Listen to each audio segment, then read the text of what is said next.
but not as mentally taxing as what has transpired with the current adventurers in Cealus stand. Here lies the currently deceased of 3 of the members that have joined in the adventures towards here. Their destinies, for now, finished, but not yet fully written. Some of them have been revived, as Finn on his own wakes up in a coffin, is immediately beset upon by the bloodlust in which his blessing or his curse. He does not know anymore, as he figures out and contemplates quietly in the back lines of the group as he hangs about. The rest of you, or at least you, Rati, you come into consciousness. Everything as it was. Back to work. Back to. Huh. What were you doing? Yeah. Yes. That same drive still remains in you. You have not yet heard the voice in a while, and your blood still runs through you. Nothing has changed. You do a bit of tests. You summon that great sword on the way towards Resengard after speaking with that strange old man. As you overhear, "We have to get rid of some of this evil," as he resurrects the rest of the things that need it.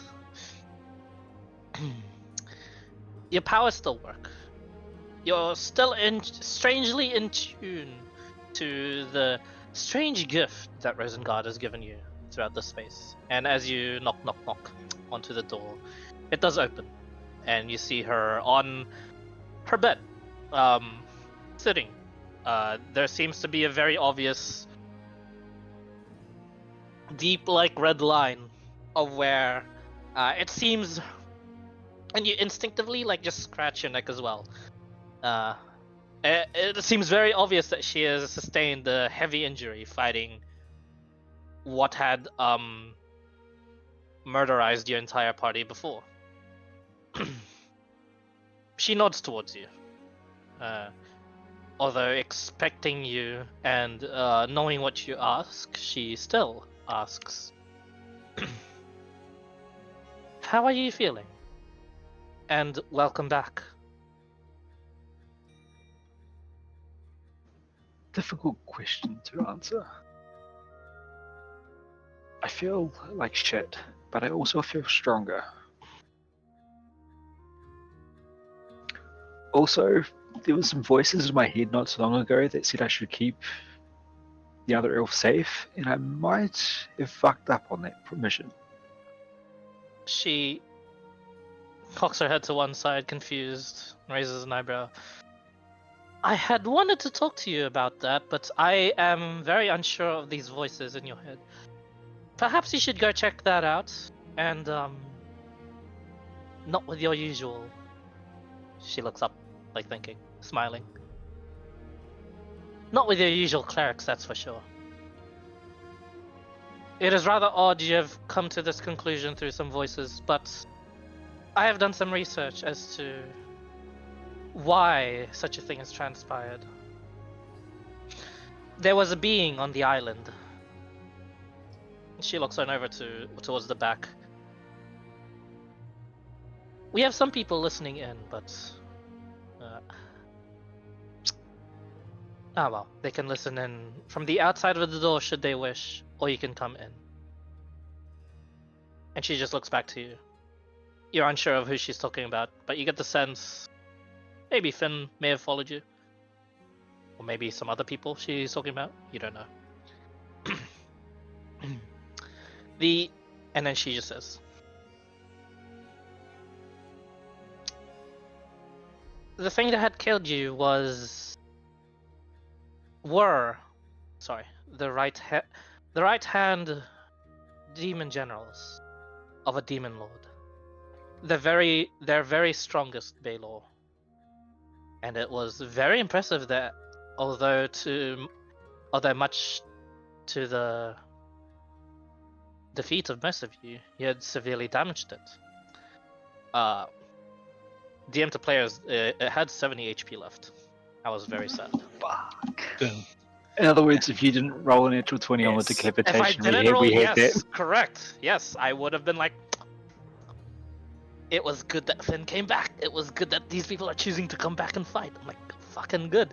Fucking good. Nope. And like, I wanted to play along like with Finn, but like the stream was getting long. It was 1 o'clock. I'm like, I was gonna kill him, even with 70 HP. Like I knew it was. So yeah, and he had little HP left as well. Yeah, so I was like, yeah.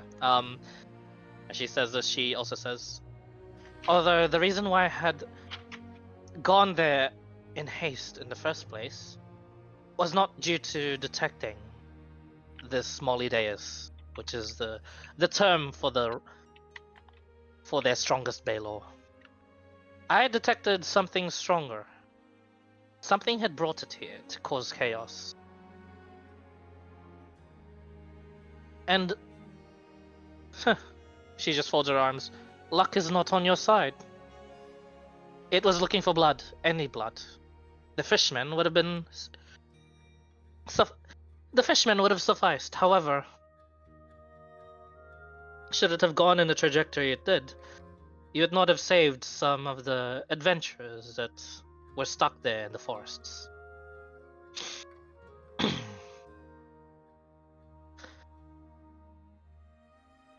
This entity had eluded me, and I could not stand that.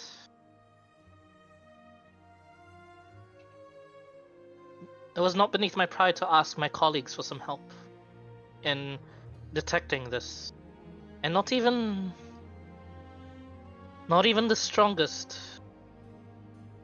mage of our time could find and properly detect the person responsible for this. But they know for sure it had to be done here. This was one of the weaker places in the world in which to perhaps bring forth such a creature.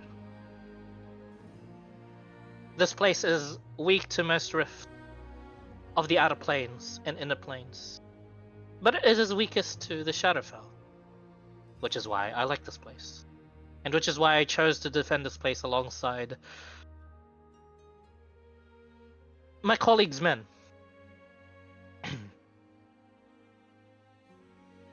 There is that problem. She bites her lip for a bit. Then let's go. And there was also the problem of investigating your friend, Evangel. Are you confident? Actually, let me rephrase that. Do you know who is talking to you, these voices? Only that they offered a large reward. And they seem to predict future events before they happened.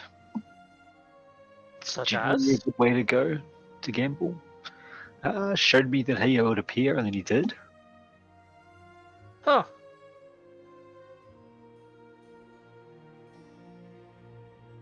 Could I inspect you?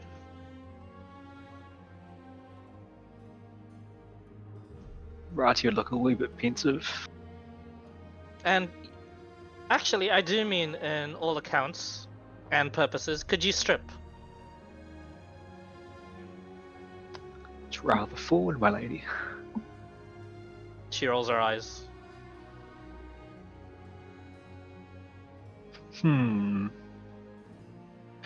If you're worried I'm a raisin maker, then no, not at the moment. And then he'll start taking off his gear.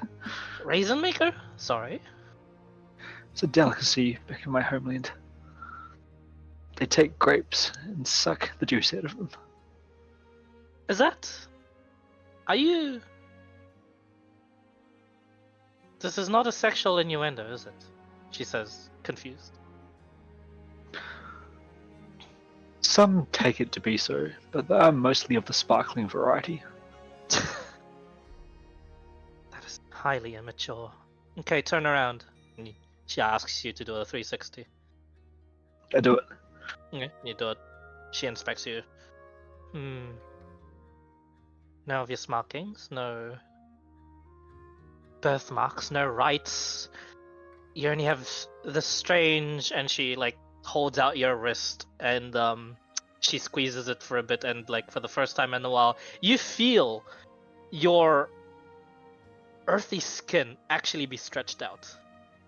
And you see for yourself for the first time, Rati, veins. Like veins carrying blood. Huh.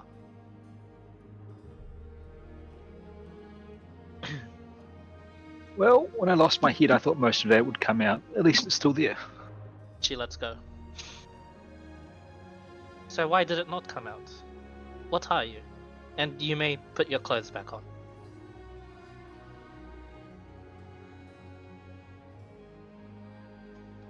You... Out of character, would there be any residual tattoos from the rest of it? None from the...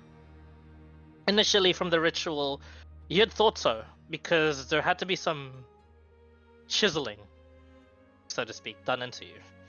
So you thought there was, but surprisingly enough, you did not think of this would happen as well. But it's been a while since you've checked on your own body thoroughly like this. And make a perception check for me. And the Warlock pack's more written rather than marked, Yes. right? Yeah. Yes.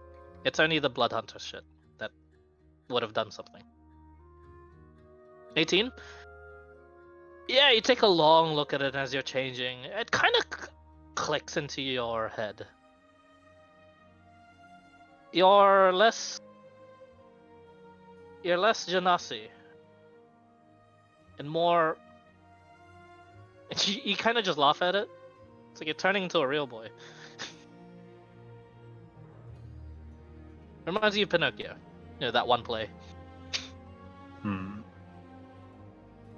And then, yeah, she smiles and she nods and she goes...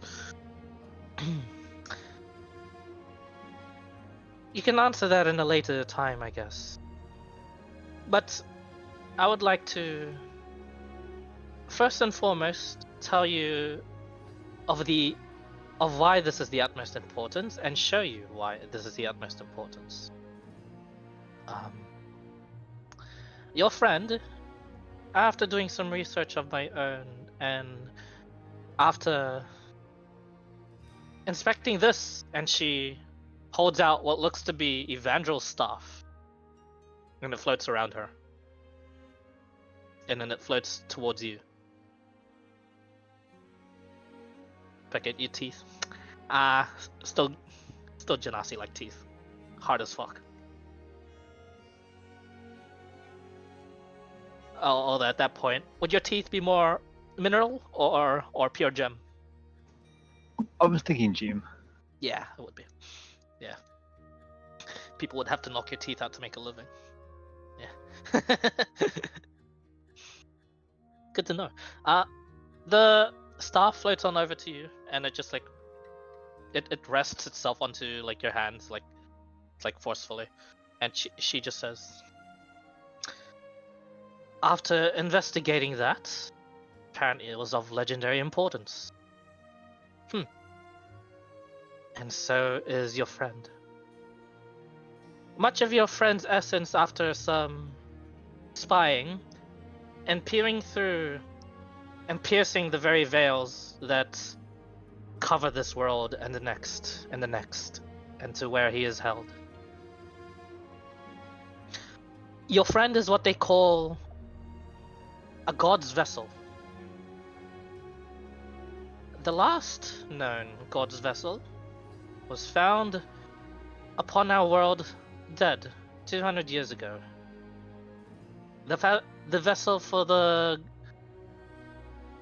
god of war himself, Cealus, as well as the vessels for the god of trickery, the god of knowledge, the god of war for the light realm, the god of knowledge for the nature realm. 50 years prior to that, dead. They are what is meant to carry on the god's last wills, she says, like her eyes locking onto you. And their means of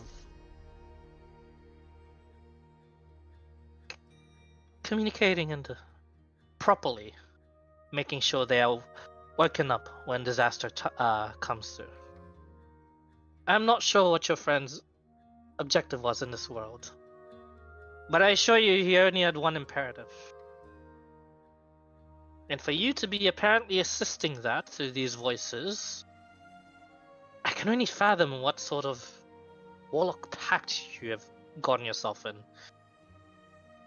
Which is odd.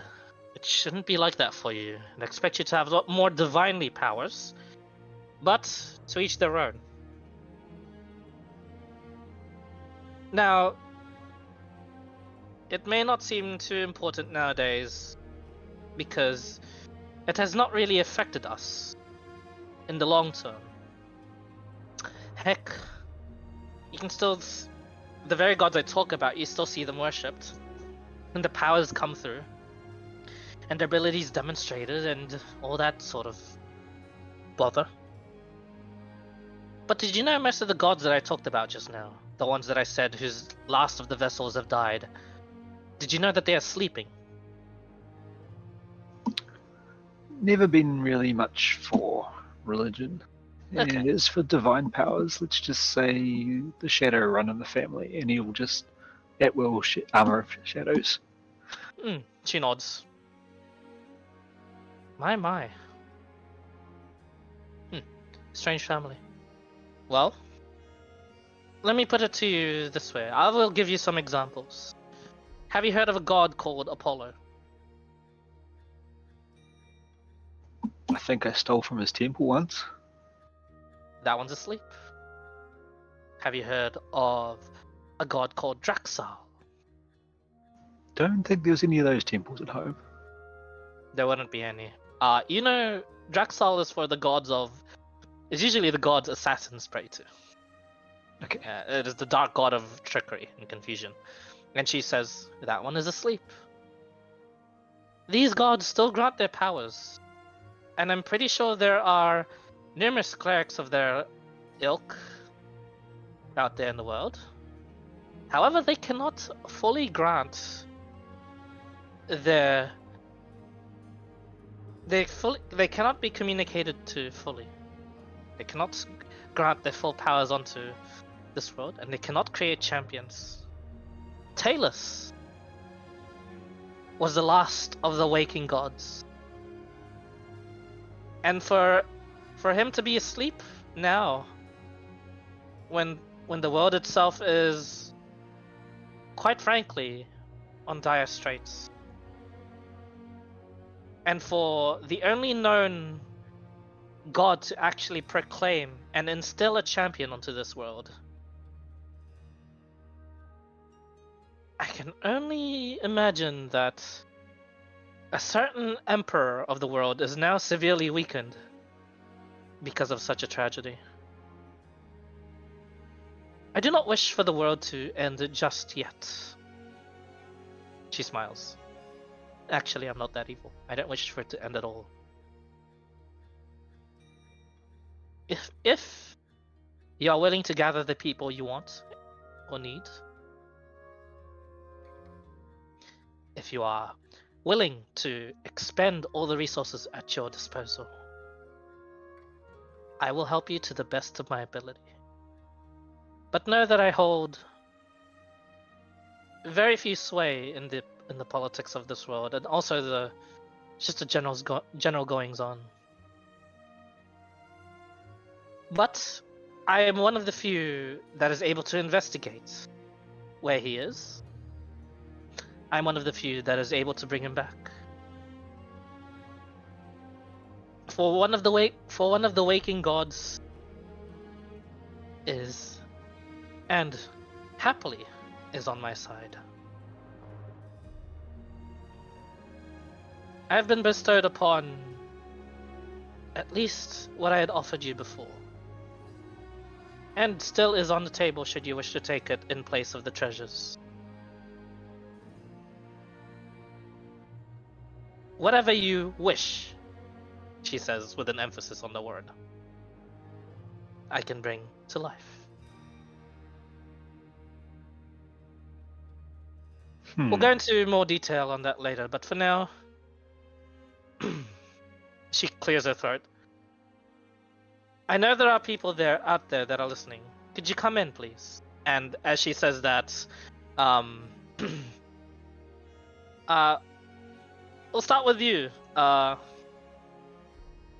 start with the brothers. Jason, do you go in?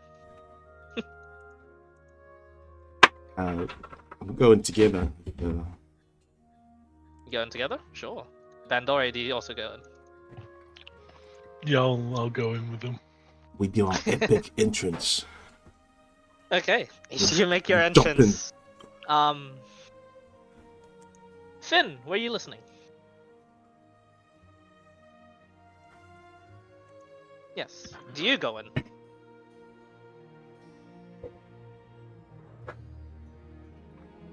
No. Somewhat. So you somewhat go in. He is halfway through the door. Okay. You are somewhat listening. You will enter. Okay. Finn also enters. As you know, familiar faces come in. There are two unfamiliar faces. If Jason, could you describe what you look like? Oh, as he's jumping in the sky and into the air, and does a big flip, and then lands. As a pose. Oh no. Leaning down on me on the ground. His hands up the air. Something. He looks like he's a human being. Yeah. Let's look at my picture again. He's a human guy. He's got white hair, long white hair. He looks pretty solid. He's just wearing he looks pretty. He's got sleeper build, so he looks like doesn't look like anything at the moment. But he's wearing a nice noble kind of looking. He's got like nice good clothing. Not like like a noble kind of looking clothes. It's nice and fancy. They would have been tattered, but yeah, they were nice and fancy. It's nice and fancy to him. Yep. Yep. Not a problem. He's got some tattoos on his arms. If you look closer, but yeah, and he just lands and poses, and then he's like, he looks up and says, "Jason." There's a heavy sigh from Risen God, but she actually smiles just a bit. And as he says, Jason, Bandori, as you enter, what do you look like?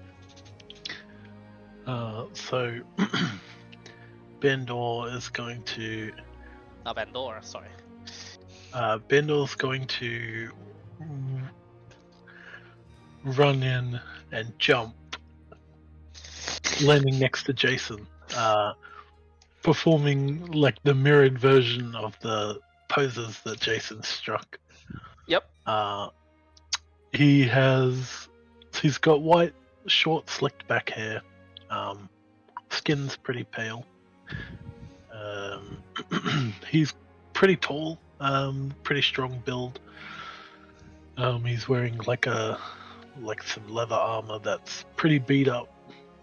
But he's got a fancy looking glaive stowed on his back. And he's got like his armor has like blue turquoisey kind of adornments, like cloths and things like that. All right, nice. Also human. Also human, yes. Hmm. And then he'll say, "Yeah, Bandor." Let me recollect myself. And then together we said, "We are from the Yingu family."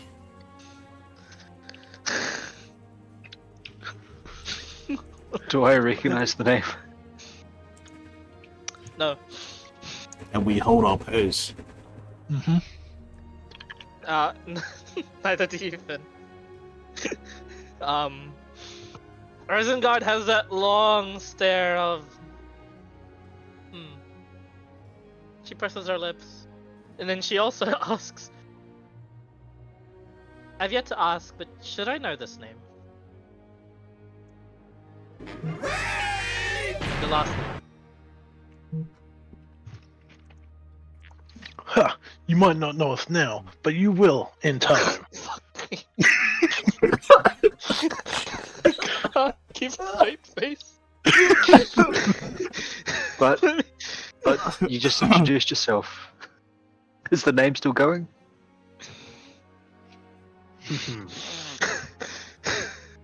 Clever trick. You can't fool me.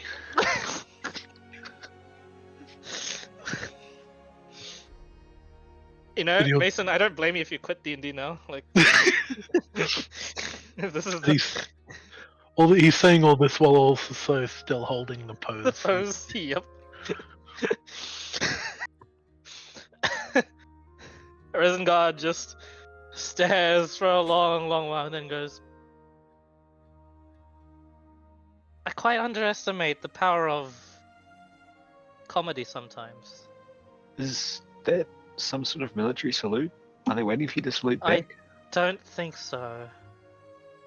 But please, I beg of you, do not join them. Although they are like this, they are rather eccentric, but they are rather useful, she says, smiling. They are the people that have, and you two know this, she explains that you guys were the first ones to actually repel like the massive assaults and actually cause the fish people to actually go back into the oceans alongside Rosengard. You did like the first few runs, but then when you did your run onto the forest, you got cut off by like the fishmen and had to wait and wait and wait until the coast was clear. But you guys had no idea when the coast was clear, so you waited and waited and waited and waited and survived in the things. Because for as much bravado and as much performance as you put on, you adhere to the training and the words of Dread, as he's taught you to survive out and how to survive out in the wilds. Your companion has thus recently contacted you, saying that he will meet you back at. Let me look at the map. Tempest Bay, in which you had gone to anyway to go towards this quest, as you had gone your quest through by Teddy as well. You'd eventually made your way towards here, and said to come back to him once it's done for the reward. However, you were told you were also gonna get your reward partly in Cealus' stand. The final week is approaching, it seems, according to the captain having briefed you to, and as you are wandering the keeps, discussing to yourselves how best to efficiently pose out there in the battlefield. As you cut down on the fishmen once more, you come across the conversation that Rosengard had loudly with Rati for the time being. I mean, you definitely got your attention when someone was told to strip, and you're like, oh. Giggity gig. Yeah, giggity indeed. Like, there's some spicy business going on here. And as you do so, you also catch wind of like a certain someone who is also eavesdropping on this. But collectively, you three just decide, let's listen in. And this is where you find yourself now. as she explains the situation better. For the meantime, if you do not mind, I would like the four of you to be working together in the last few bits of this. And she casts Major Image, and she brings up what looks to be like just a holographic version of the map that you're looking at right now. And she points to most of what was already completed. An outpost was secured here by the very guard that he had rescued, as well as that family. With permission to use that family's home, it has become like some sort of safe house for you guys to use, and it has been outfitted with some traps and outpost defenses should you need to. Should bring back some good memories of good old State of Decay outpost. It's essentially that. There. She had also said the dragon itself has been repelled a couple of times due to the supplies you were given. Is a food or ammo outpost? Both, actually. Does not. It is a water, food, ammo outpost. Does not give electricity. The dragon apparently has been not very useful in terms of the sieging for the fish people. Thanks to the firearms you had given you had secured for the people. However, the kabooms have been. They haven't been secured by the enemy, but they have amassed here. So allow me to draw a new blue thing.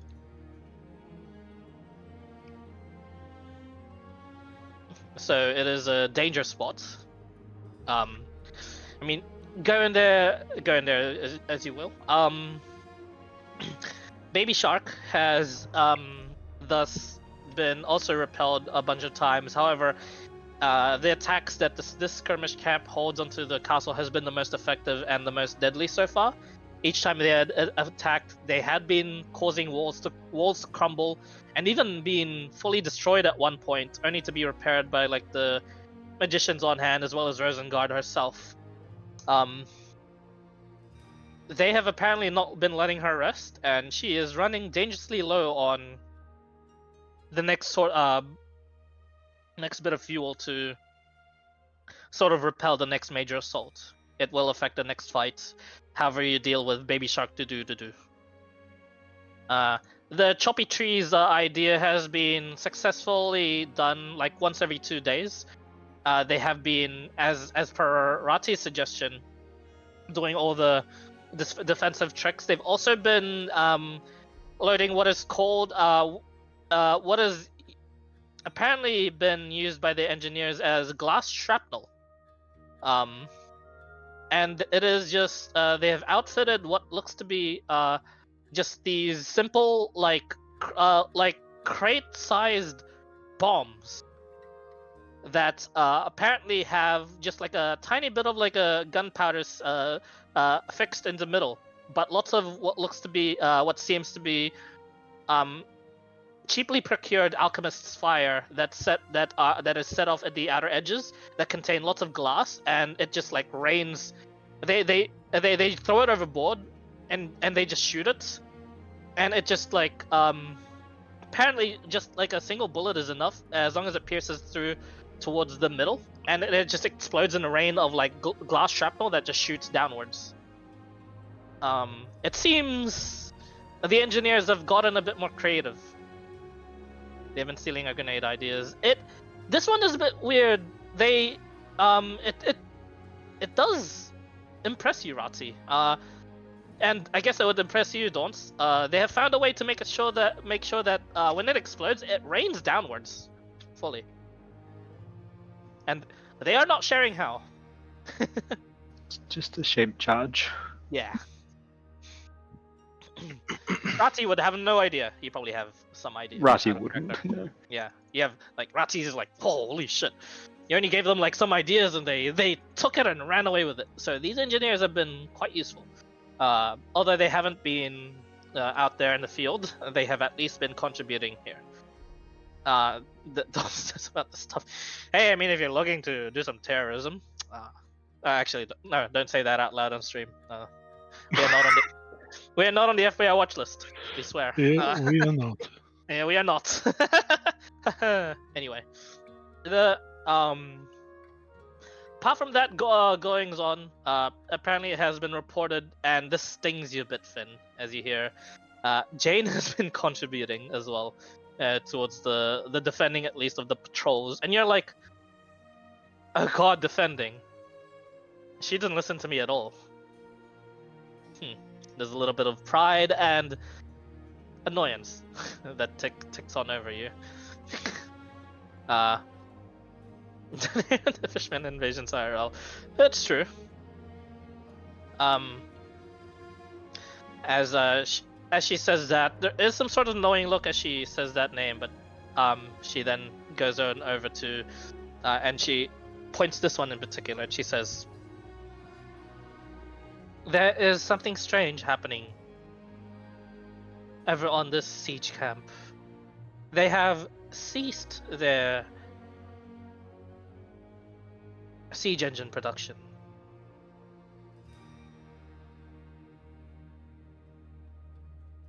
Do you lot have any idea why? I'm rather flummoxed, as well as the captains of the garrison.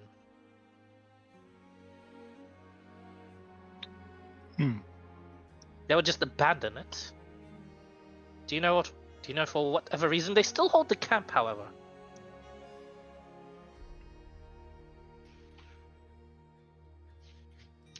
Not sure. Bendo has struck his chin. Is he still posing while he's stroking? Yeah. I assume so. Well, posing. Perhaps we should investigate.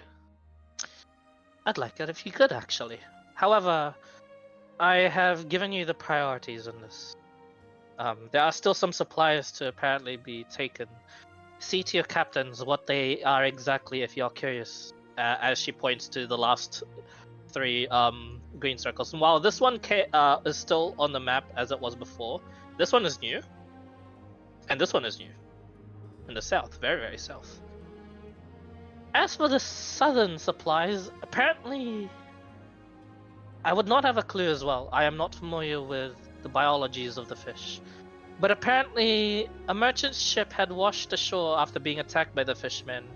Shipwrecked there, but the fishmen dare not to go near it. They seem to demonstrate some sort of repulsion towards whatever is in there. It could be useful for us, but I am not entirely sure. I'd like for that to be investigated as well, but that one is further down the priority list. Should you find it easier to be my guest, I'd rather you not endanger yourselves, as you did before. And that includes you two, she says towards you brothers. Don't get yourself stuck. I have no intention of dying in a place like this. Worry not, milady. And he'll strike a new pose. He says, smiling. Good. I shall count on you. Rati will slowly circle around them. Aha! Seems Bendo human. will reach into his backpack, rummage around in it, and pull out 2 good berries. As you... And Yeah, continue, sorry. and offer one to Rati. Ha! Eat up. It does the body good. And he'll eat one of them. I'll sniff and speak for poison, and then chew. Make a medicine check. How many squares per day? You can traverse the whole island in a day. A small island. It's a large island, but yeah. Smaller than the squares that I've given you. 13. It says, good as a good berry can get. It's a large, small island. Yeah, you know what I mean. Like, it's big, but it's not that big, but you knew the scale.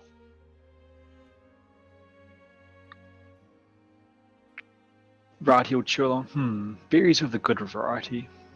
A common type. Unusually small, but not bad. Do you eat it? Yes, Okay, it fills you up for the day. It's a good berry. and it doubles my health. Yeah, you're now on 2 HP. Well, I have to say this group seems more promising than the last one. Well, the last one before the last one. This guy called Freddy seemed to think we should help him, and Evangel for some reason agreed. He saddled us with Duragar and Drow, and the strange goat man, and the first thing they did upon entering the labyrinth was kill children. I have Isn't- no idea what you're on about, but I would love to pick your brain one day about it. Needless to say, I thought maybe that was just racism towards the Underdark, but it turns out no.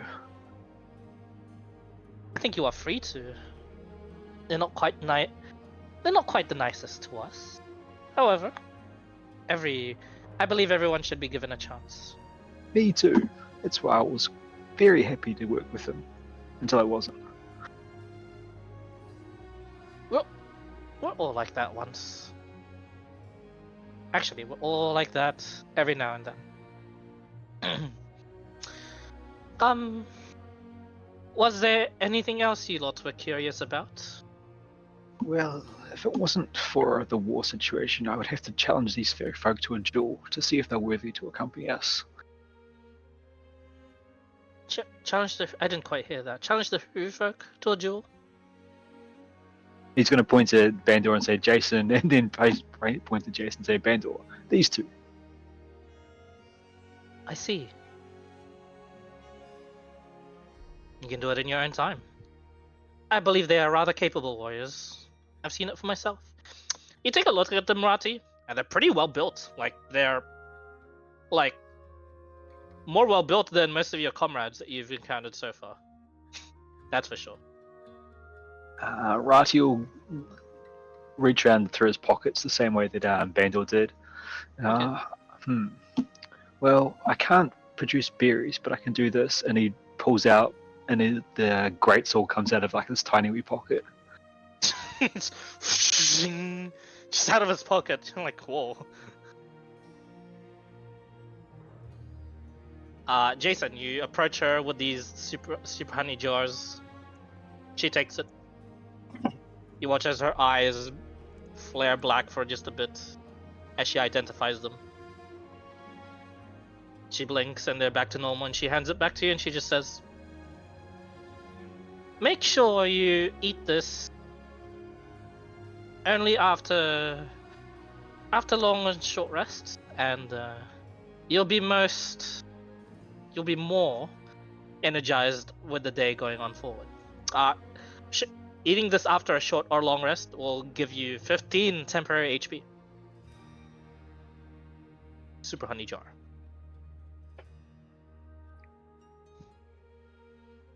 Does she say that just to Jason or in general? Do we hear it? Yeah, you guys could hear it. I might have a recipe for that. How much of that stuff do you have?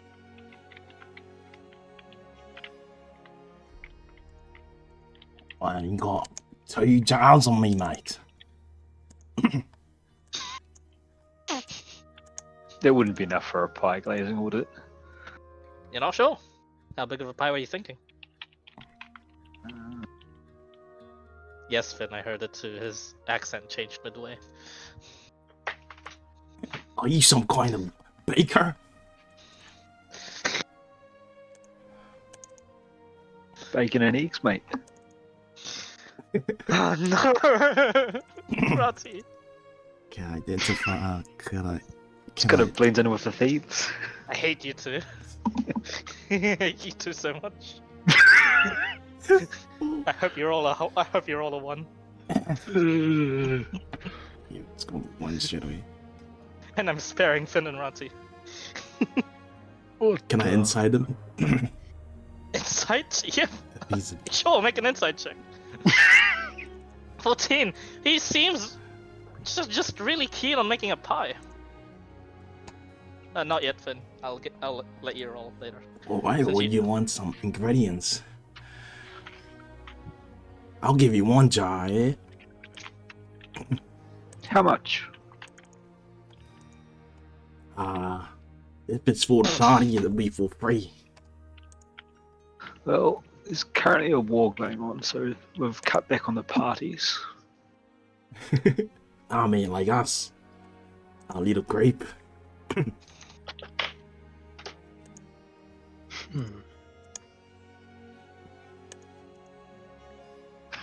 I'll see what I can do with this. For now, I think I should rest. And you look at him and he looks fucked. He's on haggard.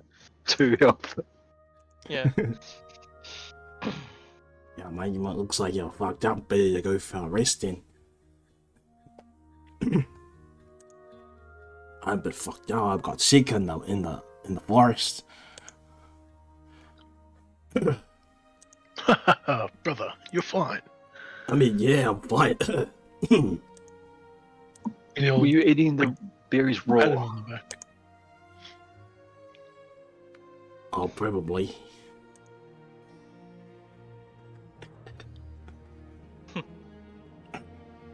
I do like it when my team works together. Although, could you please perhaps leave my room now? I would like some sleep. She says, shooing you lots. Before we go, I've vaguely heard of this place that's Evangel is, and it does not square up with my existing knowledge that a party such as ours could survive for very long there. What'd you ping, sorry?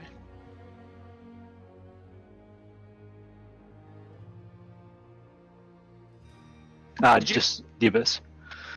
Oh! She smiles and she says, oh, you will have to be creative with whatever you tackle to make yourself stronger. In as little time as you can. Would you like me to explain to you the plan going forward with that right now? Or would you like to hear about it once all of this is done?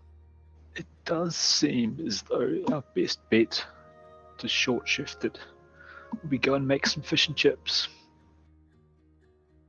She nods.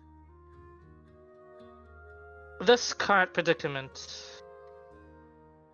I believe with the way this world works, is that dangerous situations make a person grow beyond their limits. Usually. It doesn't work with everyone, but it works with those of certain talent. And I can see that you four at least have this talent. How dangerous are we talking? Because last time I lost my head. You will lose more than your head should you fail on this endeavor in the abyss. He instinctively covers his nuts. She rolls her eyes again. Far more than that, as well. But if that is all you are worried about, you have nothing to worry about. She says, smiling. But I do have a plan. Should you wish to hear it, I am here. For now, rest. You can probably only take so much words before you fall unconscious.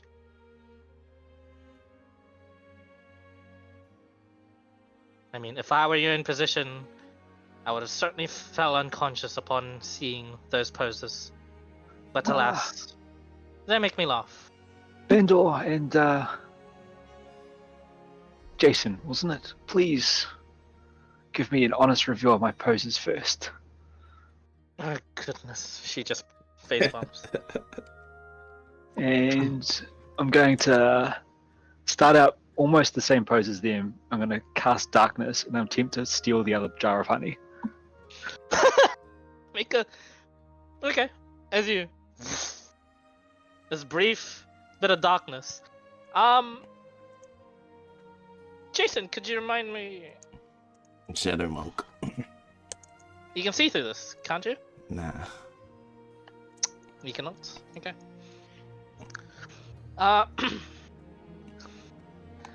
Ratty, I make think us... Make a sleight of hand check. I can step away from it as soon as it's cast. You can. 22. Jason, make a. I'll just Yeah, like, make a dexterity saving throw. I'll just disappear and like back off. Oh, in that case, no, not a problem. You don't Oh. need to. Oh. Misty step to follow. I'll just keep. Uh, I'll keep going. As you misty step to follow, he seems to disappear as fast as you do. You misty step to follow again? Yep. Hmm.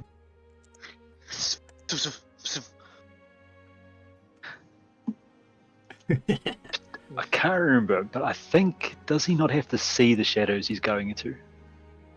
It is currently all dim light in the keep, especially in Rosengard's room. What I'm getting is, if he's in the darkness, he can't see past the darkness to initiate. Is Ah, Oh, how big is the room? let me have a look. Yeah, two.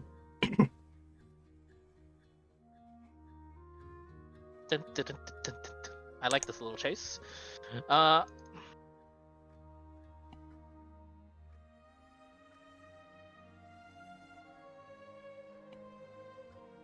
With those rolls, Jason wouldn't be the one to act first. So yes, you try and go to where you're going, and Jason, you do feel it, and it's rather obvious who may have taken it because this is the only active person doing so. But the other jar of honey is swiped from you. Now end my spell in T-pose in the middle of the floor with a jar of honey in each hand. Hey. Rosengard just claps.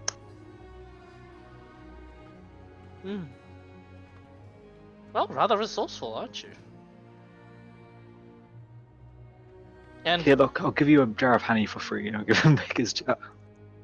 Oh, what a kind guy. That makes us even. You've given me one, and I've given you one. You're kind of like. you take the free jar of honey from him. What a good bloke you are, mate. Yeah, What's your what a name? good guy. Rati. Ratty. Nice to meet ya. Yeah, I'll shake his hand if he shakes. Like, is it a solid shake, or is it just like a really floppy? It's a Pretty solid solid. shake. Pretty solid shake, Surprising. honestly. Yeah, like How much damage do I take with 0 strength point? Oh! not you don't take damage, but Okay. you kind of I shouldn't mess with this guy that much. Could probably break my hand. It's that sort of strength. Rati gives you like a really solid first shake, and then goes really floppish the second. It's like slimy, disgusting. Well! What? I hate those awkward handshakes. Yeah, me too. So I hate much. those so much. Oh, it makes me shiver. But yeah. Well, now that you've given me a show, could you kindly, sure.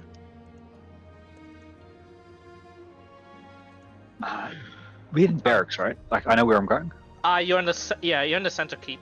Then when you exit, you are like close to where the barracks is, like the nurse offices are. And then from there on, you can walk through like a connected hallway into the proper barracks. Okay. From the barracks, you can then go into the walls. The other way you guys would have taken to get to this place was the old way, is from the battlements, then down onto the ground.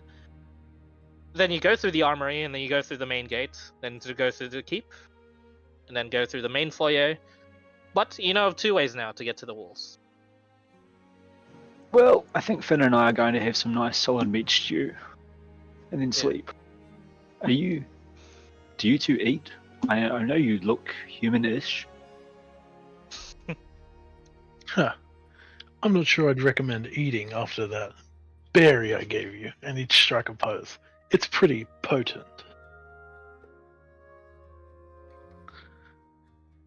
Hey, great, please.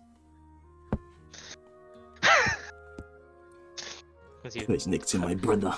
as you pose as you pose your way down towards where the barracks mess hall is. Is Finn here? Listening at least? Yeah. Yeah, listening. You are told. Yeah. We meet the other guy. Everyone leaves, and then Rosengard just says, Finn.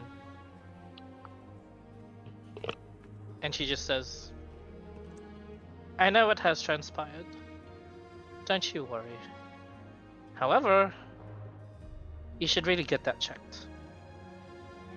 I'm not an expert on it. Consult with whoever it was that has given you this life. If you catch my drift.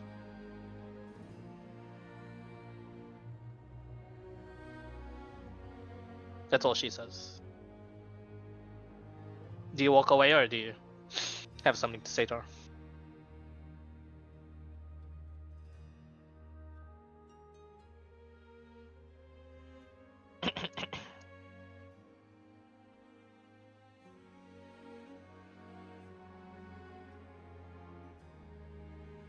You walk away. Alright. As you walk away towards where the... Looking after Rati for now, the really haggard... Roll 20 crash star. The really haggard looking freaking Rati that's just walking around. Like, yeah. This guy needs looking after. He's going everywhere, even after that resurrection. You get the news that... You get some good news at least, Finn. When everything is safe, Jane will be coming back to life. It's just that Rosengard is currently tapped on the ability to conjure the materials needed for the resurrection processes. And she is out of those spell slots at the moment for that. She'll be resting for now. In the meantime, as the captain himself is briefed directly by Rosengard as to what had transpired, he meets up with all of you. Eyes out Finn suspiciously, but knows what's up, and just decides to roll with it. Addresses you as you're all eating and resting, and to meet him when a long rest is had, because Jason and Bendel, you're still kind of fucked from the you have like so much exhaustion points from the from the place here and just arriving and having to deal with all that. But I'll say a day will pass. Did before you two long rests worth, by the way. Yes. The description for Credonar was like, did they actually say what would happen to him, or is he just missing? Credonar is missing. Rosengard does not mention it. Oh, so roll back a wee bit before he leaves. Yeah. There was some sort of creepy other person with us, Credonar. Didn't see him in the hospital.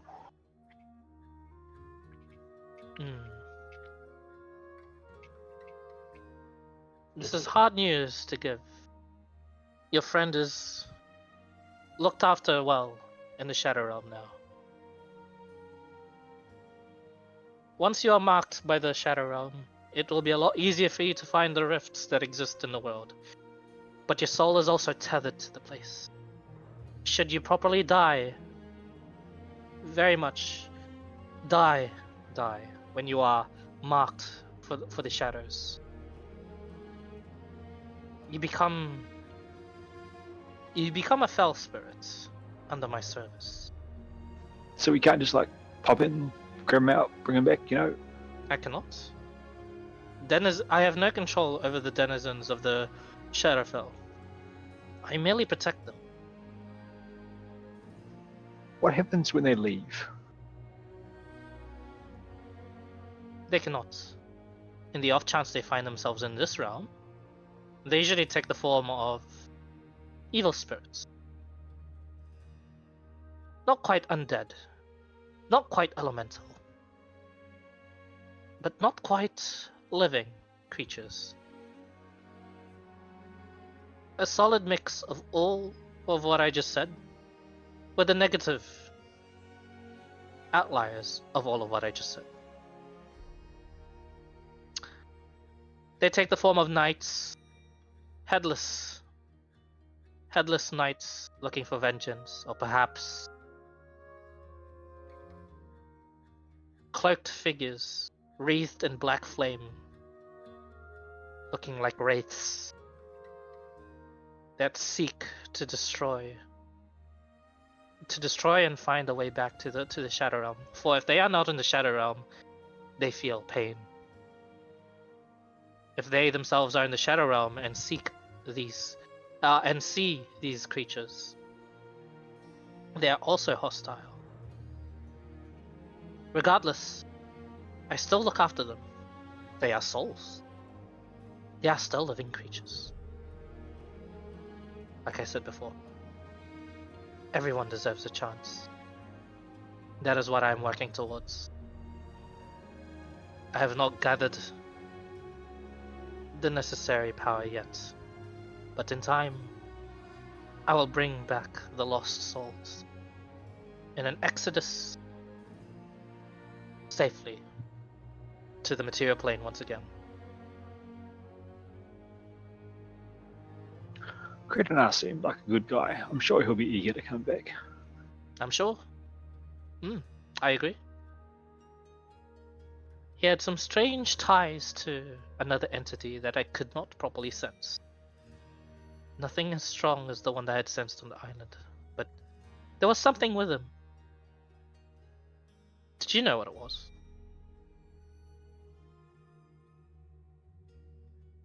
Well, it wasn't common sense. He tried to make a deal with the Mollydaeus. Oh dear. I can only go two ways. Death or pain.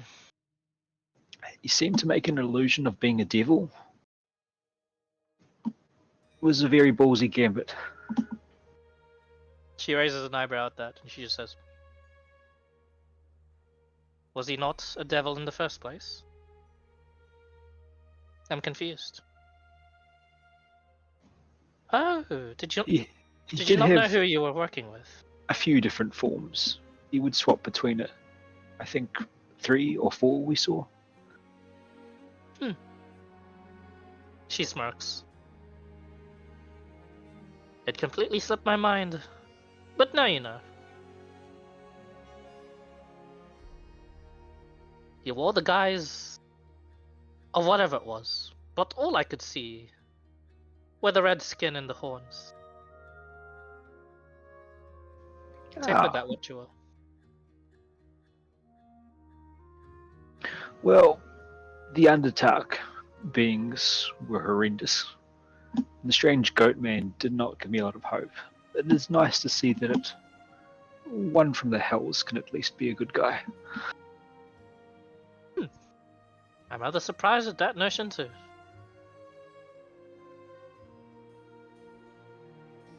And then he'll go and get you some nice steak. Yep. Rare steak and sleepy. You have 2 long rests worth of sleep because Bandor and Jason need it, actually. So you guys will eventually get you'll get your spell slots back because a day will pass. You have 6 days of activities left before the final few days. As that happens, the commander is back in business. Like I said, just a bit weary around Finn, but knows what happened and is he's alive, and that's all that matters. He says to you lot, and he'll take you lot under command once again, and he'll ask you for what would you like to do? What would you like to tackle? What is your plan of attack? What's the biggest, baddest thing out here? Sure, you want to take on the dragon? Dragon schmaggin'. We could take that thing out, no problem. He raises his eyes. Really? Yeah. Of course. We're the Yingu family. That's right. I can start to understand now why you lot had gotten stuck in the forest. But alas, Who am I kidding?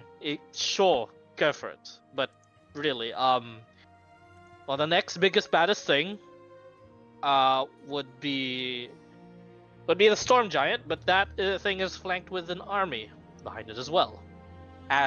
So the dragon is also has that going on with them. You don't want to take on a shark that's just been harassing us, running away when we shoot at him with our trebuchets and shit. Wields an anchor, really fucking strong, needs to be taken care of. It is Sounds Fish and like Chip a Friday. It is. He laughs at that. It got me some lemons, so bring back some real good fish, if you know what I mean. Some sharks on a barbie. Oh boy. That's Clyde saying that. I'd want to take down this dragon, but we can settle for this coward shark. He smiles at that and then frowns for a bit. Coward, yes. No, he knows when to run. Rather smart. The camp has been taken care of for the most part. They still hold on to what is a semblance of. I still don't think it's a good idea for you to take on the camp itself. Find a way to draw out the shark, to subdue it, and kill it outright. Dispose of the body, and then run like hell. That will deal a blow. If not, I don't know how you're able to bring about some sort of leader shark from a skirmish camp. If you've got any ideas, lay them out. But I'm here to tell you, do not take on the whole camp on your own.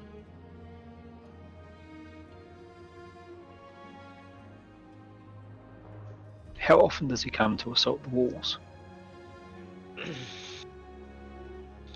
They've staggered it in the last week, whilst you were asleep.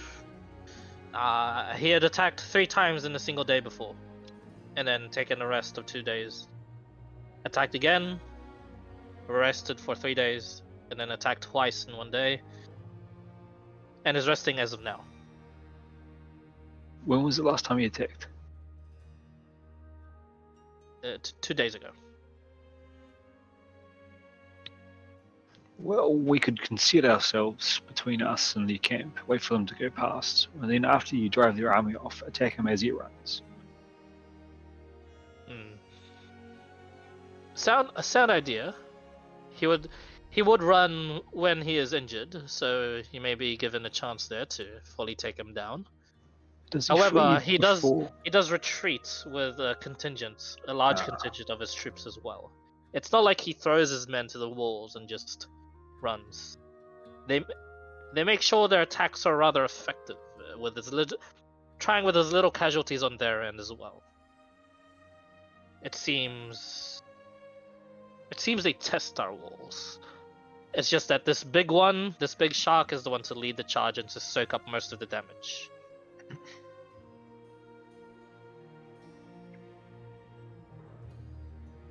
From what we gathered with how it does attack, and with the frequency, there is some sort of regeneration property to him. That is the only thing I can think of with the frequency of his attacks. They may be different at different times throughout the day, but with these differing times, they are with differing squads of the fishmen. But it is the same big fishman. And he arrives and is usually on the attack for sometimes as long as 10 minutes at a time.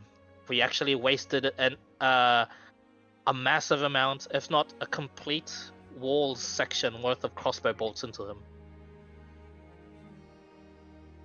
Ah. That could be a problem.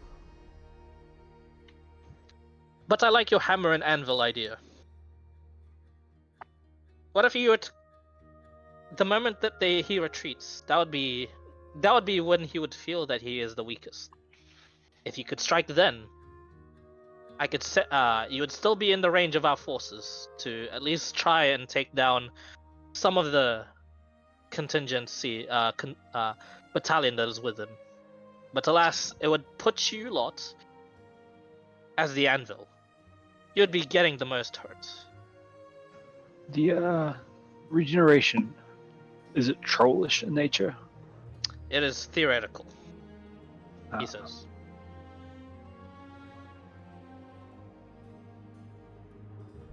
I'm not exactly quite sure. It's what I had gathered. I mean, to fight for 10 minutes straight, that's something. What does it look like?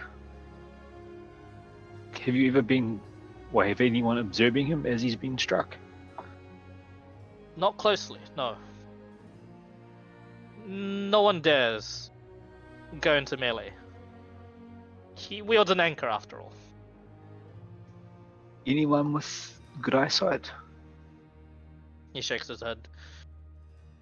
Not that we've particularly focused on it.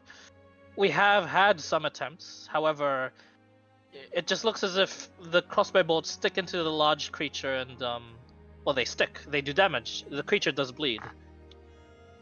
But they don't seem to regenerate as he's fighting, perhaps. Maybe he is just extremely durable, and he somehow heals as he retreats and then dashes back after 30 seconds. But it's after that small amount of time that he comes back and rips away or tries to tear away at the walls. It's bloody annoying, let me tell you that. It's been a lot of our ammo expended on it. I've actually had to give out some orders to not expend the firearm ammo onto this creature. Does it look like this? And Rati will take an arrow out and jam it through his hand. And then heal for... As you do this, the regeneration process is very evident and is just like quick and instant. And he shakes his head. He says, "No, it was nothing like that." Well, that's a relief. Can someone help me get this arrow out of my hand, please? Of course. Bender will walk over and he'll snap the arrowhead off. 2 points of piercing damage. And then pull the wood out.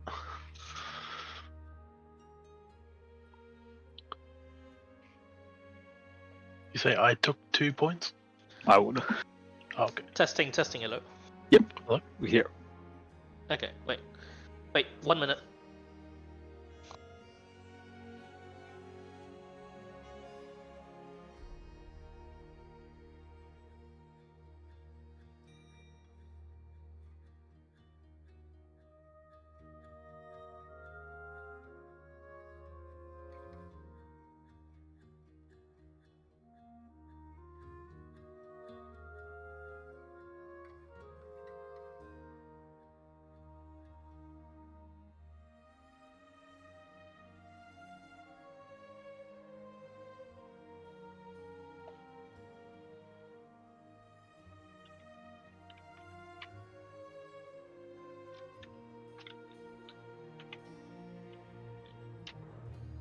Okay, hello, test.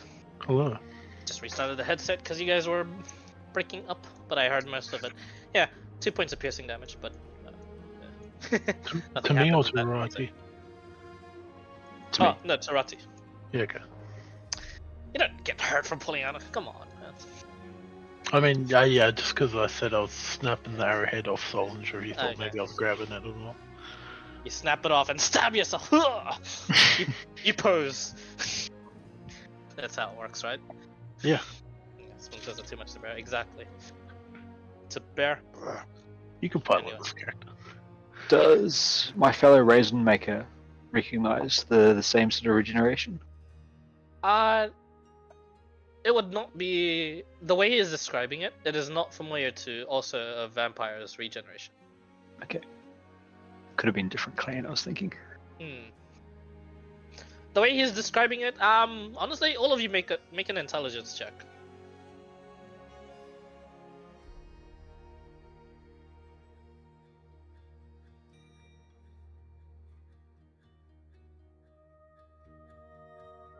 Yeah, unskilled int, yes.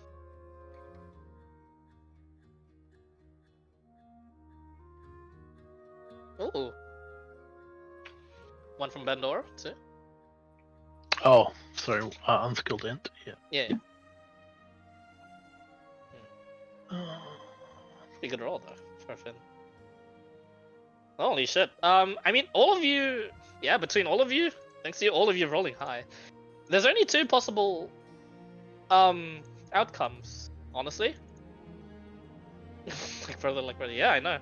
There's only two possible outcomes. It's either this creature regenerates outside of combat, or this creature is extremely durable. Finn, with your roll, you get the sense this creature is just with the way that they've been explaining it, and with the way these hit and runs have been happening, it sounds more and more like the creature is just extremely durable. And it is less likely it is regenerating.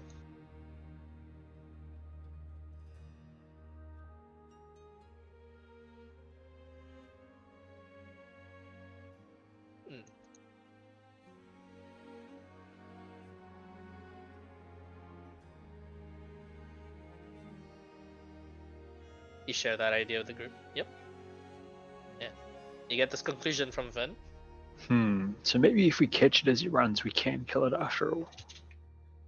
The captain just says so. The hammer anvil idea isn't too bad. It will put you lot at the most risk. I'm pretty sure we're fine.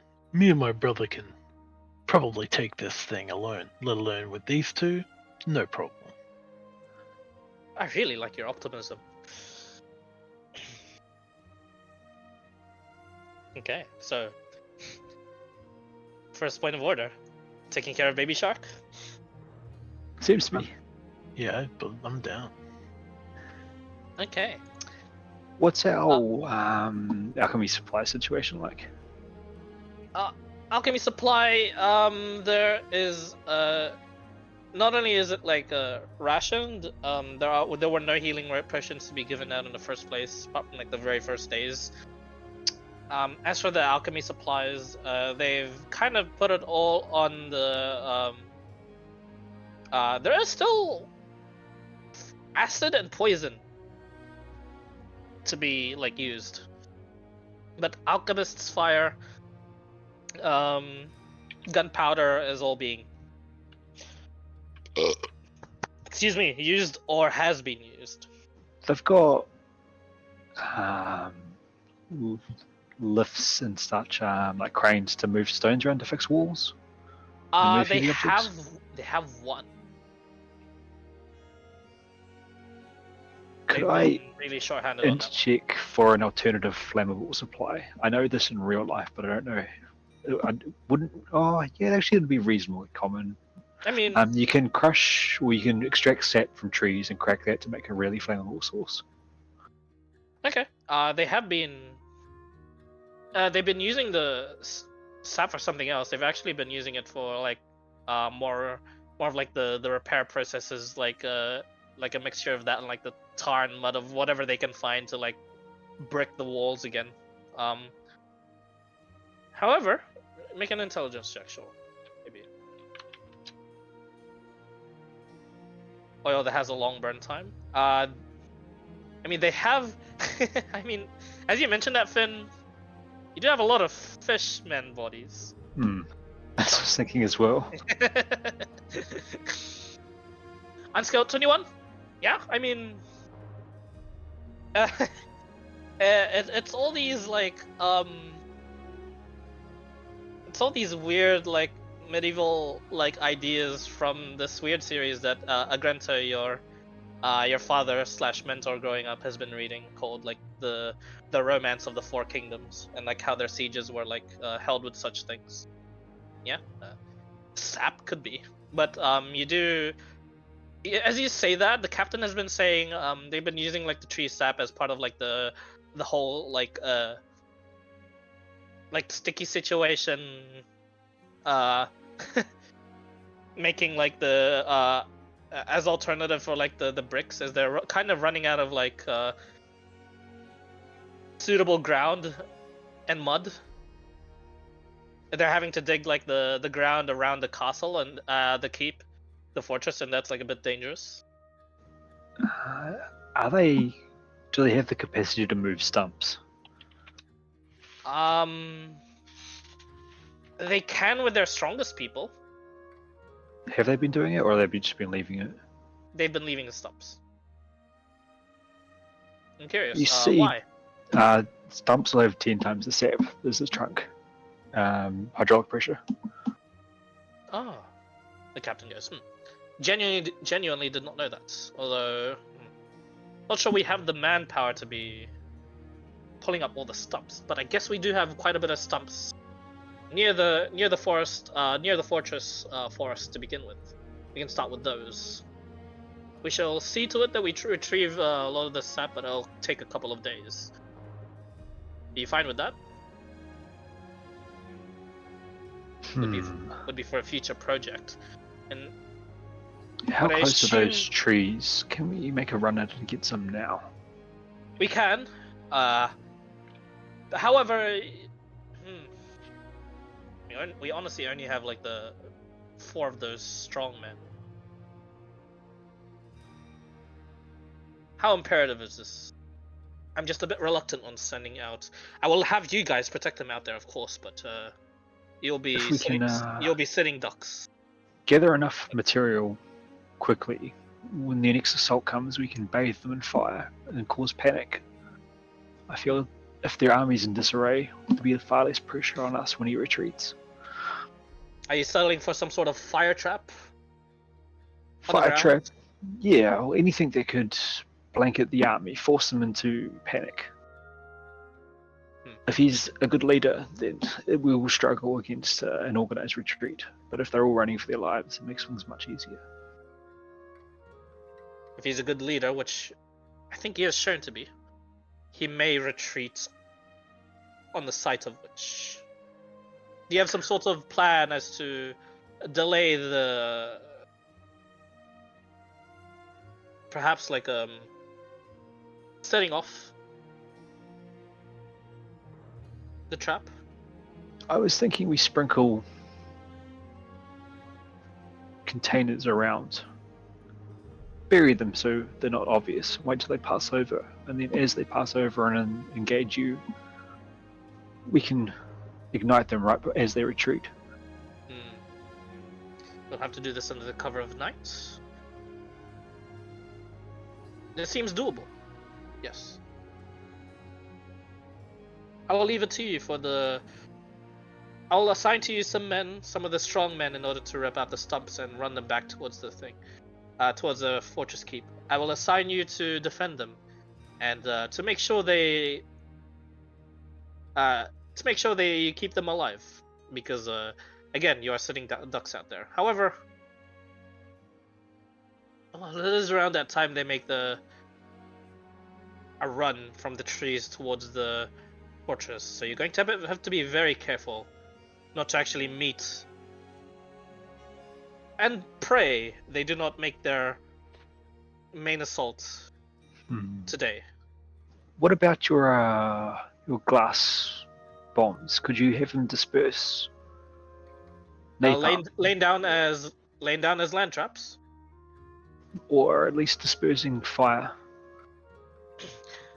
I was thinking I could use that as the go button.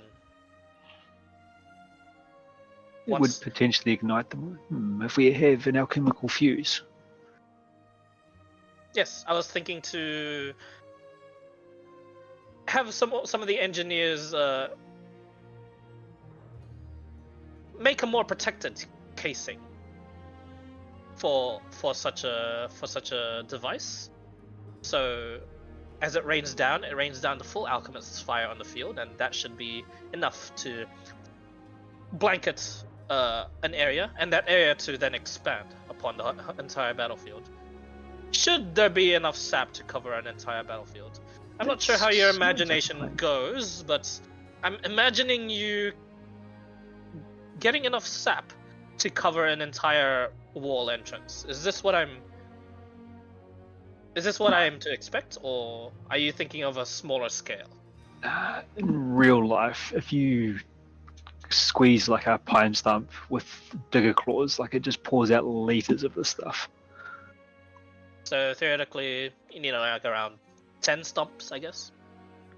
Yeah, I mean, you'd be able to get more if you could apply more pressure or heat There's it. a lot of stumps to be gathered. I'd say it just depends on the rolls. You can definitely attempt this, and you also have to pray they don't attack as you're carrying out this operation. We've got the brothers with us. It'll be fine. It'll be fine. And I'm having, since Finn said he has first dibs on rolling, he'll have to roll fish oil based alchemist fire molotov. As you asked about that, Finn, that is precisely how they are actually fueling their the alchemist's fire. They seem to have a lot of alchemist fire for some reason. And when you ask about that, he then explains, yeah, they've been reusing it for that purpose. So yeah, all these fishmen dying, oh, so much oil, my guy. They're onto it. Yeah, you get a sense of like satisfaction as you think, yes, fire. Insert that that little girl meme with the fire burning in the distance. It's carriage time. Oh fuck. Yeah.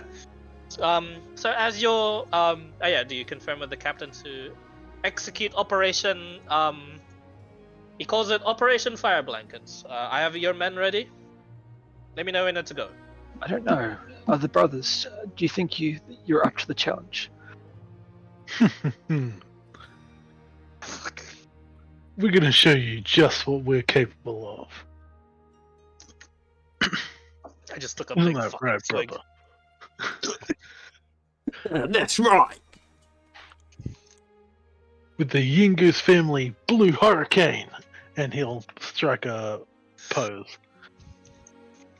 And the Yankees family, Red Magma. And I'll strike a pose opposite of it. Ah! We got this in the bag. You know what? Maybe we should rest first. As you eventually complete your second long rest after this, the captain, as the brothers confirm, as Finn will reluctantly follow as well. I think now you're really regretting, huh? Push, should you really follow these guys? Because Finn seems to be the only one with the screwed-on head in this situation for now. The captain will brief you and introduce you to the 4 strongmen. For your missions. Oh, excuse me. He introduces you to 2 of these Goliaths. One of them is very familiar to you guys. He was in your previous missions, but I forgot his name. Sorry. The other 3, unnamed, but you can name them whatever you'd like. There's Tom, Jerry, and Salvador.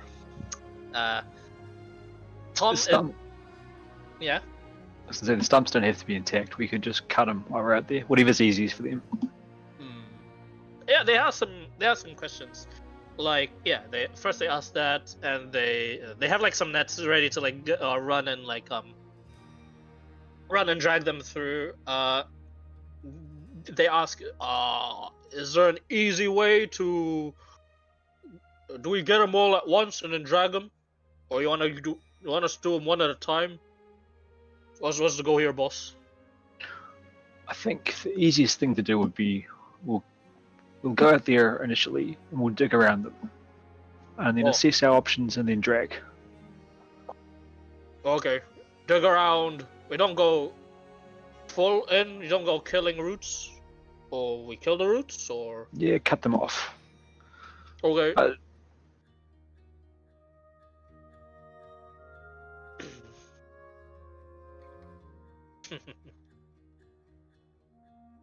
They're ready to sortie out. do we have any of the woodcutting crew with us? You do not. However, they can be there with you should you wish. They're not enough. Each of them by themselves are not really enough to. They can haul, but they cannot like cut through to like the stumps. You need like a certain amount of strength to be able to dig through to the earth. Yeah, I'm just thinking if we have a few people digging around, the woodcutting crew cutting to the roots, and then once we've got 2 or 3 ready, just They haul while the strong men get to cutting out the next. yeah. Okay. They organize that rather easily. They talk amongst themselves, and there's like around just another 4 willing to join, as the captain has only said volunteers only. It seems.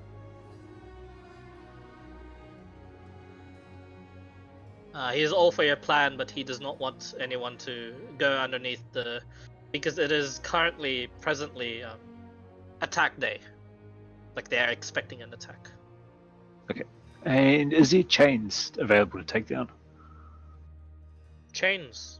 What do you mean? Like heavy metal chain. The only one that would be present would be on the crane. If it's not in Cealus, then it's okay. Yeah. Sadly, there is no metal chains readily available for you. What for, though? Chain plus metal bar, and just twist the chain would put enough compression force to get a lot of the sap out straight in the field. Just do it out in the field. Yeah, but if it's not an easy option, then it'd be safer to pull them back. Yeah. Yeah, he explains. Yeah, he'd rather not. He'd rather not put the crane out of commission just yet. Some of the walls are still being repaired. Yep. And yeah. So yes. Okay. We'll deal with that. The captain will accompany you for this mission. Adrian will just say, "I'd rather see this through, and honestly, he needs someone that could actually cut through to the base of some of this shit. Some of these men are strong, but they're not precise. I can do all of that." It is the same commander, yeah. He looks towards you, Finn, like in the first hour he's like a bit skeptical of you, but as the days have gone by, he's back to normal, honestly. Like, it looks like he's been briefed as to what has happened, exactly what has happened. Is Finn still feels bad man, or is after getting the news that James coming back, is he transitions to feels good man? I don't know. No, but what does Finn look like at the moment? Feels bad, man. There you go. He's still a bit. He's fallen back a bit. He's letting people take the lead. But as he talks, as he hears the commander talk, he's feeling a bit more feels good, man. Especially since Finn is the one to really figure out, how best to deal with this baby shark do. So, yeah, definitely not much regeneration if at all. And good to go for Operation Fire Blanket. Let's go, friends. Let's go. Finn, could you roll me a d20? Our life is in your hands. Yeah, d20. It is not a d100 because you guys aren't traveling that much. This is just luck. 3. Fucking hell. Let me roll something real quick. Ah, nice. Okay. Is he holding on to St. Peter? No. No one has St. Peter. Resengard has taken St. Peter back. I have this from St. Paul. St. John. St. Joseph. You have a slightly more oval rock called St. Joseph, sure. Now, this is just weird. You guys didn't get the fish people at all. Let me put on some music for this.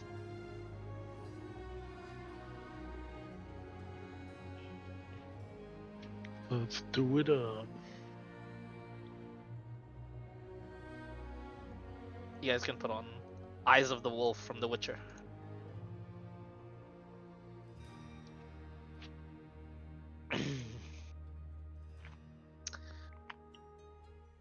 No, we didn't. As you dig up the stumps, one of the captain then goes,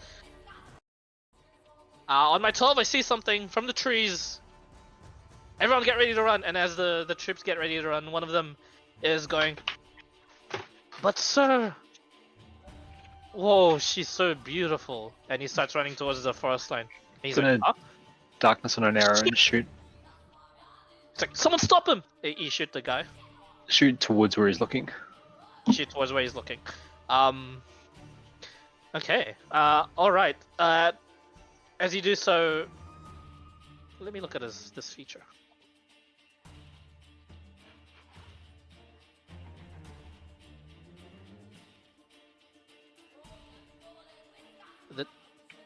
The something targets one thing she can see. Ooh. As the darkness fills that space, you watch as the guy goes, huh? Shit! What the hell was that? Sir! Something jumped me in the wall! It's like, run! Run! As you all begin to run, a couple of you that catch the eyes onto the woods,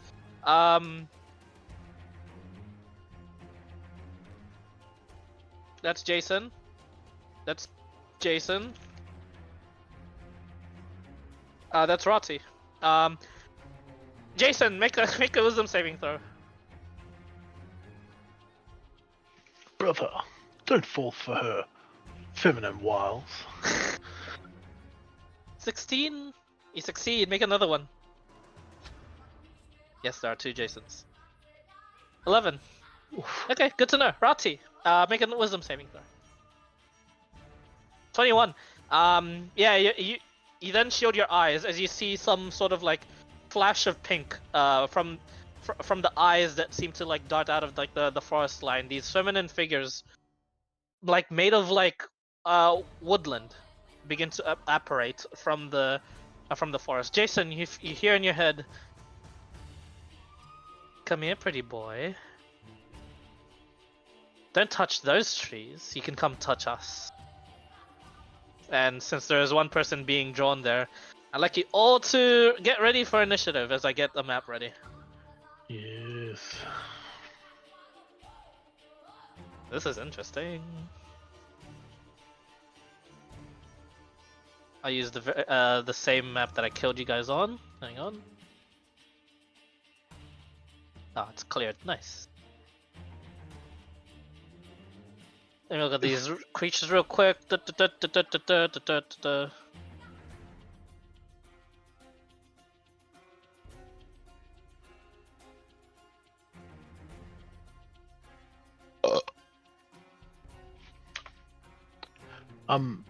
words that Jason heard, like, were they verbal out loud or did Telepathic. we? Yeah, okay, we didn't hear it. Okay. You didn't hear it. Correct. Alright. You guys are at fixed places. Although he is beginning to run, you can call him back into the fight anytime you wish. So, I'll have the captain act on the next turn, next initiative.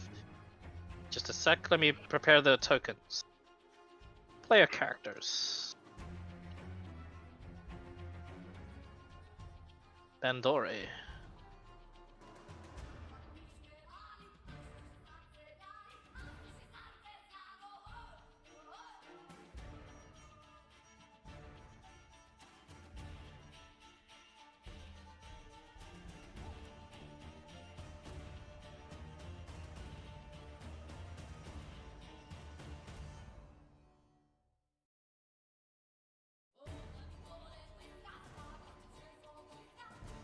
The Witcher music is so good for this.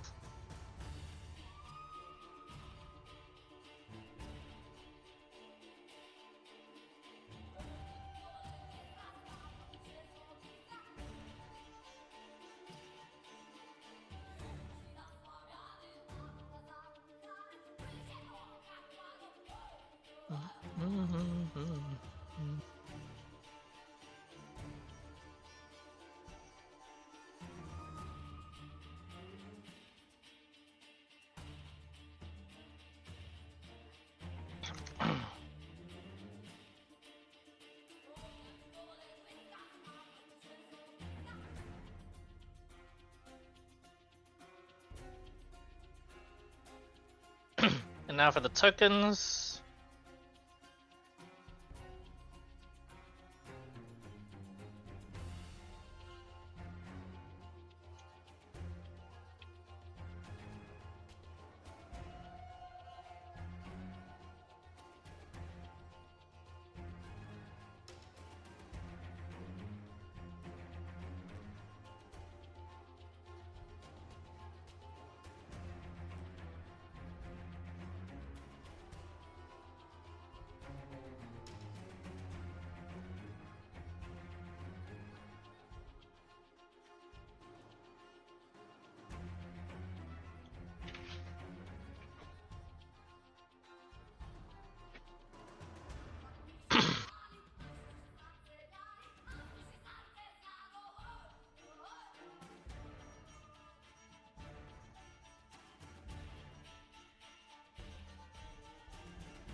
Drag yourselves in the orange box, please.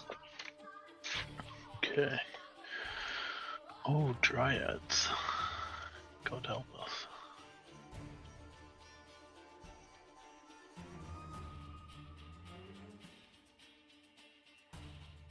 Correct.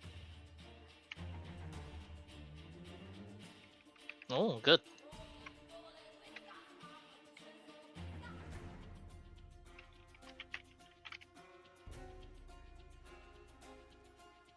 Ah.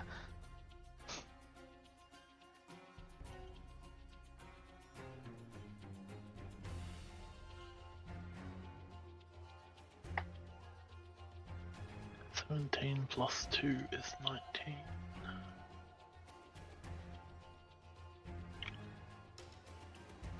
Oh, blade gives me an advantage. Yep. Where's Jason's token? That one? Okay, you're over here. You are running to them.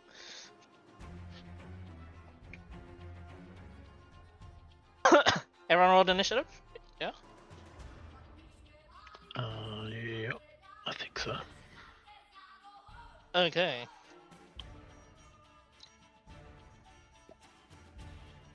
Alright. At the start of your turn, let me just read the Dryad real quick.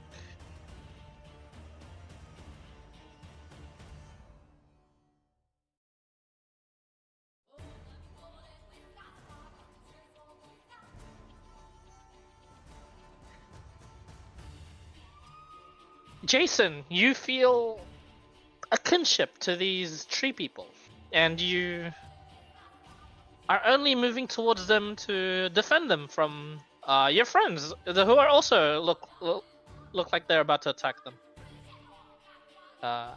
For now, act as if all of these green people are your friends as well. You Am I can charmed? proceed on your turn as normal. Am I charmed? You are charmed.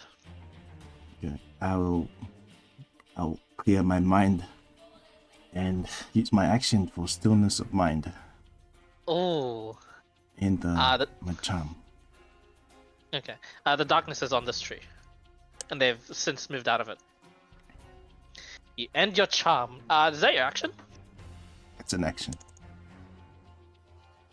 So I just got bonus action. Yeah. Nice. You end the charm, and Oh damn, dryads. Ugh. Dryads. Mm.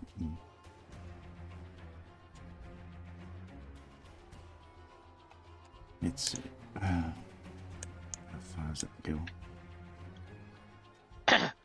There seems to be one dryad among them that is like bit more defined, a darker bark skin that just like is infused in her skin, and they seem to be moving. The bark moves around in her skin like debris would on a river.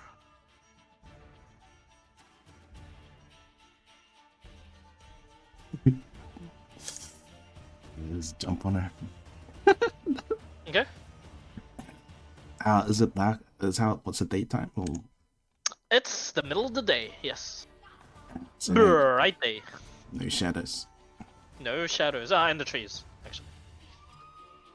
Sun is above us, yeah, or Sun is above you, so the shadows will be directly on the trees. And the It's trees. their angle. okay. Yep. I'll just run to this guy for now. 45 movement. All right. Like dash behind this guy. Yep. And bonus action. I got a monk thing, right? Patient defense, right? He gets rid of take dodge action as a bonus action. Cool. Yeah. One key dodge action.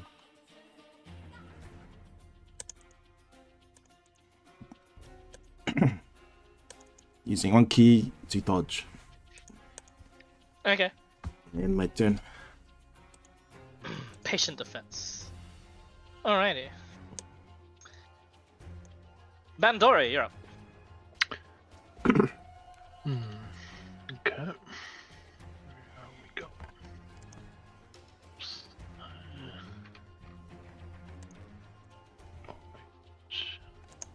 I should have just acted charmed. 30 feet. Gonna go here. And I'm gonna cast spell. Where are you?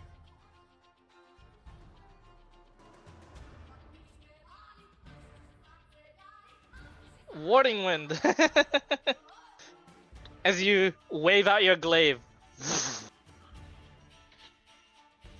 Alrighty. Yes. What's the aura on that? Sorry, what's the size?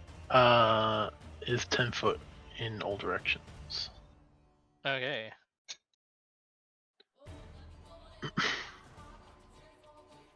And that is it, I believe. Okay. I cannot hear anything outside of that. Okay.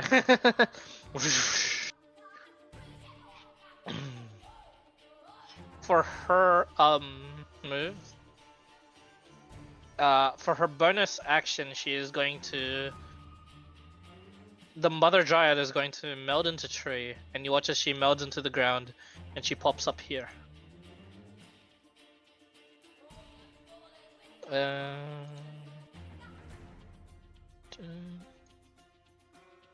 Cone.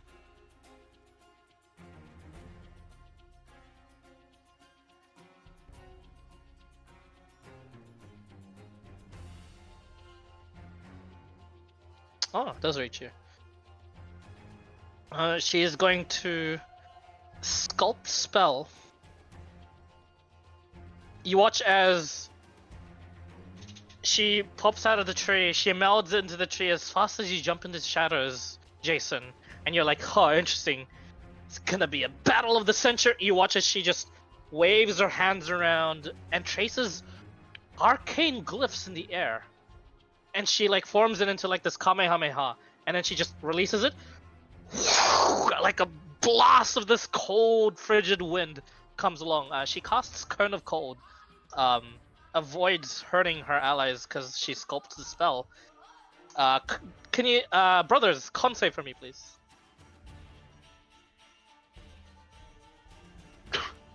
First fail. Fuck me. 25 points of cold damage. That's not that good. The frigid wind hits you. It begins to like just form ice like onto you, and you just whether you break apart from it. But seems hardy, and she just there's like a look of frustration upon her. That ends her turn. Okay. I keep concentration on Warding Wind. You do? Okay. Ratty, you're up. I see the brother, Bendel, who I'm still pretty sure is Jason because they yelled at Jason and then he popped out. Yep. Excellent idea, and I'm going to burn another spell slot for darkness on something I'm holding. Okay. And then bonus action, ignite the fell blade, and then run. And I'm going to go about here, trying to have darkness cut vision to Bandor from the other ones, Okay. but cool. not obscure 20, his sight. 20 feet originating from you, yes? I think it's 10, but I'm just checking. Double check for me. 15 foot radius. Okay, 15. Okay. Alright, darkness users. Looks like you'll affect So I'll have to go a little bit further down. Yep.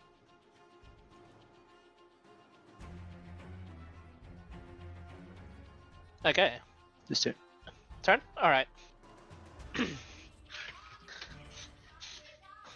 At the end of your turn, the Mother Dryad is going to use a legendary action to command. And you watch as like all the Dryads rush up to where they can. Oops. Yeah. Should be there.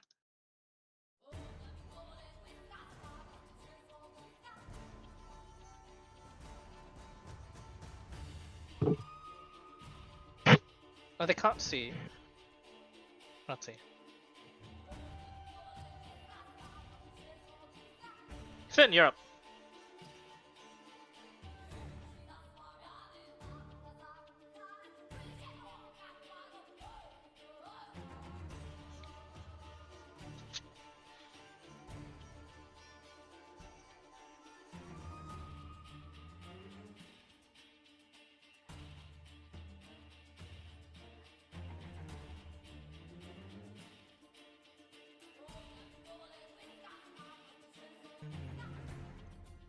Firebolt onto which one? That one? Okay. 20 hits. Let me just double check something. I mean, they are tree creatures, they don't take extra fire damage. It does hit, and it does seem to do the damage. 8 points of fire. It is, since it's a normal dryad though, it's already looking pretty rough.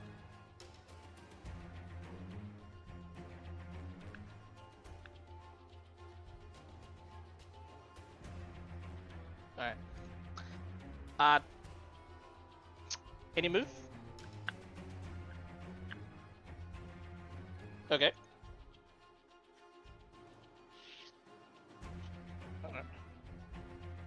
26 hits, 10 points of piercing. It is almost dead. They don't seem to be very hardy creatures, and as that firebolt hit and you rush up for the rapier, you pierce through and it just screams out. An otherworldly scream you did not expect, like a earth woman to scream out.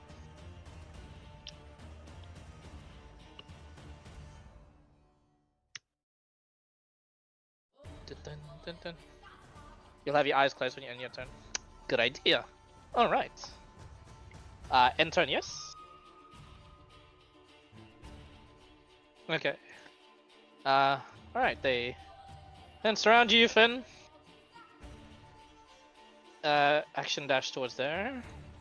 There. 3 strikes at you at advantage because you have your eyes closed, but should be fine. They will use Shillelagh.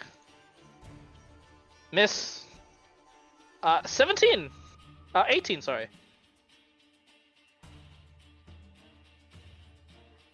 Shield.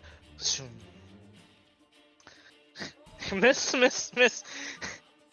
Even with your eyes closed, it's just like the training back home. Since they can't cast their freaking charm at you because you closed your eyes. God darn.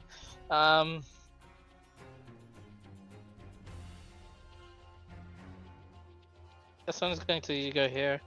4 attacks at advantage to you, Jason. One of them is going to use their Fey Charm on you again. Make another Wisdom saving throw.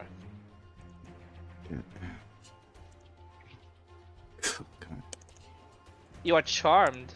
Okay. Cool. They will look towards. They can't see these two. Huh. They don't know what to do. But they try and they retreat and they try and lure Jason back up. This one's already moved, I believe. They try and lure Jason back into the forest. That ends their turn. Jason! Damn it! Are they your friends again? Oh! Oh, my friends. Ooh. I'm like, wait, they're not my friends. I was stillness of mind. He's stillness of mind again. And I'll follow them as well. It's like, oh, my friends. Okay. I walk the same speed as them. Okay. Looking not looking hostile or anything, just following them. Make a deception check.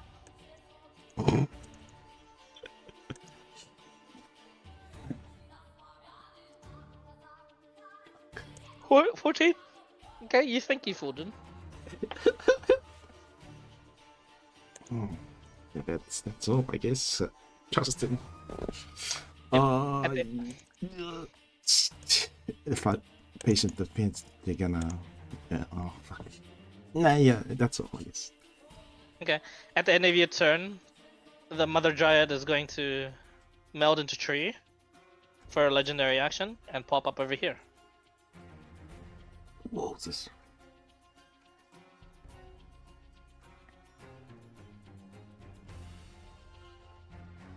I was after Finn all along. Oh.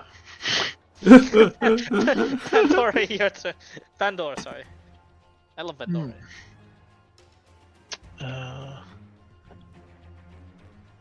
Oh. Pog. Gonna walk over to here. And I am gonna fucking hit this thing.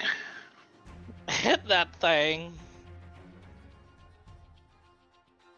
Glaive of striking. As you have this Guan Yu looking glaive just slashing into them. Alright, yeah, that hits. And then I'm gonna pull on Master. Oh, zoom. Jeez, these hits. It's almost dead. Then I'm gonna use my second attack. And with that, you strike it down. Slashed. The hand that it cut off a hand. It reaches out for the club. You parry it to the side with the pole arm, but and then you come down with a slash in half. Glaive of striking. Yeah, these guys are level 9. They have something at least. And then Don't worry, Finn. You have quite a bit more on you. They won't steal it. Don't worry.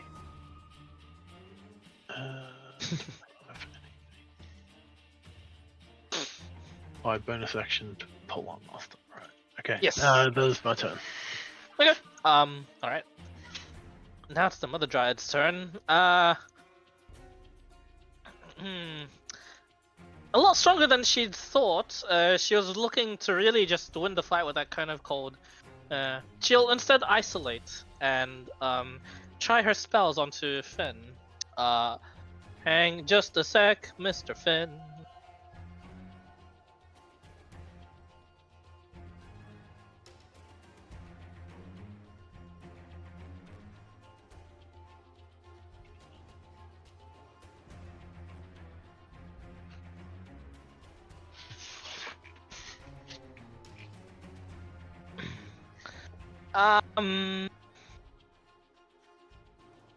Let's see. Yep. Double checking a spell.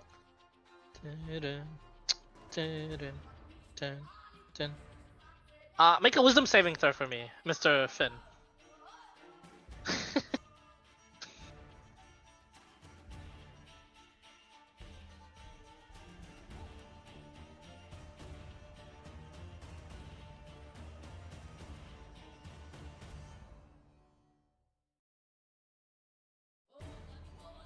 That's a goddamn shame. 4.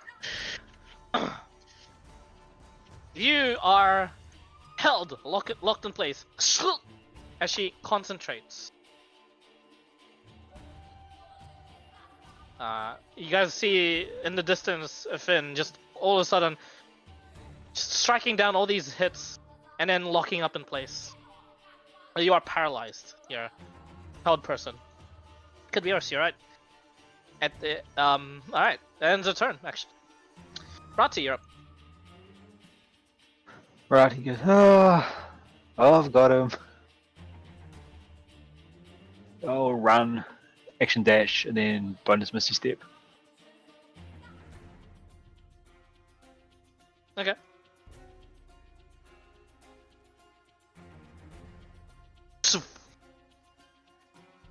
Just turn. I can't see him. Finn, oh shit, you can't see shit. That seems to work out. At the end of your turn, she can't target Finn. You motherfucker. She's going to bonus action meld into legendary action meld into tree.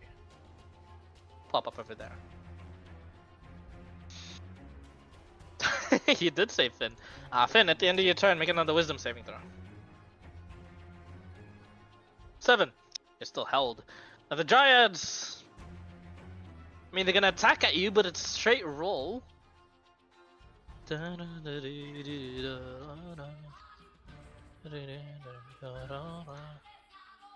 11 miss. 15, I believe it misses. 9 miss.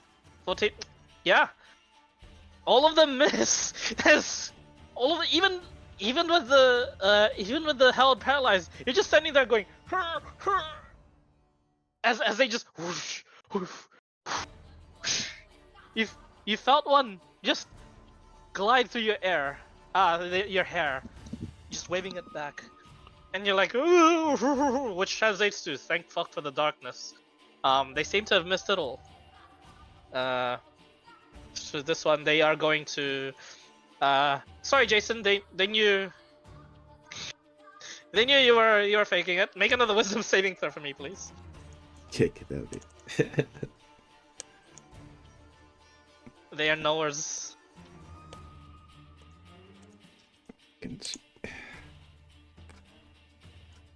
Wisdom save. Boom. Wait, hang on. Yeah, fail. Sorry. These ones, they see the silhouette of their sister fall, and they rush in to try and avenge her. Oh, the first one that entered, I'm going to make it Ooh! a attack of opportunity. Oh yes, it's coming into effect. Holy shit! Is the glaive of striking like paladin smite, or is it like I declare it before I attack? Oh, it's like a smite, I'd say. You can. Okay, So you can for sure crit. I'd say I'll be generous. When you hit with a melee attack using it, you can expand 3 of it up to 3. Then it's just like a smite. Yeah. You're Okay, right. cool. Yep. Yes. Cool. I'm going to make an attack. It's. I'm going to expend 3 charges. Okay. And deal an additional 10 force damage. 10 points of force damage. 22 points is enough. Before it can even come close. This one is beginning to regret her decisions, but at least is able to see you now. Go ahead and make a wisdom saving throw for me. Okay. Wisdom save. 22. Damn! For her. Yeah. She's starting to regret his spaghetti. She Oh. done fucked up. She done fucked up. It was a bit of a misstep from them. They didn't realize what was exactly cutting them down from the warding wind, as you're just keeping them at wind. They're not getting to you, it seems. But just like old times. Your brother, on the other hand, Jason. Oh, My friends. why is your brother killing down these hot women? Yeah, my Then- friends. Oh wait, Your friends. Oh wait, you action stillness of mind again? I will stillness of mind. You, And man, they really need to again. stop messing with you. I was like, hey, my friends.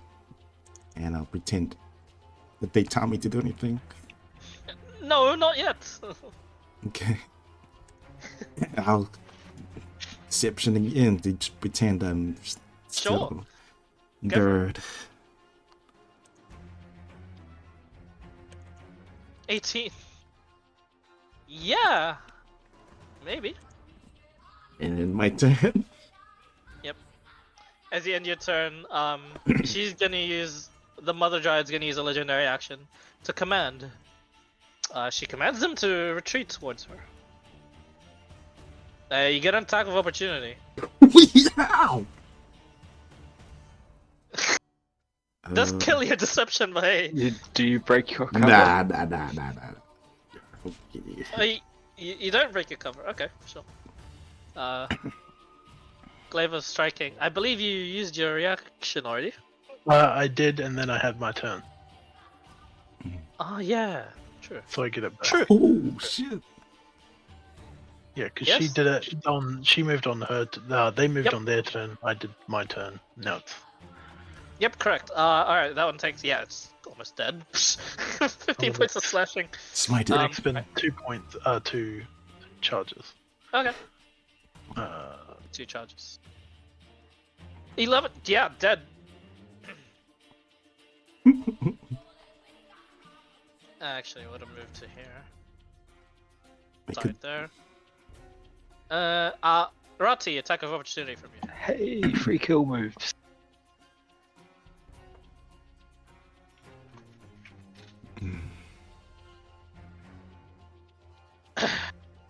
Great sword of the Balk Sun. I Oh, love it. Oh. 17 points of damage. What a Yeah, blunder. fire from the black sub. I love yours. Fast typing missteps. As the fire from the black sub, from the Balk Sun, hits onto that one. So some See, I think I Oh, ran my- out of time. for speed. it's almost dead. Alright. And he slowed by 20. They are. Jesus Christ! Hang on. Yep. He moves that much. Bandore, the killer of dryads. Your turn. No, my turn. She legendary actioned at the end of my turn, so now it's the Ah, right. lady's turn. Yeah. Ah, okay, that's why you can make that. Yep, okay. Yeah. That's her turn. Mm.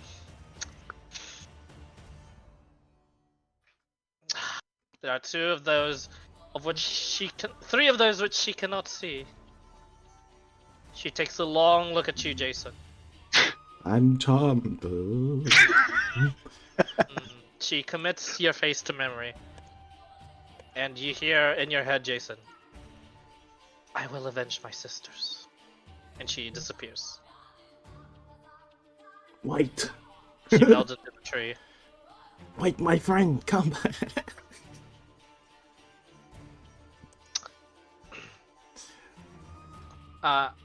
As she does so, the concentration for a hold person is let go. And all of you hear in your heads, we do not want a war. Let the rest of my sisters go. But do not desecrate the forest any further. Please. What do you guys do? Collectively. We'll go from the initiative order. Rati, do you continue to pursue them down? Is it two-way communication or is she sending? You don't know. You can try and communicate back telepathically. What do you think to her? We're taking what we need, challenge us and die.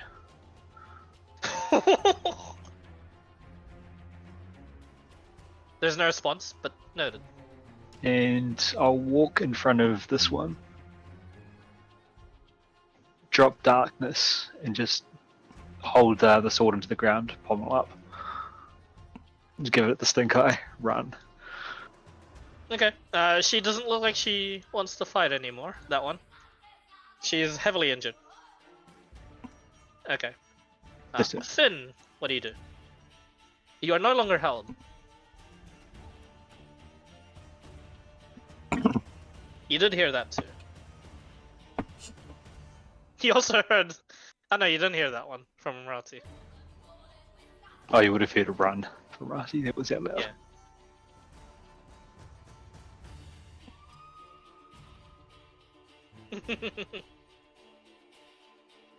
Wait for everyone else's reaction. Okay. Now the Dryads do run. The attack of opportunity. As tempting it is, Rati's the good guy here.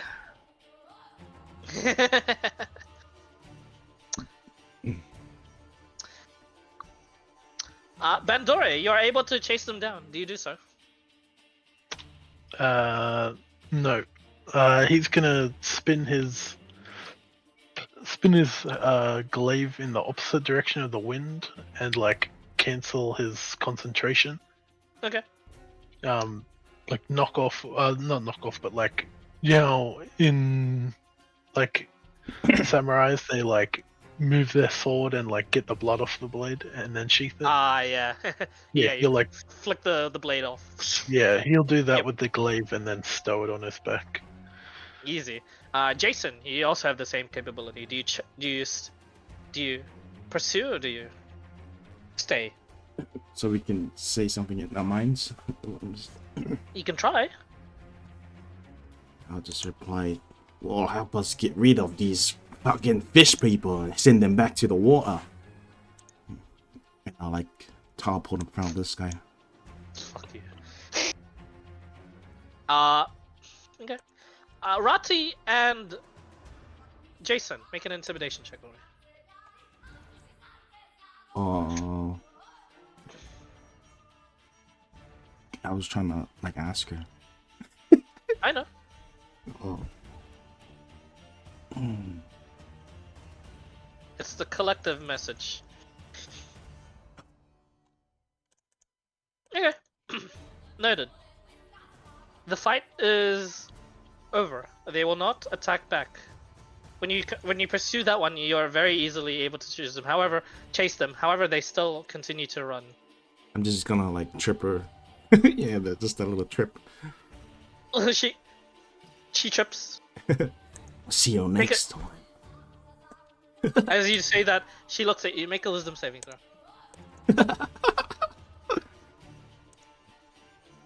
My friend. 17. 17. You resist it. Yes. I'll And pretend. She just says, do you understand Sylvan? Please. Oh fuck! I never chose. Shit. Some of the monk ones get everything right. Nah, I don't. If you're high enough level, you understand everything. Yeah. Ah, fuck. I don't think I would have picked Sylvan. Okay, alright. I appreciate that. I mean, it's not like a curse, but she says something. You think it's offensive, and then she runs away into the nearby tree, like Harry Potter, a train station style. As I see. Alright. Yeah. Oh, can I see if I can walk inside as well? Yep. You whack. Oh, Can't walk inside the tree. fucking damn, crikey. Fucking. This has been painful. I hate it. I hate it so much too. I hate you too. I'll bash back to That my was brother. Yeah, that was meant to be an easy encounter, but if your wisdom saves are shit, you would have been fucked. because it was just charm, and then hit and charm and hit and charm and hit and charm. You guys wouldn't have. It's one of the cheesy battles, but no. Some of you have darkness, some of you have warding wind. You know what? Good on you. Oh, fuck I these like guys up. I just needed an action. Fuck. Yeah. The The saves. save's not going. No, I mean, if Finn had gotten Warding Wind up as well, they would have had to gone into the Warding Wind first in order to look at him. Yeah, they didn't charm him. It was he was held by the Mother Dryad, which, to be fair, that was the more dangerous one. It's auto crit. Yeah. Paralyzed target, right? Yep, Yeah. correct. It was meant to be like an isolation fight. Like, the other three are charmed, and then I could hold one person down, they could just club it to death. Sorry, I'm evil. Yep. You know, I gotta make work with low econ sometimes. And I almost did, if not for the meddling darkness. Rati's playing safer now that he's been decapitated. And as you guys have repelled them, the captain comes back with all of them loaded with like crossbows, and they're like, "Oh, we missed the fun, didn't we?" Yep. A few little tree women couldn't stop us. Just like a bit of like icicle shards stuck in you guys. Oh yeah. True. Are you bald? Like, do you have beard? Is there any facial hair that's frozen solid? For I just have slicked back hair. Okay. It's even So more that- slicked back. It's frozen Yeah. in perfect place. Yeah, it's like waxed. It looks better, actually. I'd like to imagine that the tree people can never face us, and then like this melting lot of sludge just drips down your face.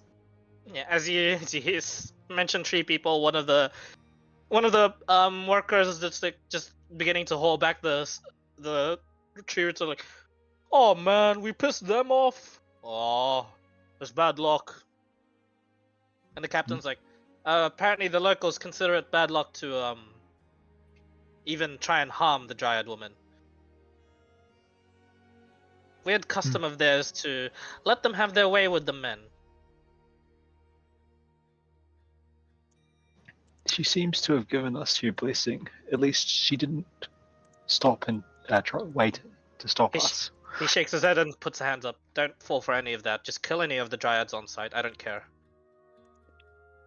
I've gotten the snipers to overlook our position so far into the tree line. We may have attracted some things. Let's go. Let's get a move on. Come. I'll have you lot out on guard duty and come haul ass with us. And it's at this from the Dryad bodies. You don't get sap. You get like, it's weird. It's not sap. It's green. Put into, if you have vials, put in 3 Dryads worth of tree essence. The bodies are still there, yes. If you guys decide to loot, the only thing you can loot, and know off the top of your head that's actually even remotely valuable, is Dryad essence. Essentially blood. You start resting on a stump, keeping a lookout. Alright. You start your short rest. Essence way. 1 Dryad is enough for like a healing potion worth, so 0.5 each. So if you want to carry all that, let me know, and let the party know. I brought 100 vials, so yes, I do have vials. For fuck's sake, alright. Okay. Perception checks for you, those of you keeping watch, including Rati, that's also resting. Alright. Along with the carry, yeah. Okay, so no perception from Finn. You're helping with carry duty. That's the captain. Oh, that's the workers. Oh, okay. Natural 20.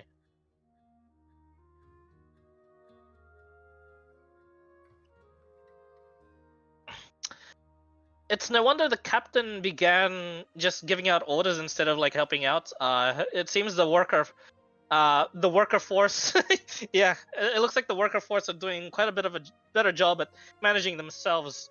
It seems for now, as they carry like most of the stumps that is needed. At the end of the day, as like 3 hours had passed, Finn, go ahead and roll a d20 for me. 14. The day is uneventful, and you guys eventually carry between all of you dig up and carry what looks to be, thanks to the efforts of your workers, around 33 stumps. All of them are really exhausted, and they seem to have been more panicked and driven by adrenaline with the initial sightings of the dryads. But after that, thanks to the perceptions of the brothers, the Yingu brothers, you can pose safely as you make sure that the people are safe and sound. And they are. They're freaking tired. Those of you having to help haul, except for Finn. Oh, none of you. Only Finn did. Finn, you are the only one that doesn't suffer an exhaustion point because you are used to this. In fact, you were built for this. This is why you are able to carry this much alongside them. What sort of trees? These are your deciduous oak trees. Each stump spot, I'm gonna chuck in an acorn and cover it. Just scratch around until I find some old ones. Okay. With this, you'd have enough sap, plus a bit extra to cover, I believe, an entire field worth of the Operation Fire Blanket that you're looking for. Yes? Or do you think you need more than that? Realistically. Asking Daunts, not Rati. I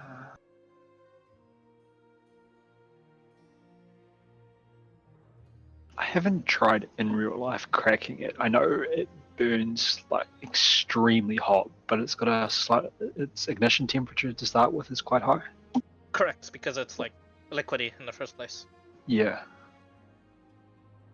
I mean, I'd say that's no problem because of the ignition process. They're exploding one of those special crates on top of it. Yeah, because if you put the squeeze on it, it just pours out from stumps. Yep. So I'm guessing more than enough, but it won't be like an oil where it ignites, sticks, and burns. It'll be more closer to a flash fire, unless they mix it with stuff. Yep. It would blanket the field as if it was like more like a wall of fire or more like a fireball. What do you think? If they just use crack it with some distilled alcohol, it would be more like a flash fire or a vacuum bomb. That's probably all they're able to do then. With it, they don't really have any other options. They can mix it with the.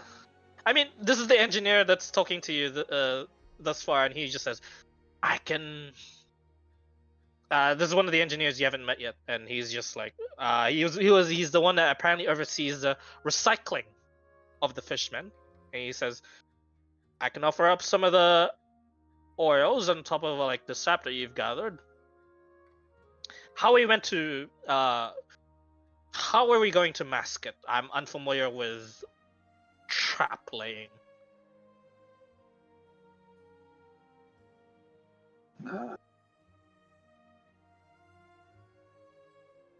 I feel we should go through and stick stakes into the ground. Fresh wooden stakes. It looks like those are the defensive measures. The smell from the stakes would mask the smell from the sap. He nods. We can put it down easily passable stakes, and then behind the stakes would be this blanket that you're talking about, the captain was talking about. Would they be covered with dirt, or what's to go there?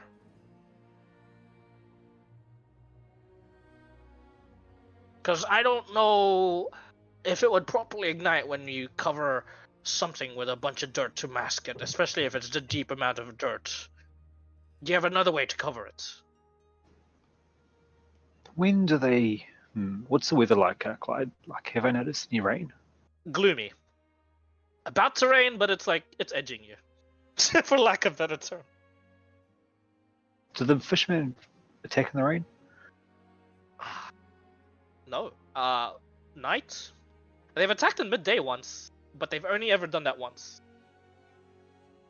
But So- what about if it's raining? Like, do they prefer dry conditions, or They do, on occasion, they do take the chance to attack when it does rain, but it hasn't rained much.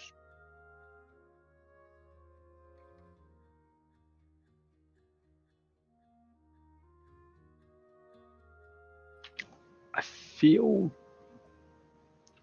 probably our best bet would be just to mix it with sand and scatter it everywhere, but it Yeah. won't ignite in the rain. Oh, Finn also says that, and yeah, has said that before, and the engineer does agree.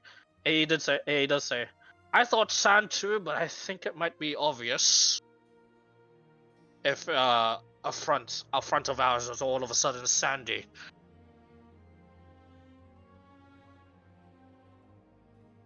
Unless you mean to lay this trap where the sea waves come in. which way do they usually take from this side, right? Yes. Apparently the safest side. Let's just scatter sand everywhere.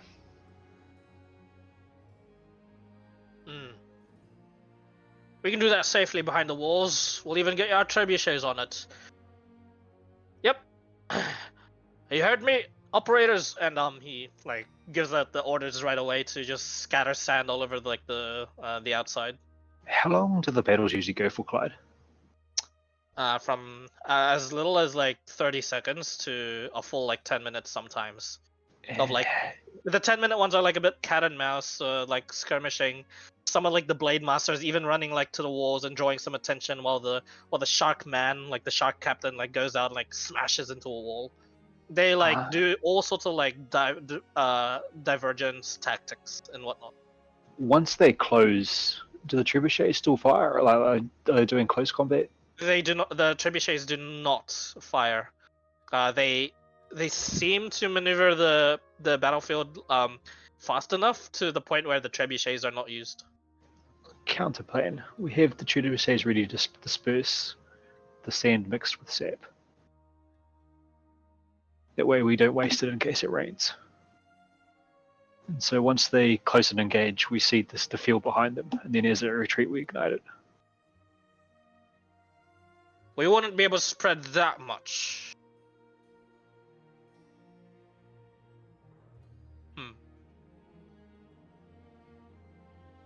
You'll think about it. If you're planning to scare them, we need to be able to lay this out in advance and in a large area. They're wily, they are annoying. The captain chimes in, and for the most part, they do spread around. They attack our walls probably as efficiently as I would command any force to attack walls with whatever I'm given with. And if I'm given some ninja fishmen shark people, I think I'd command them the same way. Do they retreat all in an organized fashion, or do they retreat in stages? Stages. The only time we have forced them to retreat in an organized fashion was the use of the firearms, but it was a waste of resources. I have to admit. We did not kill much of them. We forced them to retreat a bit too early for my liking.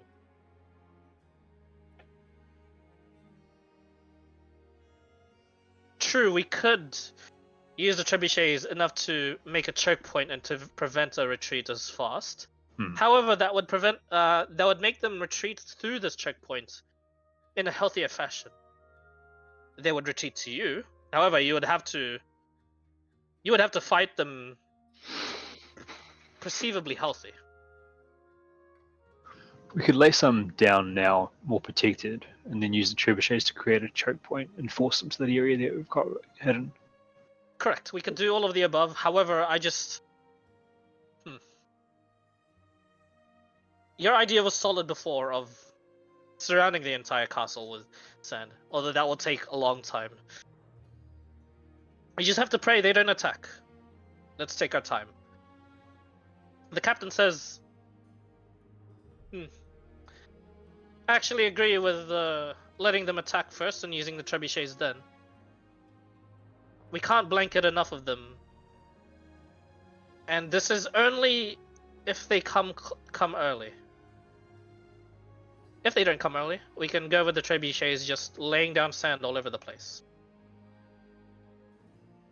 Sounds like a plan. The engineer is satisfied and he just goes, "Oh, good talk. All right, back to extraction."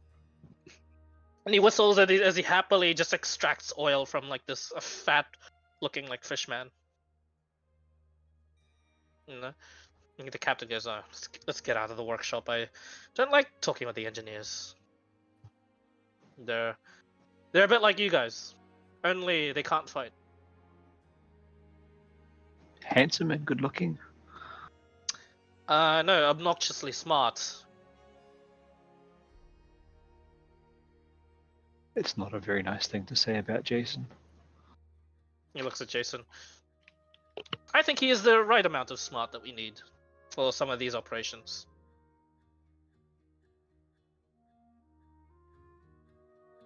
Besides, that's not a nice thing to say about Jason. Do either of the brothers correct me about mixing the names up? Or are they just posing in this background? They're posing. Okay. Yeah, A couple of them. You see Jason at times listen intently, and Bandor as well. But they afterwards, when you look at them, they try and maintain the pose better. They seem to be at least aware. Every now and again, we'd look at each other and like correct our pose if it's a little bit off. Yeah, I'd assume so. Are we talking like Dragon Ball Z, like semi-practical poses, or Team Rocket, like Team outlandish? Rocket. They're doing Team Rocket shit. It is annoying the fuck out of me. I want to kill them. Anyway, since I want to kill them, friendly, could you roll a d20 for me? Not really, no. For the luck on if they attack early or not. 7. Oh wait, it's a D20. No, you're good. You guys are good. The next day, there's enough of the sand, like 16 hours pass, and there's been no activity. So it has been 3 days since the last attack, it seems, which is odd. Maybe they're mounting more of an attack this time. Do we have some downtime to cook some pies? Yes, you do. 16 hours. Can Some I people get the spells back. attempt Correct. to honey pie, some pies, a batch? Okay. What else do you add with the honey? I am going to try some sort of glazed ham pie. Ooh. Roll a d20 for me. 8. 8. It's pretty good. It looks pretty good. Glazed ham pie, enough for 4, and it only took you a single jar. Do you share it with the? You share it with the others, yes? Yeah, right before, like after our rest, similar to what Okay. Rose and Gard told us to do. Okay. You eat it. This is delicious. This pie, Jason and Bandor. Holy moly! This is like the best pie I've ever eaten. This is amazing pie, and then all of you begin to get drowsy and just sleep on the spot. You're woken up by the captain 2 hours later, and you all feel like you've gotten the best night of your sleep. You found new recipe, the super honey glazed ham pie. It shortens your long rest time to 2 hours.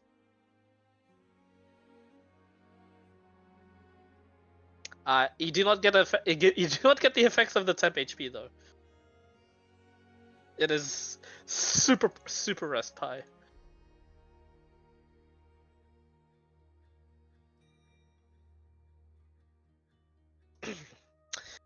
So yeah, scratch that. You have 3 long rests worth of time. So your spell slots are back if you even spent any. I think it was only Bandor. Yeah, you get your charges back as well. Yeah, Easy. 16 hours pass. Anything else you guys want to do in that 16 hours? I'd help with the alchemist fire production such as well. Yep. Yeah. Easy enough process. They get you with like the They stick you with like the hands-on sort of experience of really extracting like the oil from it. A lot of them seem to do it manually. There's very little like machinery here to do it like efficiently. They seem to just have like a lot of manpower in order to like get this shit done, and that's what you do. You're like the equivalent of like stepping on grapes. I'll help what you can. Finn, you are put to repairing work. You are the only person that can lift up some of the shit that's being loaded onto the cranes, and that is what they're using you for. They are glad you are this strong, and you help some of the restored walls, at least, to the restoring of them. The brothers. What are you doing? Bandor, since we got all those logs and stuff, well, stumps and things. Any like usable wood, he would use his carpentry skills to like fortify any doors, points of weakness, like obviously because the walls would be made of stone, but the doors and things like that may not necessarily have like as much protection as the say a wall or a window or something. Good idea. There is a point of weakness. The captain says every door. There needs some way. There needs some ways for it to be more reinforced when it's like locked. So he explains to you the process of, this one here, this one here. There is a need for it too. There's fishmen blade masters, the Sahagan blade masters. They get into like the buildings quite easily, even whilst locked. So they need that reinforced definitely. Go ahead and make a carpentry check for me. I don't know. I haven't set it up. I don't know what that would be. It would use your strength modifier. Okay. So since you're proficient with it. Oh right. Yeah. It would have your proficiency as well. Okay. So it's in those custom skills, yeah. Yeah. Custom carpentry. Strength. This is the carpentry you got from shipwriting, right? Correct. Okay. Yeah. Would still work. Can entangle be placed on the walls? Real question. Good idea. Let me look that up.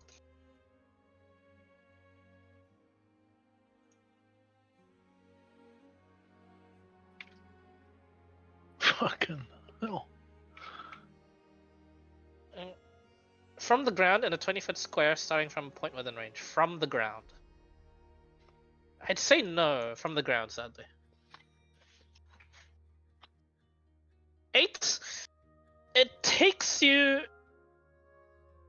I mean, your 16 hours would be used. That's okay. Yep, sure. You're able to reinforce them, at least. The captain is very happy about this. The only other carpenter they have is like the ship carpenter from Evander's group, and he's honestly stuck in maintenance for the central keep from the occasional siege weapons that do make it into boulder throwing range and into the keep. Not much of them make through, but the occasional boulders that do come through, he's the one who's having to patch it up. Okay. That guy was a legend. Yes, he was, Yeah. wasn't he? Yeah. I remember. I've got carpentry and smithing, so like I can like make nails and stuff if need be. Holy shit, you're very good for this situation. Yeah. All right. Jason, what have you got, if anything? I'm a weaver. Oh no, that's actually pretty useful. You are repairing all this all the connections and seams on like the you'd think leatherworking would be the thing here, but some weaving would be required for some of these armors that they have. You'd be put to work in mostly repairs. Go ahead and make a weaver check. Can you make nets as a weaver? Yes, he can. Very good nets. Dex? For the stat? Yes, so yes, Dex. Okay. For you. 12, good enough. It would take you half of what was needed. Fishing nets. Do you run the idea to him?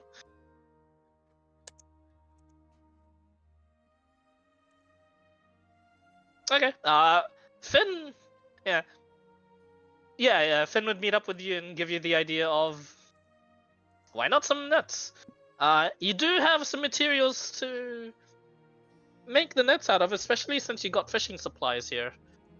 Like quite a bit of it, from looting like the first bits of the town. What sort of nets do you want him to make? Bowler nets, throwing nets? Big ball of nets. You can, yeah. Essentially the same thing. They're using okay, so throwing nets. Gladiator nets. Okay. Do you attempt that, Jason? Alright. I can do that. Okay. Leave it get up the to the materials. Yingu family to work on this. Yeah, Adrian himself gets you a couple of people to work alongside with and help you with what you need as you give them instructions. Go ahead and make a Weaver's check for me again. Oh. 26. Okay. You make yourself normal nets. 3 of them weaved normal nets, and find it within yourself to reuse like some like these like the scrap metal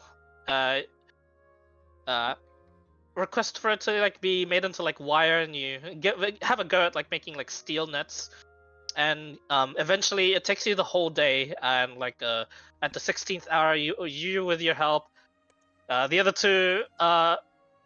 two women that are helping you with this like high five each other and high five you as you make yourself 3 normal throwing nets and 1 steel net. Finn, Proper writing it. steel nets. Finn, are you gonna write it down? Or... You write it down. Me? Whoever's using it, actually, honestly. Do you want one, Finn?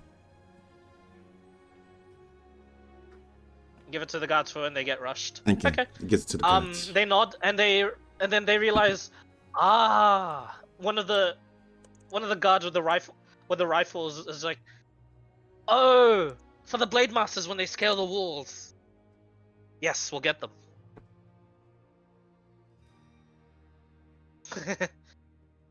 They smile. One of them claps. Oh, hey sir, I'm real good at throwing these. I've wrenched up quite a bit of and they get one of the farmers as the like one of the last sowers to be in charge of like the throwing nets. Think smart and never overthink. Trust these soldiers to do that. Don't worry.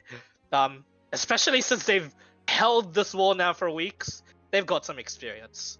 All of them seem to nod in understanding, nod towards you in appreciation. And yeah. There you go. Some safeties for one section of the wall. They now, in their free time, they will now request some jobs for both Bandor and Jason to continue to reinforce the keep as is. Jason making repairs as well as like nets, and Bandor making reinforcements in and out of the keep. Goodness me! I didn't think you guys would take some tools. But look at you, helping the war. Look We're at more that. than just pretty. Sure. And entertaining. Learned about the nets from your campaign. Yeah, how the normal nets you can just throw in as a strength save, right? They're pretty fucking strong. Strength save for like a restraint, I believe. Or was it dex save? One of them. You always hit basic. Nice. Yeah, steel nets. Essentially, I was gonna use these as like for if I kept leveling Conway, make silver steel nets. Oh shit. Yeah. Yep. Some werewolf catching nets. The steel net they have is essentially like a werewolf catching net. It is definitely paying a clock. Maybe even useful against a certain baby shark. Do. Barbed, yeah. Of course. Oh jeez. Really sticks on. As you guys get to doing that in this 17th hour, you guys hear a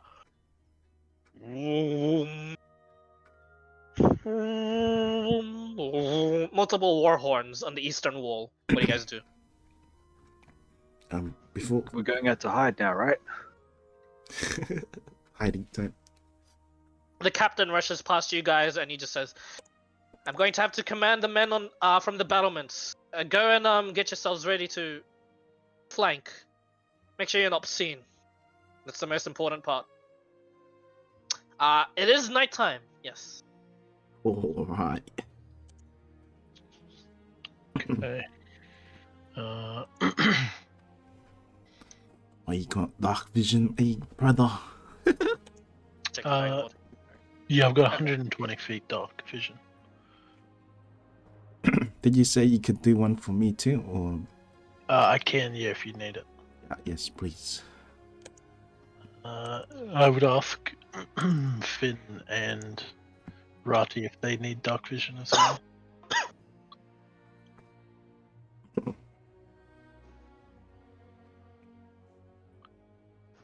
I'll make do with my current eyes.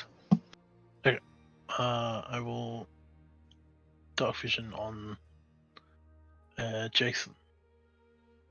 Oh, use actual spell slot. Okay. I got heaps there. Okay, cool. He does. Oh.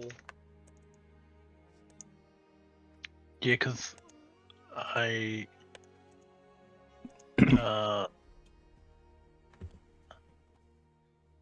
if I'm 4th level druid, I just have 4th level druid, like level 4 druid spell slots, or do I have level 9? You Spell have level 4 Yeah, okay. I thought caster so. spell slots. Yep. Yeah. I wasn't sure which. Okay. You write. Which right? Sorry. Only got cold. Cold. Okay, that doesn't produce light. Okay, good. Always feel like I asked that. Yeah. Okay. Good to know. Good to know.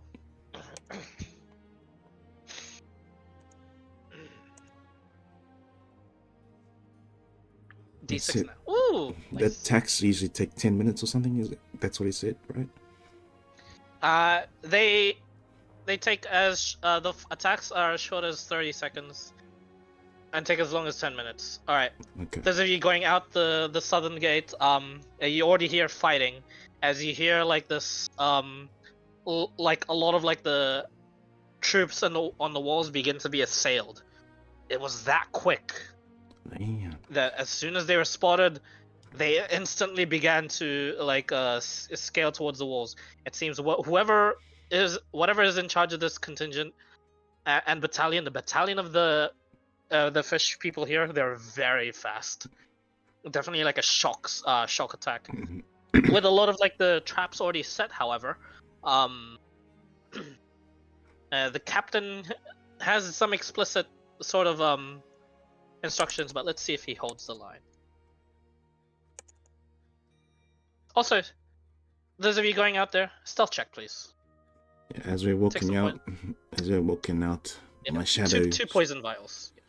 Oh, no. Yeah, sorry. As we're walking out, my shadows spread out to everybody, Okay. and they pass without a trace. Does it stack? Oh, It does not stack. you already got it. Oh, Have you already? I'd say one of you does it. Rati was first, so yeah. Rati already cast it. Shit. Yes. I miss it. got a one use racial cast per day, so it doesn't waste a spell slot. Okay. Yours uses Key key points. points. Yeah, probably better save them for fighting. Okay, sorry, I missed that.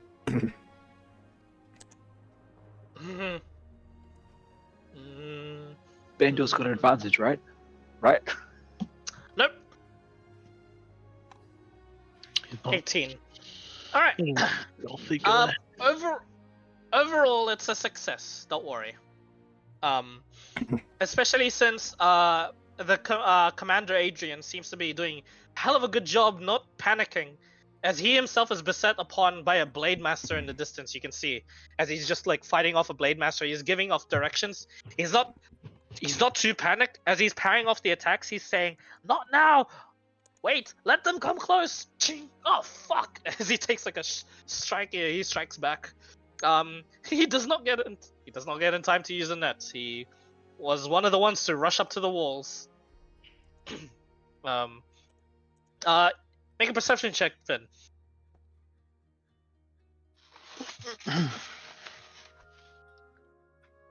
2. You're not sure. Maybe in the distance you could see one getting netted. You're not entirely too sure. It's all going too fast. As the smoke envelops you guys, you begin into like a stealth, circling around and waiting for the mark, waiting until most of these fishmen. And you see now a lot of these fishmen, they seem to have they step onto the sand and they don't notice it. They just like step in, they throw the harpoons. If they miss, they just go. If they hit, they try and pull down a soldier. One by one, some of these soldiers get pulled down, and they seem to just do hit and run tactics. The soldiers in the battlements are too busy dealing with the blade masters that are ducking in and out, trying to get into like the doors, and one of them gets stuck, and he gets flanked and captured and killed.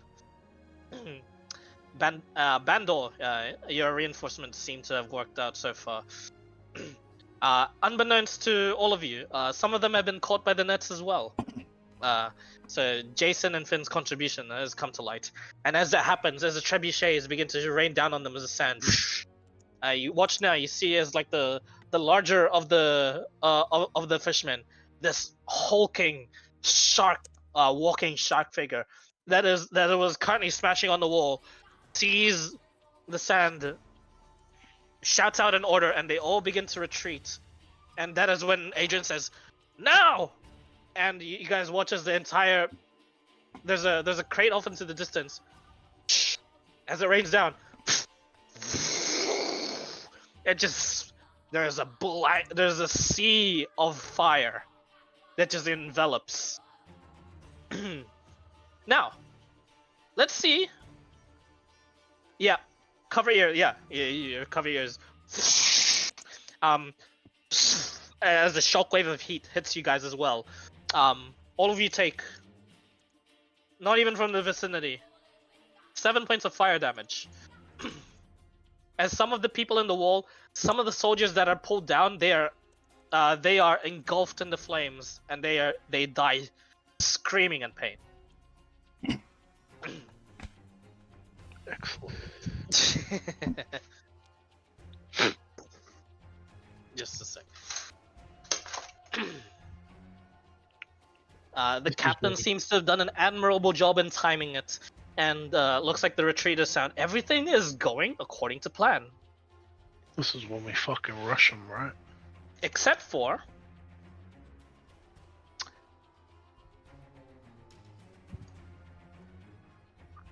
the fact that the larger shark retreats north.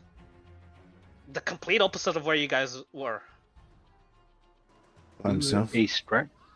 Yeah, you were trying to go east from the southern flank. Okay. You're trying to circle all the way around. But yeah, you had gotten to your ambush spots, but he seems to be fleeing north. What do you guys do? Distance? Distance? Hard to tell. Around 600, 700-ish feet. Do we know if he's faster than us? Hard to tell from this distance. He's already making it up there. What are you guys doing?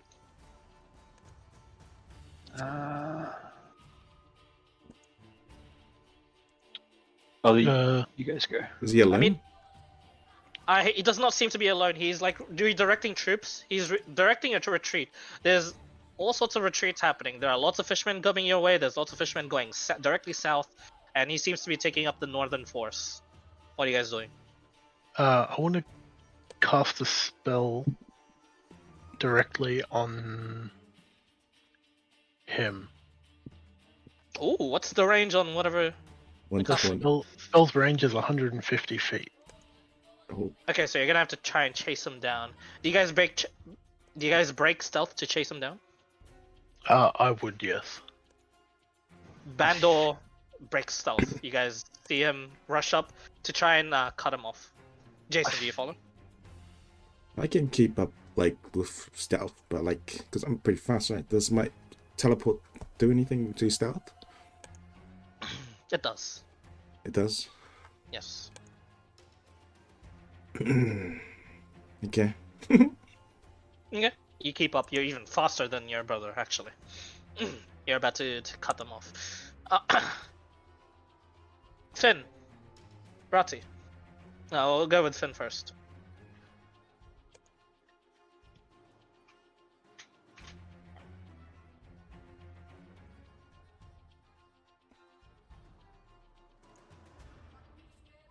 Guess it's time to fight.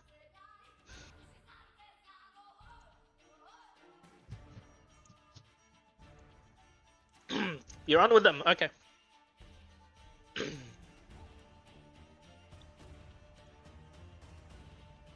I like go as fast as like ahead of them, ahead of Bandor, but then like stop and wait every time for him to catch up.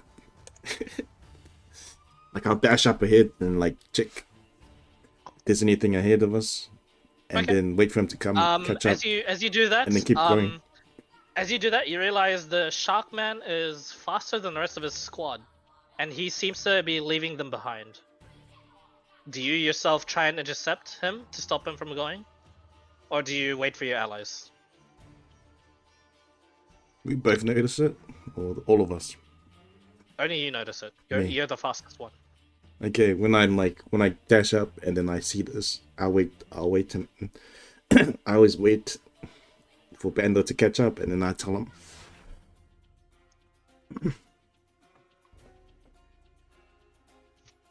Looks like the shark is like outrunning his mates. A coward, just as I suspected. I'll keep track We of have to him. stop. We have to stop him. All right. Shall we wait till he's alone more, or shall I dash up? These small fry mean nothing. We need to stop him in his tracks. Okay. I'll just keep dashing up. Okay, you run ahead. You're the first one to the fray.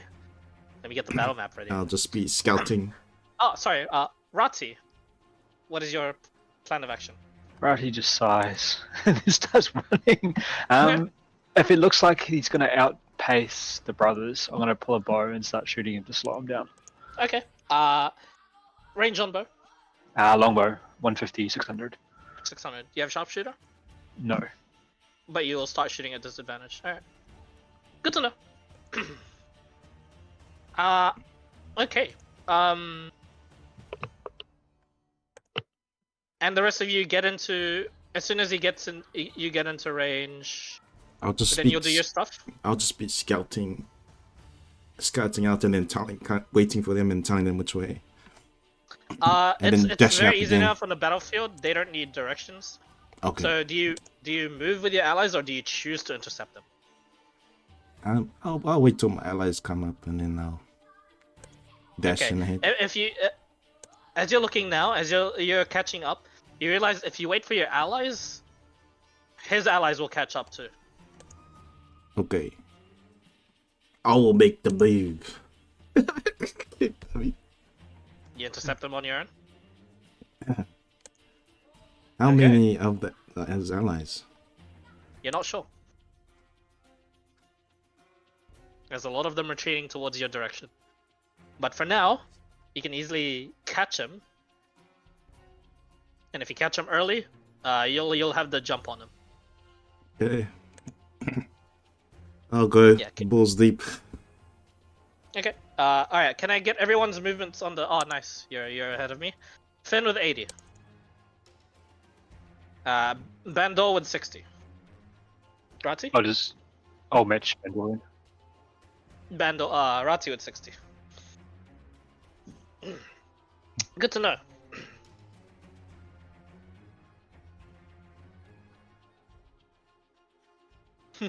Mine's 90 plus 60. So 150, yeah? I ignore rough terrain if that matters. Okay.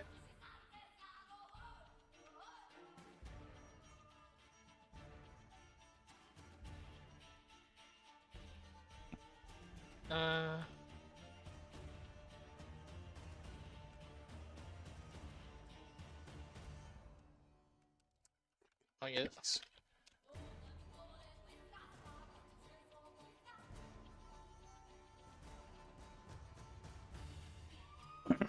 Time to smoke. I miss the speed, but I'm alone. They get into the nighttime forest up into the north. Going in towards where the town is, you intercept this creature.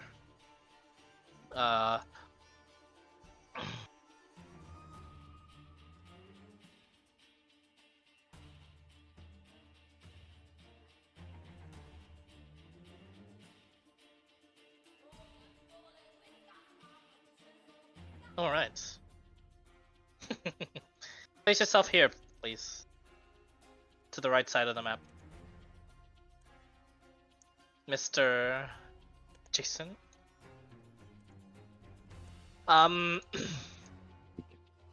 This as this creature is like running with its anchor, and it's got like lots of bolts behind it, and just like licks of flames on its body. You watch as it turns to you, as you arrive, and it just like roll initiative. I determined how fast it was running, though. Perception check.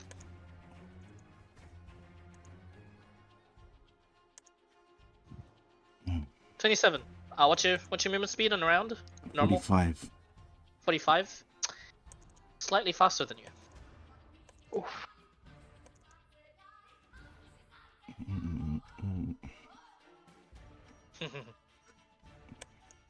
Initiative. Oh. It's 9. Okay. Top of initiative round at initiative 20. Some of the defenses still try and shoot towards where the champion is, as some of the crossbows on the walls are trained on it.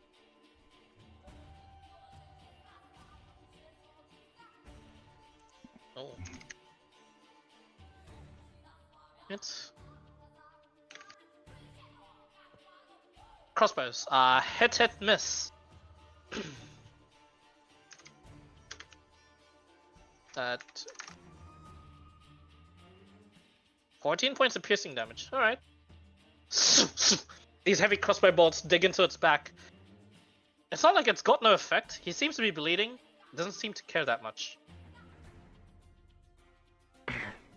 No, it's its turn. You watch as it turns to you, and as it receives the bolts, you watch as it just snarls. And then you watch as it bites down on its arm.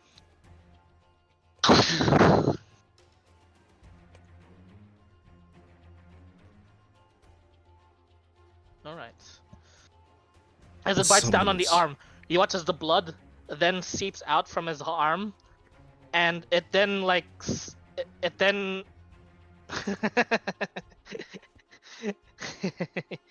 the irony of a shark man being a blood hunter. The blood begins to seep into the anchor, and you watch as the anchor then begins to light up with lightning energy as it uses a bonus action to activate the blood rite.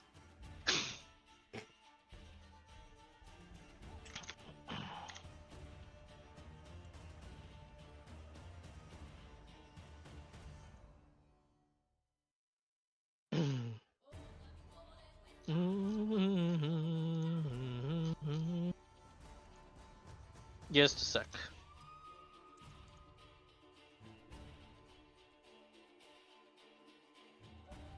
Excuse me.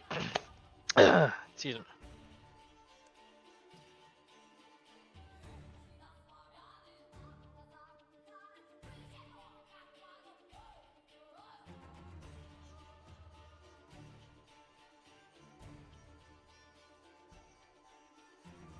Gotta change some stuff.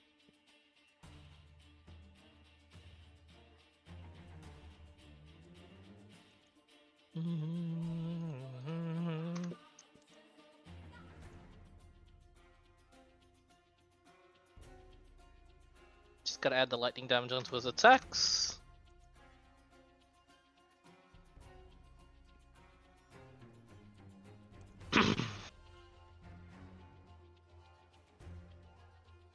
Moves about there.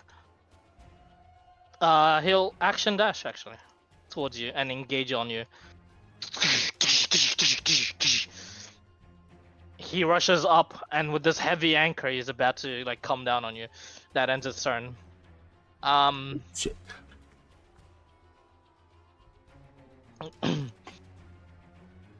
Go ahead. Your turn now. Crikey, he's a fucking big one, mate. Oh man, no, just attack Okay. when he comes into range. Oh, wow. Hits. 11 points of bludgeoning. Hit it. He will do a stunning strike just to see. Stunning strike. Alright. 14. Oh, Does that? I'm Save? 20, bro. Your DC is 20? Oh wait, 17, man. 17.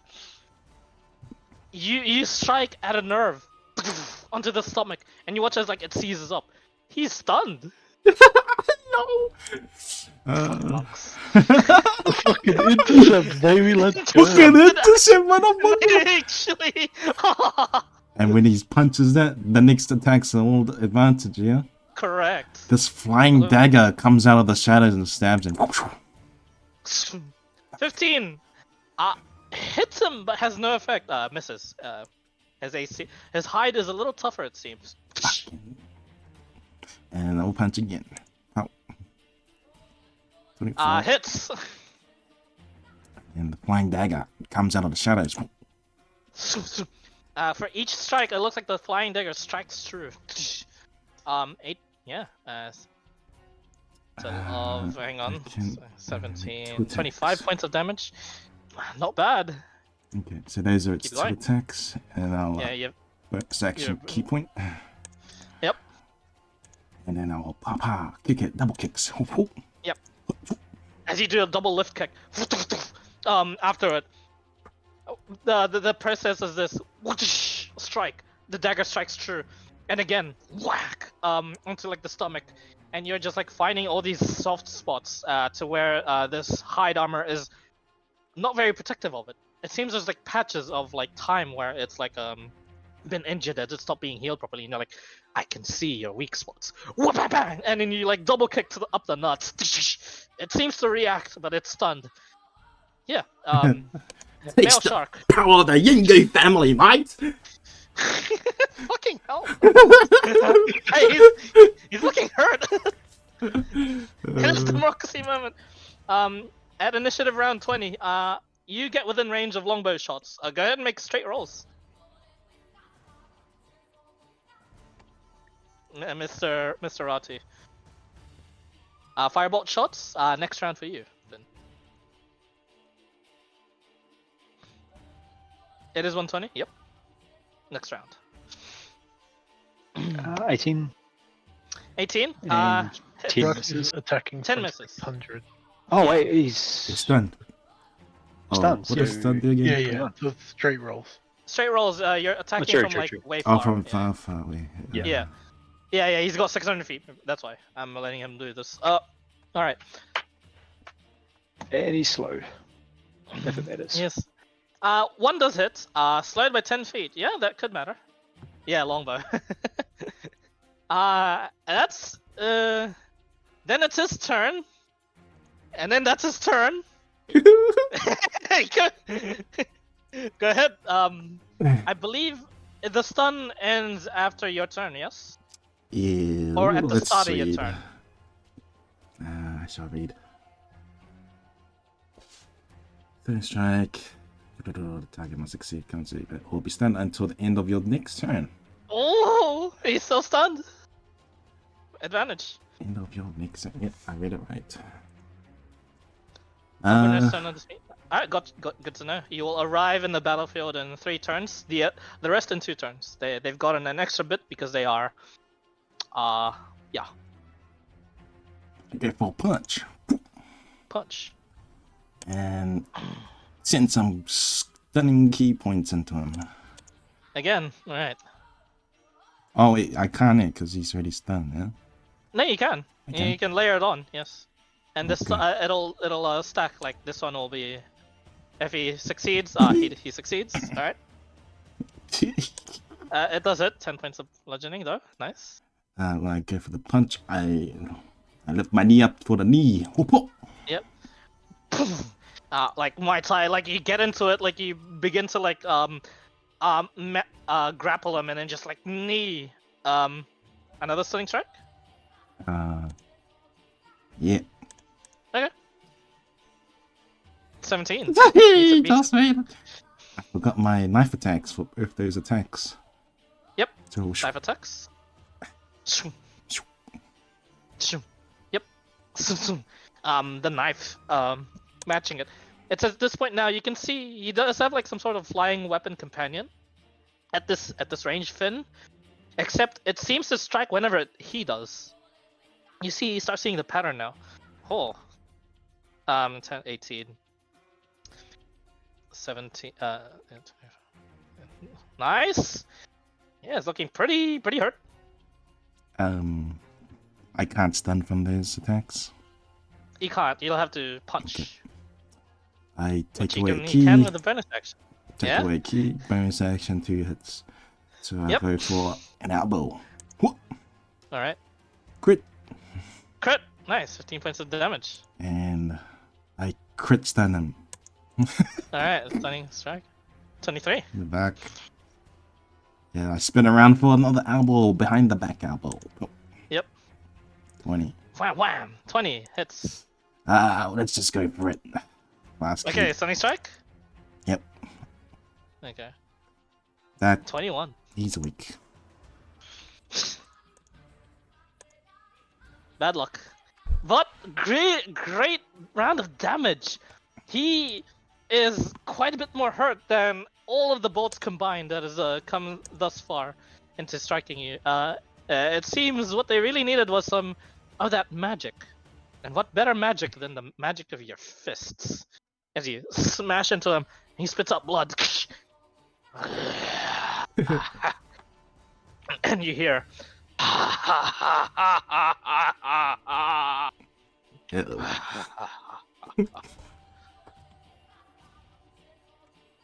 Is that all? Yeah, it's all. It's all my gut. The anchors lightning up. As you guys keep into the thing, one more round until you hit spell range, Bendor. Finn, you're able to shoot your firebolt from here. Oh wait, he was stunned still, right? Fuck. Never mind. Too late. 12 misses sadly. Oof. Yep. Rati, you can do your shots if you'd like, or spend your action getting into better range. Would I be within Not straight roll yet. range if I dash for next turn? If you for next turn you would be if you dash now. Oh, dash now. Okay, good to know. And Bandora can only move. Alright. The Sahagan champion smashes the anchor to the ground first as you watch him.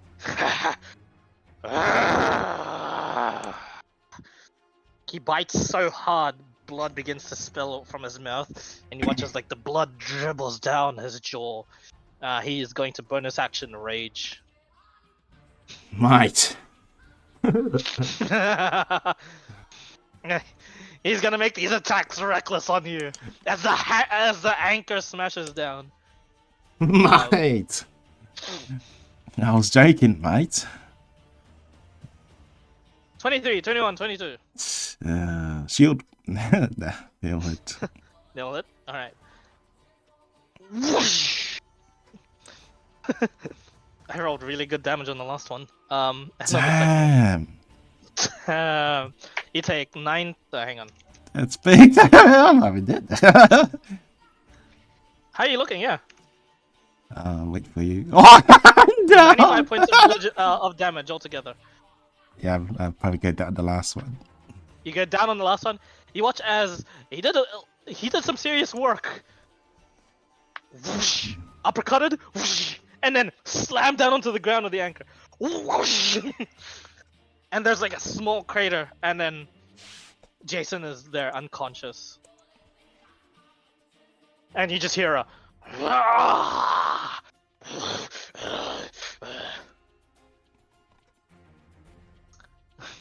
oh shit. Jason, death saving throw. Oh shit. Damn. 9. It's at this point, Bandor, you're in spell range. Finn, you enter the fight. Put yourself here and roll initiative. Be reckless too.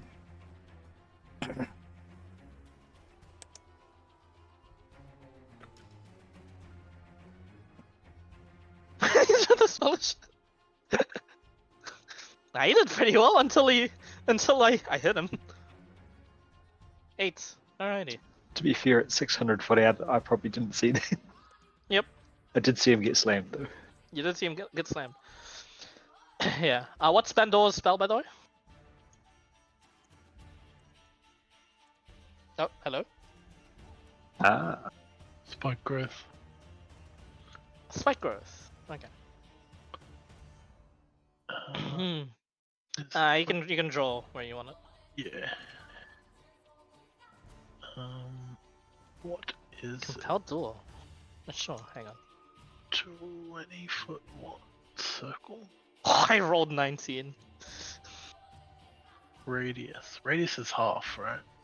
Correct. Fucking hell, it's big. yeah, it is.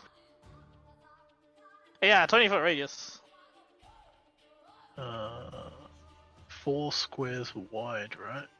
Yes.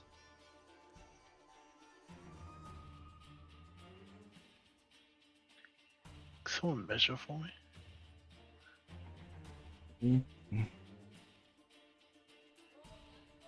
Oh, it doesn't help me. Is there a way to draw an ellipse, like, perfect like that? Oh, I think I just did.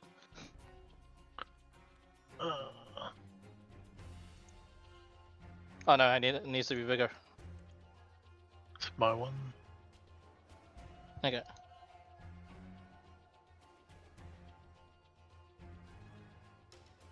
Let's say we'll use this one for now, and it's a little bit bigger than that. I mean, it's my one, right? Oh yeah. I wouldn't put it on. I'm not gonna put it on Jason. It'll be right on the edge. Okay. Alright, I see the black circle. Yep. Oh yeah. Alright, good. I should change the color.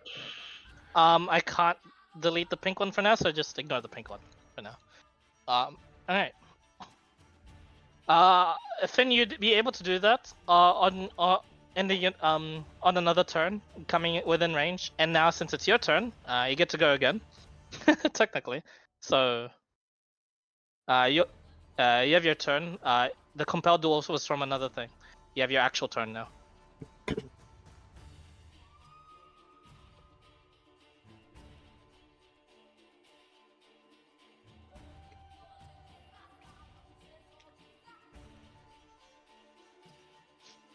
You'll okay, sure. Compelled duel again. 13 fails. uh, there's more than. It is it then looks towards you. Bloodlust in its eyes.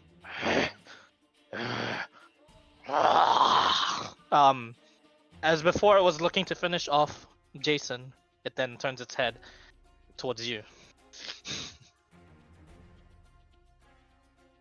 You emphasize the lunch later. Okay, sure. End your turn? Oh, you have your action actually.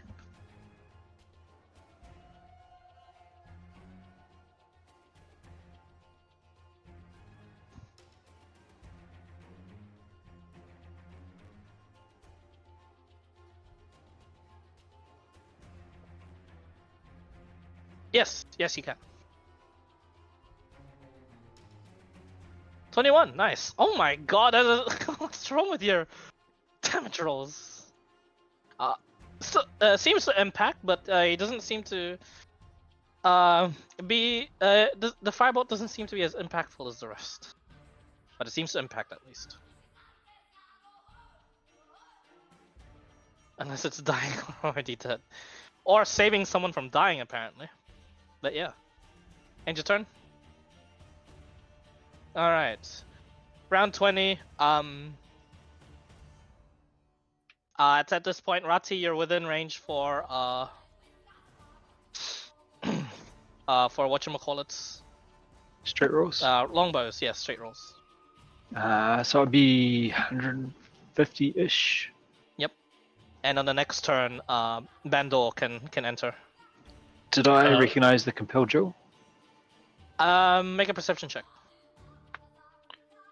How far am I? I'd say you were. What was the max range for that spike growth? 150.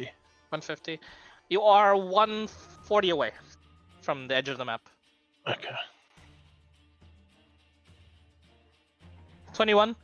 You would have seen Finn cast something, and the attention of it being turned towards Finn. Would there be in check to recognize spell? Or arcana? You're not sure from then on. Go flip a coin to see if you attack or not. Yeah, that's what I was trying to wonder. On a One's 2, you attack. attack. On a 2, you attack. 2.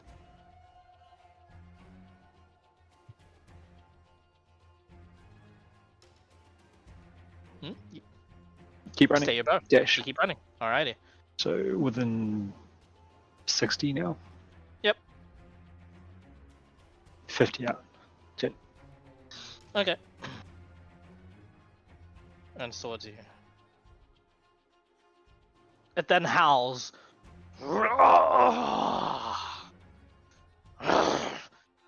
And it strikes.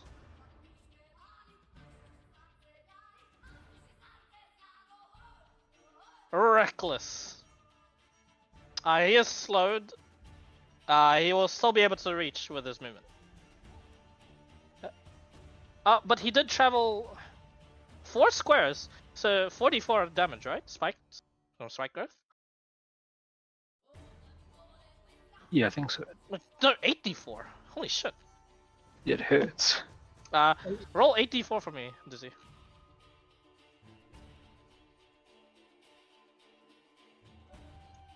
Yeah, sorry. Yeah, no wrong. 8d4. 2d4 for 5 feet. You move 20 feet. Yeah, fuck this spell against like those really large creatures.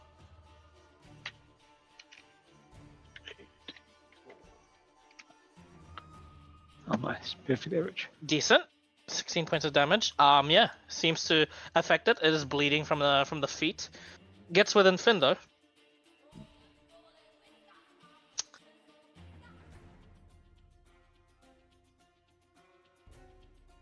Reckless. 27, 29, 23.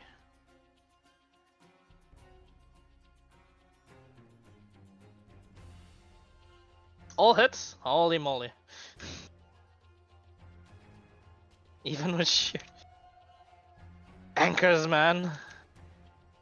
94 points of damage. How are you looking?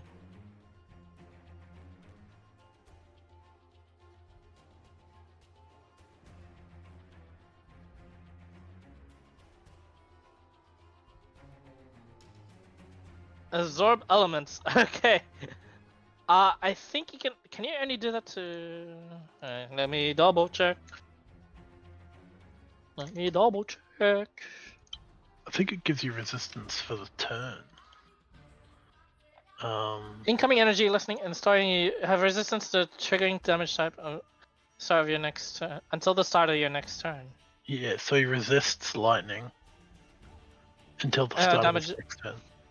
Yeah. Also, the first time you hit with a melee. Oh. Yeah, it's not a spell. It's not against a spell. Okay. You're resistant to 5, 7, 7, 8. You only take 4. So you only take 90 points of damage instead of 94. Are you up? Not bad.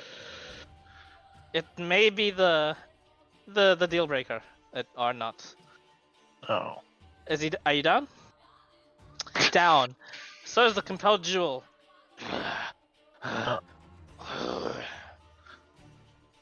All right.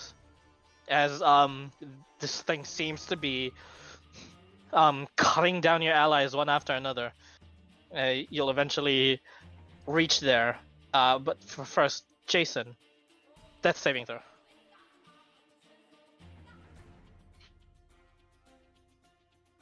He's fucking dead. He's dead. Bro, he just got here. He just got it. Does he breathe out your last? Your breath expires. Your druid levels. He did not have druid levels. He just. Finn, death saving throw. Holy shit. Sorry, Perry had to heal. He stabilized me, and I proceed to heal for. I am at 3 health because of Perry up to healing and my feat that I took. The remarkable recovery. Yeah. you, but that's your turn, yes? When Or does it start? it regain hit its points as a start? result of a spell, potion, or class feature, but not this feat, you regain additional. Oh yeah, when you successfully stabilize while dying, you regain hit points equal to your Constitution modifier. So that means I'm stabilized. So whatever happens after getting stabilized, I heal. You have to stabilize first, it seems. Okay. So you still have to make death saves, I think. Link to me the thingy, just The in feat? case. Yeah. Here, I It is. copied it. It's a little important right there. I copied it word for word. Let me just do that. Okay.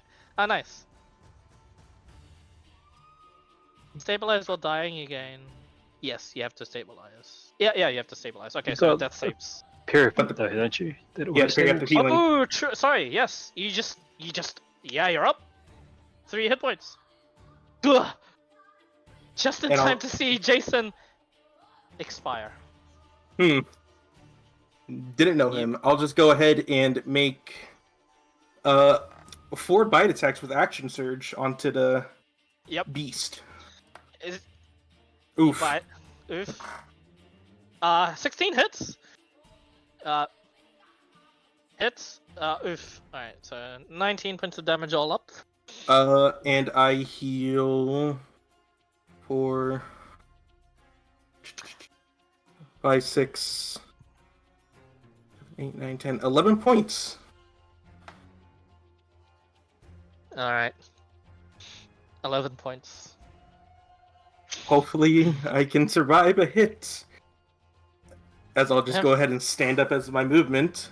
Stand up as your movement. Alright. Take up half my movement, and I'll go ahead. I already did the action surge, melee attacks. That is it. At the start of its turn, its allies are drawing near. However, Bandol, you arrive first. Put yourself here and roll initiative. Your brother lies there, lifeless.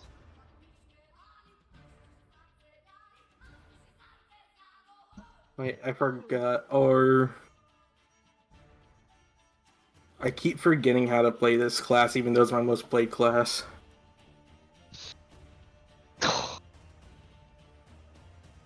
Actually, that's a good thing. You're up. So, I'll have one more thing. Just Oh, do yeah. that, and heal an extra 14. You know, I forgot you had that too. Not gonna lie. Yep. I get here without movement. Like I have no movement now. No, you do have movement. It's Oh. yeah, just like Finn. Okay, and I see my brother's lifeless body. He's no longer breathing. Okay, I'm gonna run up to the shark. Run up to the Shark shark. attack. Shark attack. Shark Hey. bait. Ooh, ah. Gonna whip out his glaive and make some strikes. Oh, Ooh. natural one. Did it- Miss. It didn't reckless. Oh, it did. Oh, wait, it Yeah, did. you're right. Yeah, you're right. Yeah. Yes. 70 points of slashing. Still plus 11. Jesus Christ. Yep. Oh wait, I have 10 charges. Fuck. You do have 10. I will be using charges on every attack that hits. Okay. So max 3, I believe, per hit. Yeah. 3, 6, 9 charges used. Your action surging? I am gonna action surge if it hasn't gone down, but I'll use the stacks first. Okay. Yeah. Roll for me the thing. 90. And I believe the third one should be bludgeoning. The bludgeoning. Oh, sorry. Yeah. Yes. Yeah. That's why I was wondering if you're action surging. But we'll keep that force roll as is. Just re-roll for me the polearm butt. 32! These guys do damage, dude. Jesus. Yeah. Monk too. Alright.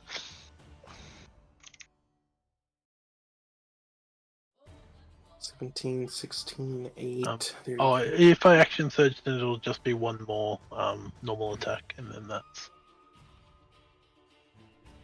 Natural 20. Oh, natural 20. I'm not gonna use any. I'm not using. I only use the 9 charges. I'm not using any more. Not gonna risk it.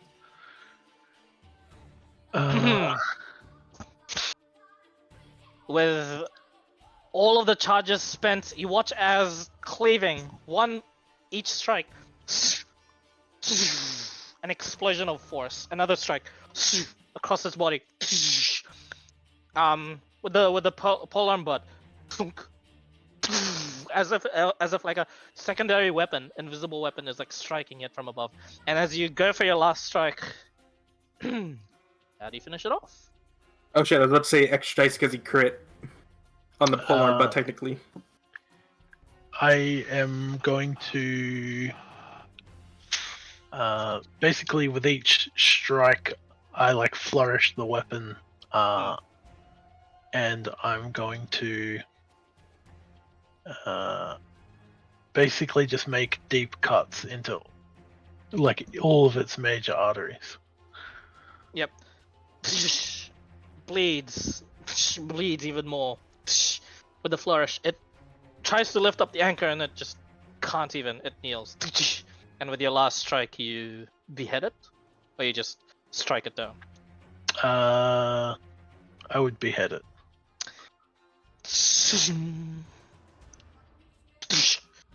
Slips. Dead.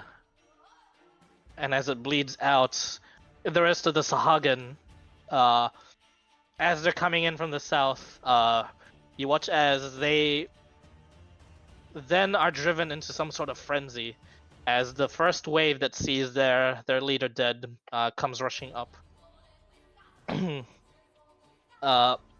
Bandol, is that all? Yes. Okay. Initiative round 20. Rati, put yourself here and roll initiative.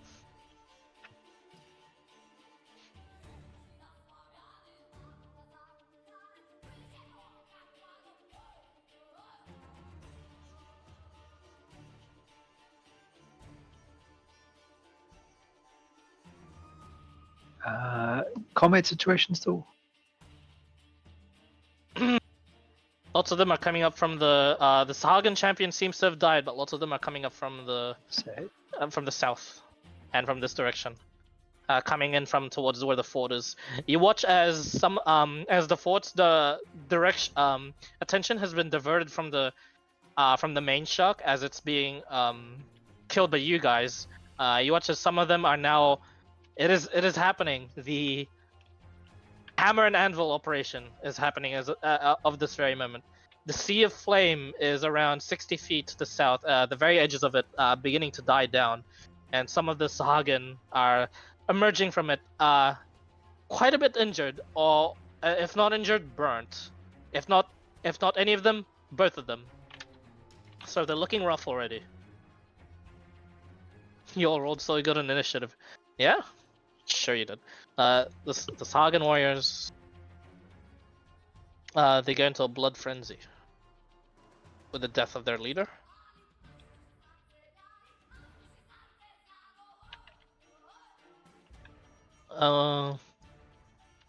Their attack set at advantage. They all 3 onto Bandor and 3 onto Finn.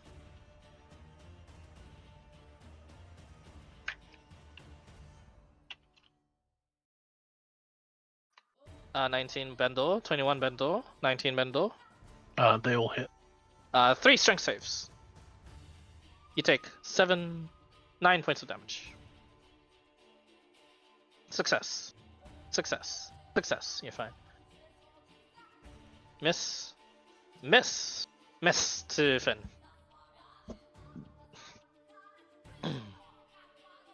Alright. Bandor, you're up. Okay. Oh, no? No, sorry. That's Jason. Oh. Sorry, I'm racist. I got you guys mixed up. Finn, you're up.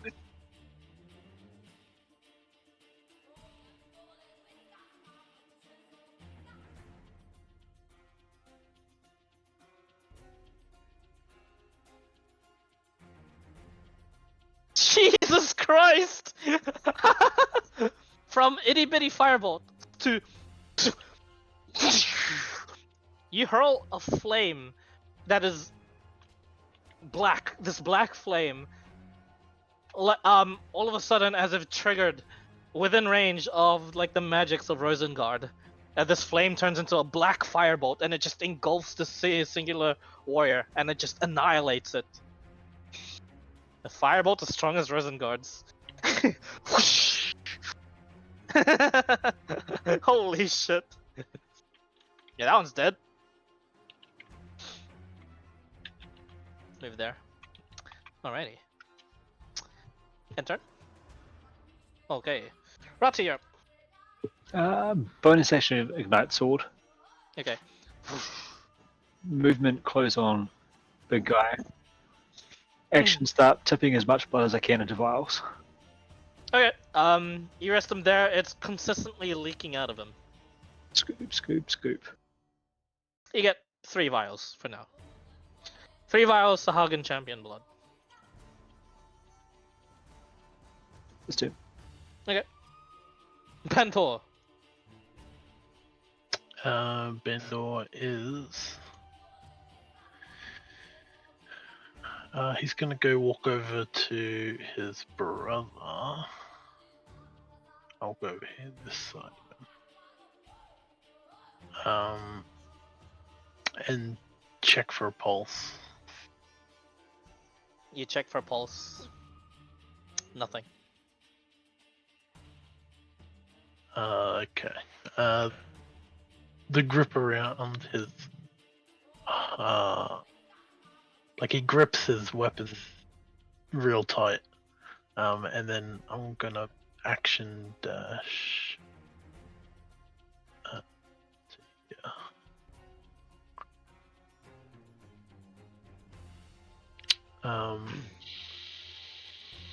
And just making sure I don't have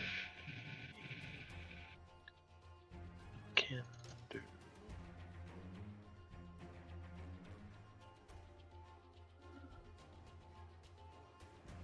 Yeah, okay. I'm just gonna end my turn there. Alright. As you throw yourself into the wave, having to kill as much of these as possible. Initiative round 20. Lots of them are being shot down. You watch as a couple of those legionnaires from the Empire throw themselves over the wall, land into the battlefield and begin trying to make their way towards you guys, as they're beginning to get some sort of extraction squad towards you lot. However, the Sahagan wave is still going to hit you guys. Initiative round 20. A Blade Master joins.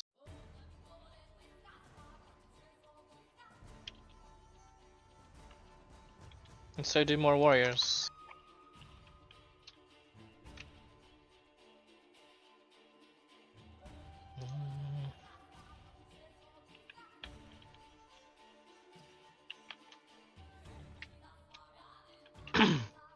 That's their movement on this turn though, except for these ones.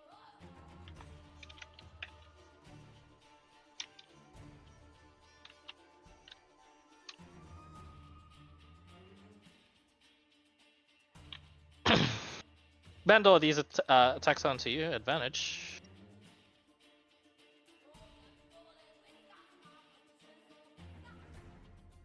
Uh, 18, 22? 18 and 22 and 19 all hit. Oh, right, yeah, 19. So 13 points of damage onto you. And this one is straight roll. Wait, 13. How much was that other turn? How much did I take? Miss. Forgot. Let me have a look. 9 altogether, I believe. Alright, let's be 7. Yeah, 9. 4, 3, 2. Yeah. Okay. The Blade Master acts. Action dash onto here. Ends its turn. Finn, you're up. Just a sec, 1 minute. Toilet.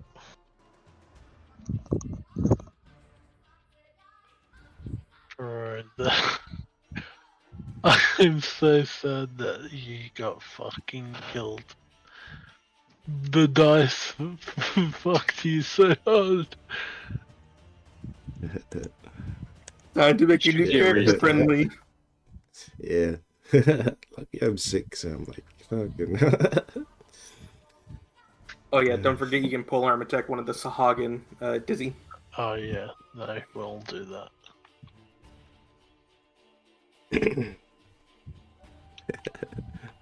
I was thinking it too, so I'm gonna roll a 1. And I died. I instead of coughing, I had that one. I rolled a 1. Did you fail one before? I was trying to work out why you died. Yeah, yeah, so he he- rolled Ah. his first one. He rolled a 9. Yep, and then he rolled a natural one. I'm gonna attack one of the Sahagans when they came in to. Oh, yep. That hits, so it prevents them, yes? No sentinel. Okay. Just pull one. 9 points of slashing onto, I'll just say that one, sure. Yep. Looking very hurt already. Alright. Finn, you're up.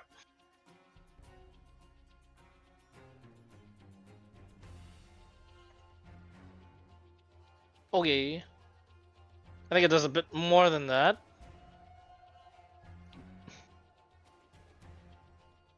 Mm. 12 points, I believe. Okay. It's if they move, they take the 1d8 initially. Yep. Will. Right. Yeah, right, yeah. 12 And points. then, yeah. I will also adjust my hit points now. As I will go ahead and do another bite attack. Oof. Oof, 11. Hang on. Imagine if it hits him. Just misses. I have an AC of So 12. sad. Anyways, Alright. turn. Turn, okay. Rati. Did I hear Mr. Shark scream when his feet got ripped to pieces? Yes.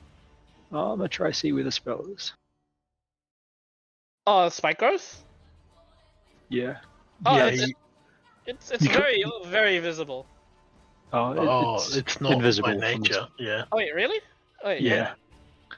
Let me put. I can post the info. Yeah, post it please. I Yeah. thought all this time. Okay, I never knew. That's why it sucks so bad because you unless the person casting it warns allies, you get screwed potentially. It's a fucking awesome spell, though. Any creature that can't see the area at the time the spell is cast. Ah, you're right. Yeah, you didn't see this at the time the spell is cast. I think I was too far. You do not recognize it. Yeah, I rolled too slow. Yep. So I'm probably going to take a few d4s cutting across to fit. Yep. All right. Next question. Earth cannot be ignored different terrain. Does this still affect me? Yes. It does. Yeah, you ignore it, but you'll take the damage. You'll feel the damage as soon as you enter like 2, so you can make a decision after this. Ouch! Fuck! Yep. Yeah. Fuck. What the?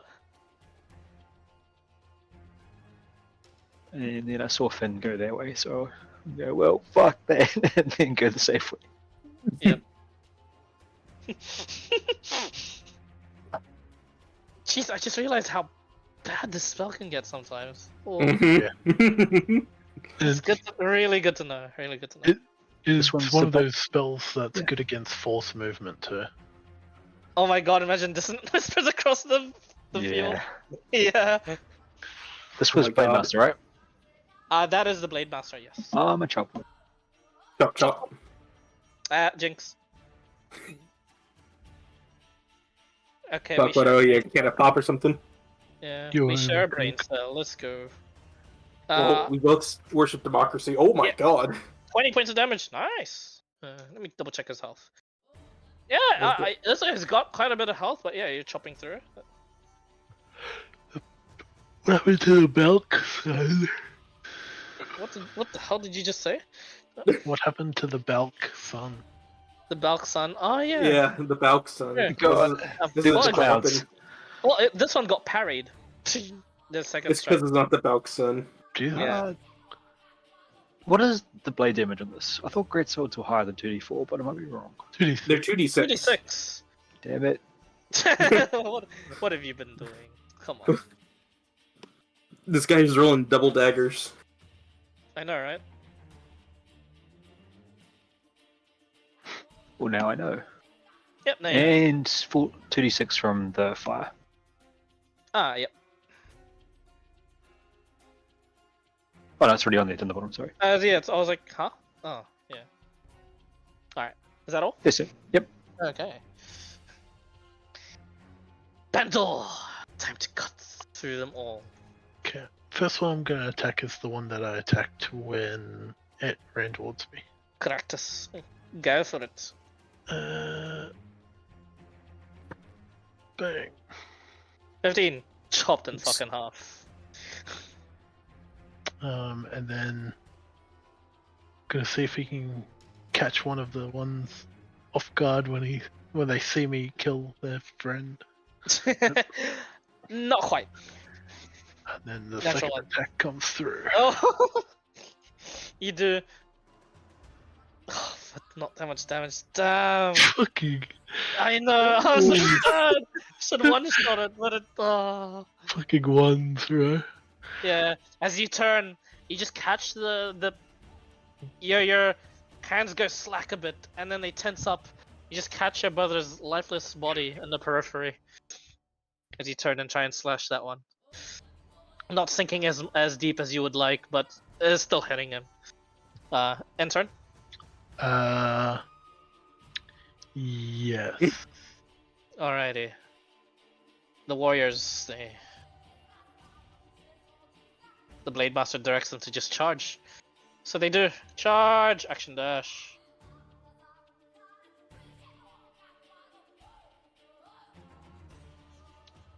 I'll just drag this one out of the way.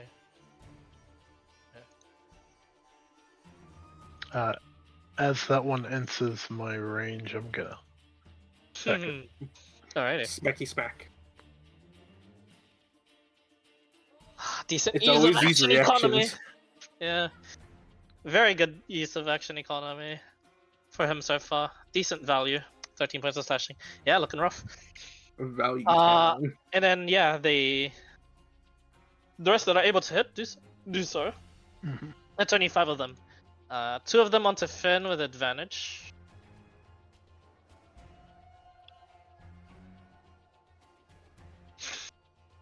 Uh, 20, 24, 14. Shield, the 24 is the only thing that hits me. 5 points of piercing to you. Shield. Ow! One bite goes through. Ah! Don't worry. You can bite They know back, what's I coming. This is too dizzy. 17, 16, 10, 16. I think all that misses, yeah? 16 is my AC. Ooh. Okay. One of the 16s, the 16 that does 5 damage. I'm gonna activate my Cloud Rune. He's a Rune Knight! Yes! And I'm gonna make it attack the one that I attacked when it came towards me. Would that bite attack? Okay. 16 does hit him. His bite, instead of going to you, it goes to him. And goes, just look at each other. The third one is going to hit you. This is the one that just got bit. Just bonks him with the spear and goes after you next. It'll go after him next. 13, 19. So 13 misses, 19. 7 points of piercing. Altogether, you take 14 points of piercing damage. Oh wait. Hold on. Holding. Yes, hold on. I can't do that. I can't use my reaction. I used the attack.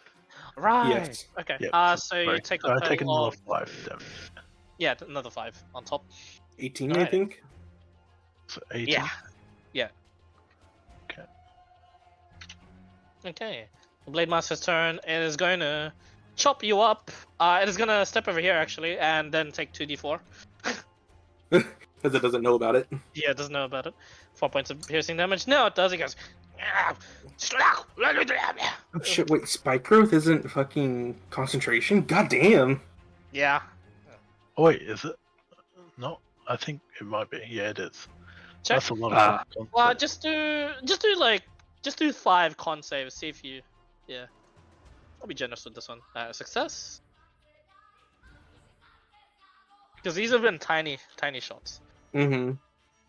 Success. DC. Success. Success. Success. Yeah, Still up. you're good. Still up. So Hagen Blade Master attacks at advantage. Ooh. Ooh. 29 hits. 29 does it. That's a natural 20. 29, 20, 22, 19, 18. Oh, actually, he swings. And Rassi just closes his eyes, reach out, and I'm going to blind him. Curse of the Eyeless making it all disadvantage.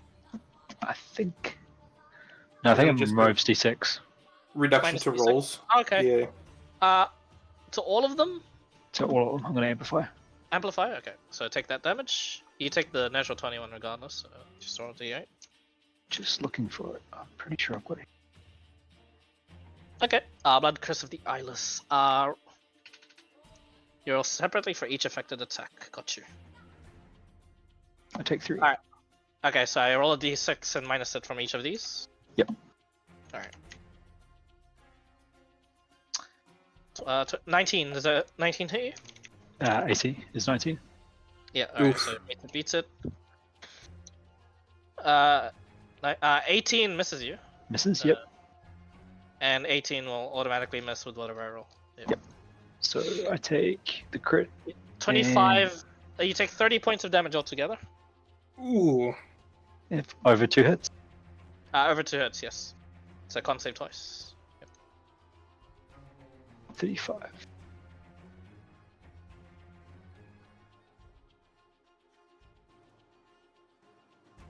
Alright, good to know.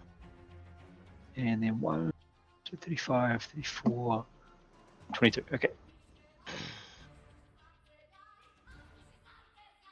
Alright. Enter?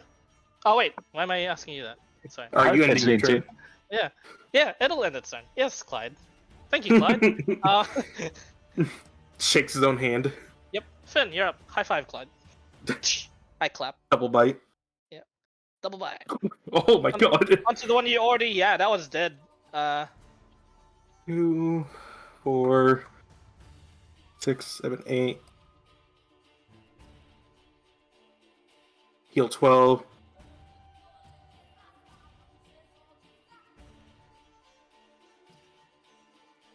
I believe that's math right. And then I'll go ahead and just start on this one now. Oof. Oof, indeed. I will go ahead and use my free Misty Step to move over. Just move over here. Alrighty. Okay. Ah! Nah! Start to follow you. And I will end my turn there. You hear Murloc as they are just persistent still. They seem to be throwing their lives away in berserk rage after seeing their dying leader. Ratty, you're up. So do I recognise the ouch of pain as old mate here steps on the spikes? You do. Yeah. It visibly reacts to as it steps on like some sort of spike growth ground. I'll try kill the Baymasters to start with. Okay. And it's D6s this time for damage. Oh. You're finally holding your sword right. Hey, look, it's more damage now. It is too. It's still up, I'm guessing. Yes. Yeah, it's still pretty healthy. Oof. 25 Okay. for... Yeah, it's looking rough. 20... Some Oh wait, damage. what do you have advantage on? Flanking. What? Is it this guy am I hitting or am I Oh mixing no, it it's this It's one. this one down here. Oh, okay. Yeah. That's right. Just 13. Miss. 13 miss. They would have been And able to I'm reach going to that. Misty Step. Oh. Switcheroo. Womp. You don't really travel on it. You just kind of step on it. Probably actually go... Yeah, I'll go an extra square in. You go an extra square in. And just go, like, put the sword pommel on the ground and then just do the come here motion. Turn. Okay. Alrighty. I don't think you take. I don't think it works for transport. Like- One would have missed you, I believe. Then Bendel. I'll just say heal yourself for 5 HP for now. I mean, I'm fine to just cop it. Now we know. It's all good. If you're sure, it does make a difference. It probably will, but it's my bad. Okay. Alrighty. Alright, good to know, Rati. Bendel, speaking of, your turn now. Okay. I'm going to first attack onto The damaged one. damaged one. Yep, dead. Okay. Cleaved. Then instead of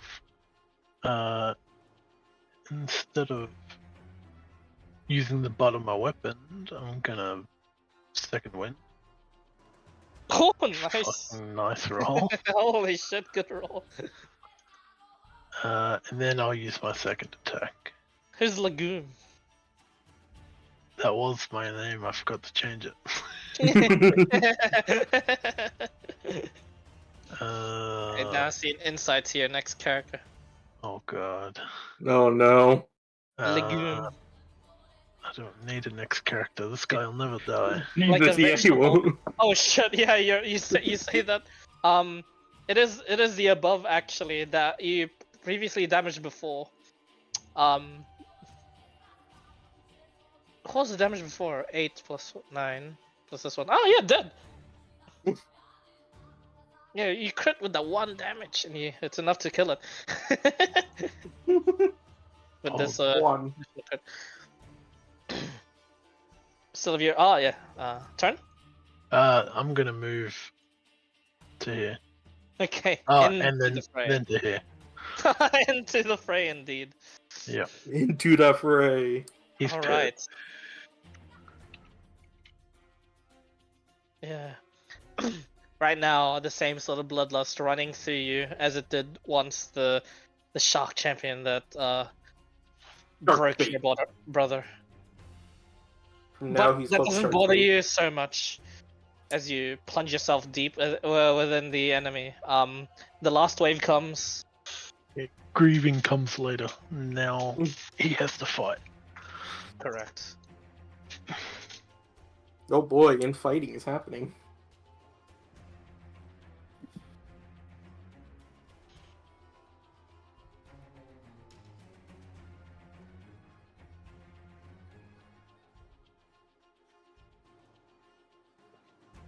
Next round, Finn.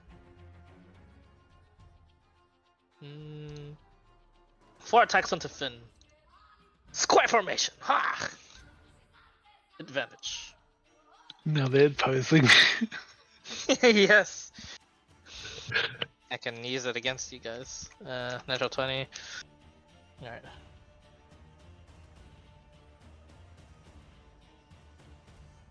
Alright, let's do this. 24, 25, 21, 16. 16 miss. 10 miss. 23, 22, 22. Any shield on that?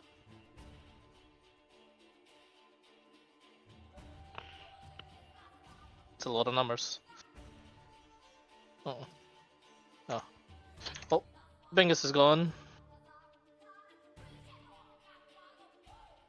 So I'll just do the math for now of what is assumedly to hit.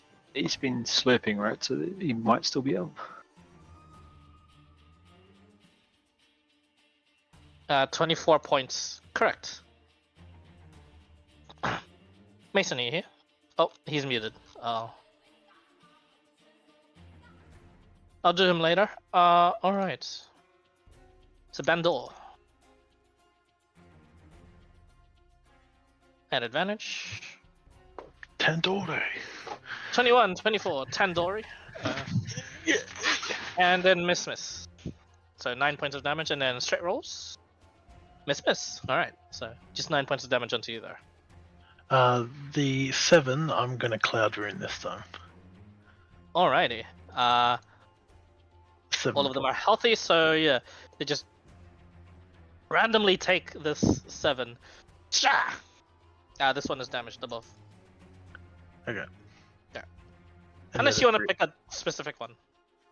no, it'll just be Yeah, whatever. like, which one attack? Sure. All of Like it'll just be. Oh yeah. That top one attacked. Yeah, it'll hit this one then. Okay. All right. 7 points of piercing onto that one. Does make a difference. All right, sweet. The Blade Master made that coming motion. That sounds wrong. It'll come to you.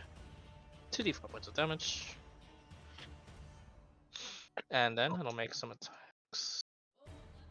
4 points of damage. It's doing a lot of damage to this thing. Value. 21! Miss. Alright, Finn, you have 24 points of damage to you. 24, 25, 21, 23, 22, 22. The highest was a natural 20 at 25.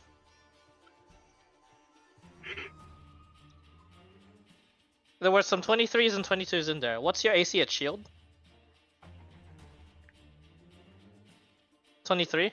The 22s, do you shield?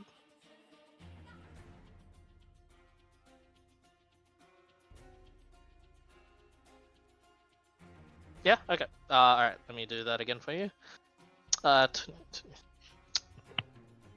4, 7. You take 17 instead of 24. You just got paid. Nice! Money!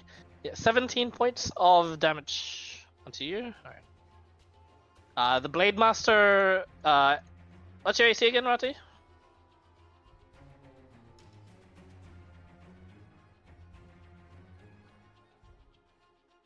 19. Is he here?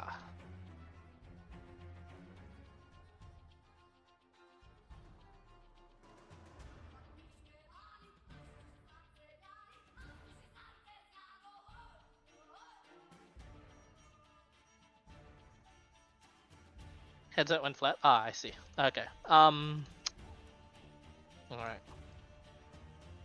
You only 2 of those hits, so yeah, you take 17 points of damage. Rati and that Blade Master is after your ass. Finn, you're up. There's still a chance I can get you guys with these lads.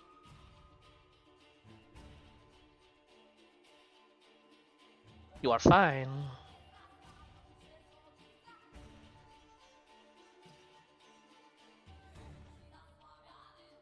Big saves, indeed. Finn Jesus, you're up.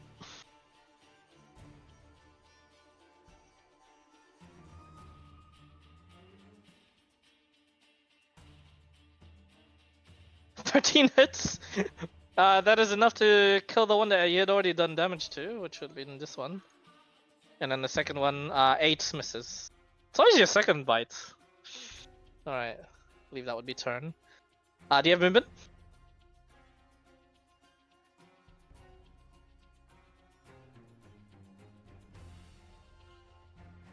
Don't want to get it.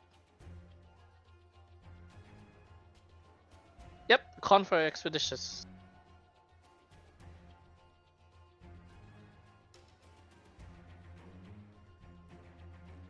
Yep, end. Okay, gotcha.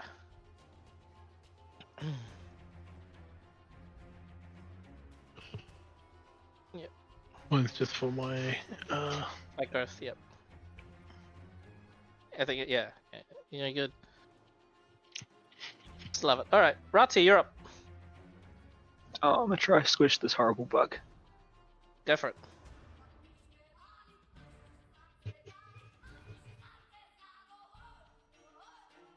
Sheesh! Sheesh, part 2. 30. Great swords, my guys. 30, 47. 51? 51 points of damage. Oh, yeah, shit. How do you finish it off? I wait until he strikes and I see him glance down towards his feet, and then right as he looks up, I just level the sword with my shoulder and drive it straight through into his open mouth. Yeah, it Twist, decapitate. strike, you parry both of them, and it goes to third one. He like oversteps, and it is the overstep is literally what kills him. He steps onto a spike. He he looks down on it, and then as he looks down on, looks up at you with an open mouth, as it begins to go, and then yeah, your motion, decapitate. I walk on his body and then jump over. You are able to do so with your strength score. You can jump spikes because that's what you do. Turn. Oh, exactly your movement. Yes. Bandor. yes. We let the blood continue to flow. Chop.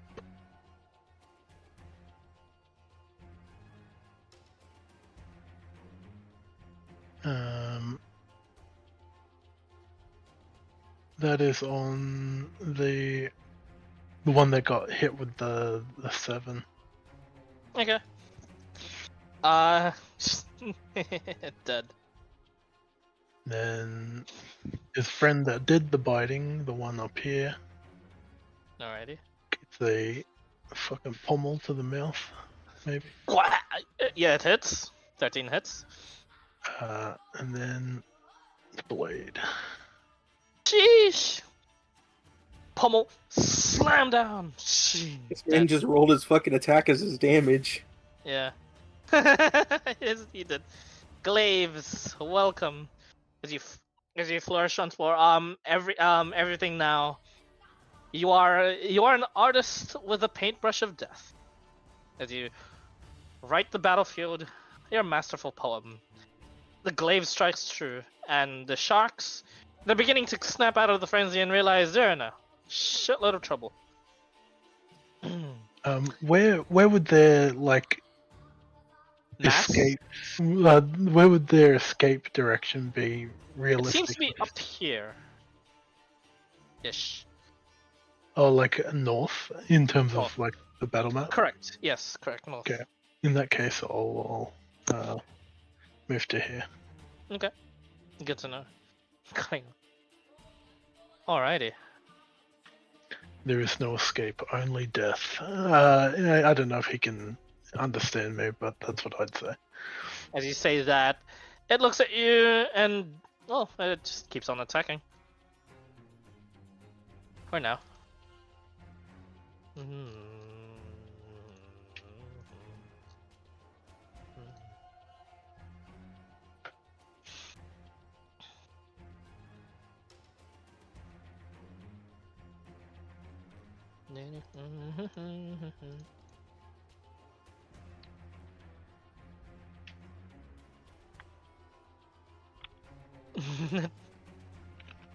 Yeah, goddamn you guys. Alright. Miss hit. 4 points of piercing damage onto Bandor. Now I'll just drag these things away.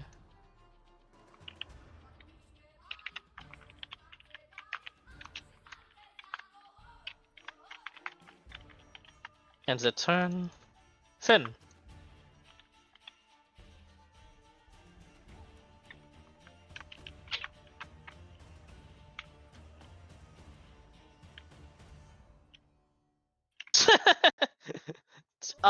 At the bottom one, that is enough. Yeah, 12 does hit them.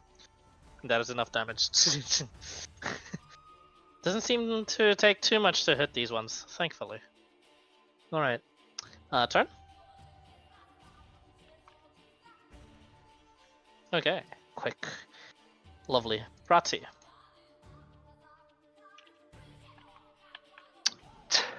Taking all the easy kills. I'll swing for... this one will be technically closest to escape, right? Yep. I'll hit him first.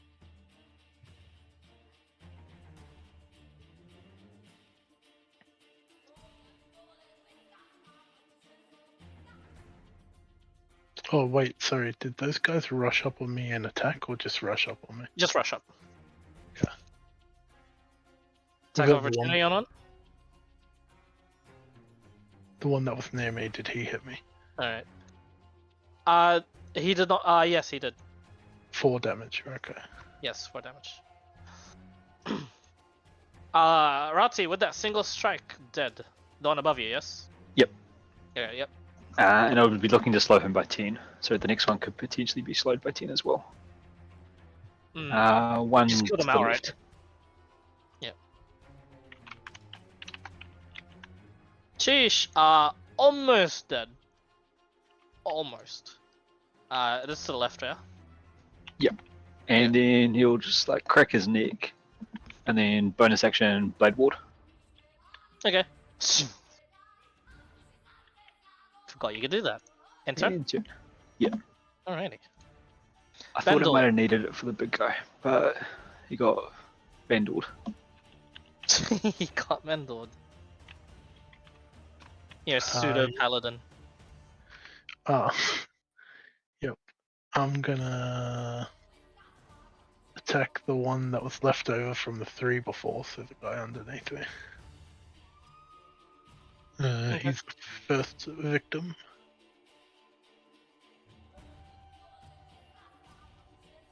And then if he's still up, pommel. Yes. The pommel is the one to kill him. Cool.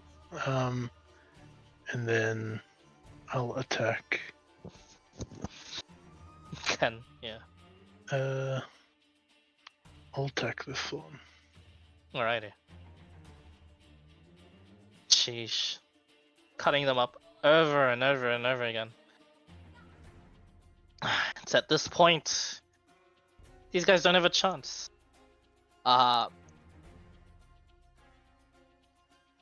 Between the lot of you, you're able to clean them up. But Bandor, how do you brutalize one of them to make them truly run for their lives?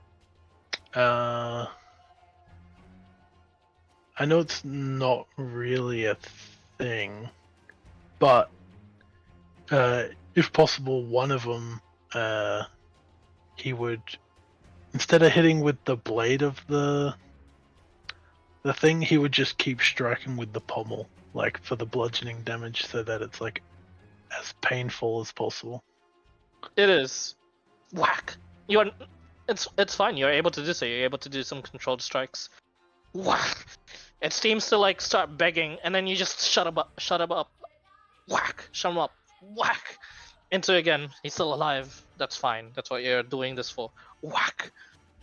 As some of the Sahagans are like now just beginning to run past you, you think about intercepting them, and you watch as just like bolts from afar begin to just into them. And you watch a couple of these legionary looking folk as the brothers haven't seen them before, but you two are familiar.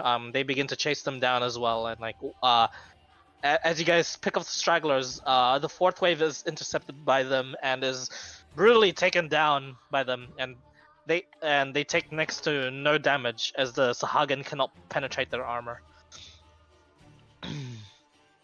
You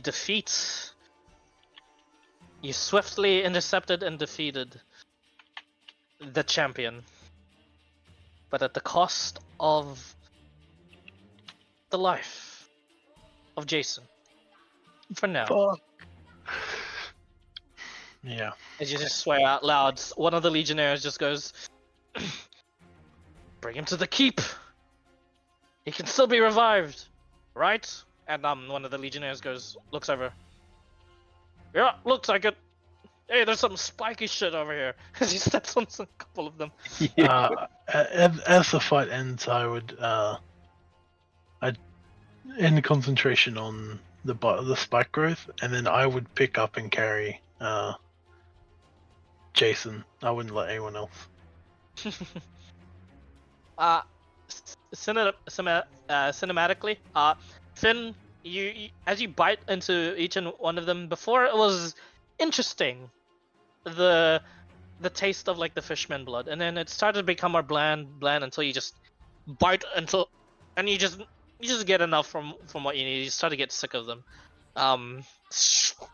Your wounds begin to fester. Not fester. Sorry. Also opposite. Regenerate. And you'd heal. Since it was like 2 more, you could have like taken a bite out of from. I'd say you'd heal like another 12 points of healing.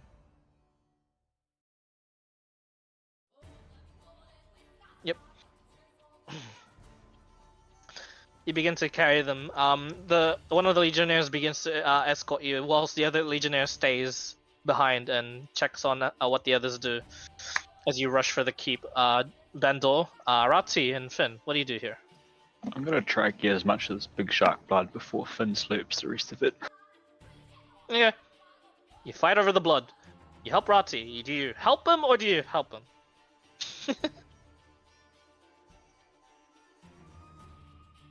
Help him collect? Okay.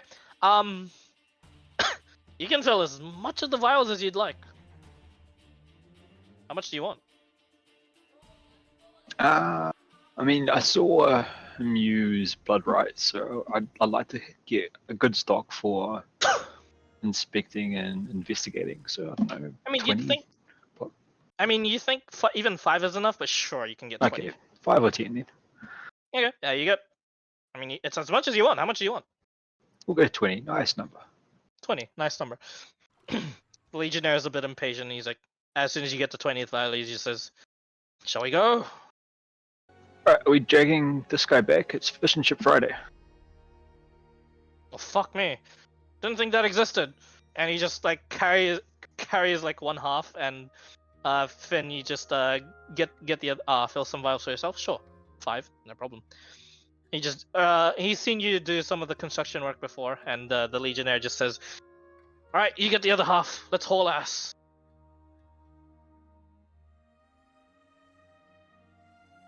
Okay, and you begin running with the body, and he just shouts out loud, "Extraction team on the way! We're successful!" the other Legionnaire just goes, "They did most of the work, buddy. Holy shit. Good job, lads." And looks towards Bandor, who's already just like running. Feels sad for that one. going on over to the main map. And we are making headway with this. We should have 3 players all the time. Speedrun. Speedrun indeed. Let me change the music real quick.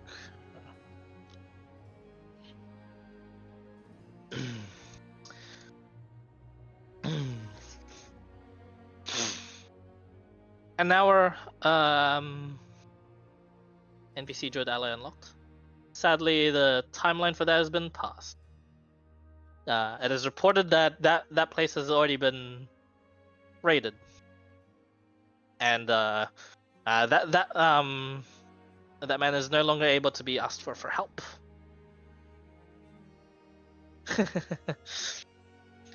It is an overwhelming success. The plan had worked. It had worked too well.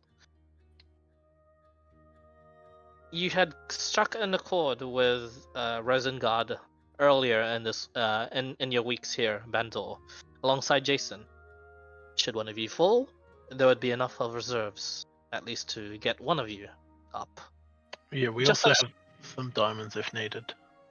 Oh, you do? Oh. As you present these, Mirv inspects them. This old man with this like very menacing looking, very evil looking like black staff. He clutches it and begins chanting for the raised dead ritual. You watch over it, and there's a point in the ritual where he grabs your hand and he just tells you to just place it over Jason's chest, and he says, "The dead will come back to life easier with a loved one next to them. It is the sacred act of the good that you need." And as he continues the ritual, eventually, thanks to only suffering bludgeoning damage and actually passing out and not having to be like squashed, you suffer no additional major injuries, you suffer no additional major curses. Everything is back the way it was, as his body is fully rested. The breath is breathed onto him once more. Rosengard's insurance used. And you still have some leftover diamonds at least. Yep. But to much of your relief, Jason, you wake up. Oh, Yeah. great! Righty. God! There's a sigh of relief. Brother! I'll like wake up, like go to block the anchor. Is like, wow, oh, did we kill him? You need to rest. Yes, I slaughtered it. I'll reach into my backpack and I'll pull out a good berry and I'll put it in his mouth. Yeah, with the champion at half health, and before it could even rage, Jason doing over 60 points of damage. You guys did that. You guys pulled off the plan with relatively no With almost. no Right, don't worry. deviancy apart from the fact that it chose to retreat to another place instead of your direction. This went out without a hitch, almost. And to your surprise, Rosengard is there outside the door. She seems to be smiling at the whole ordeal. Mirv turns back and she says, "Oh, my lady," and she just holds out a hand and she says, "Oh, cease the formalities. Not now. Could I have a word with them in private?" And he says, "Oh, certainly."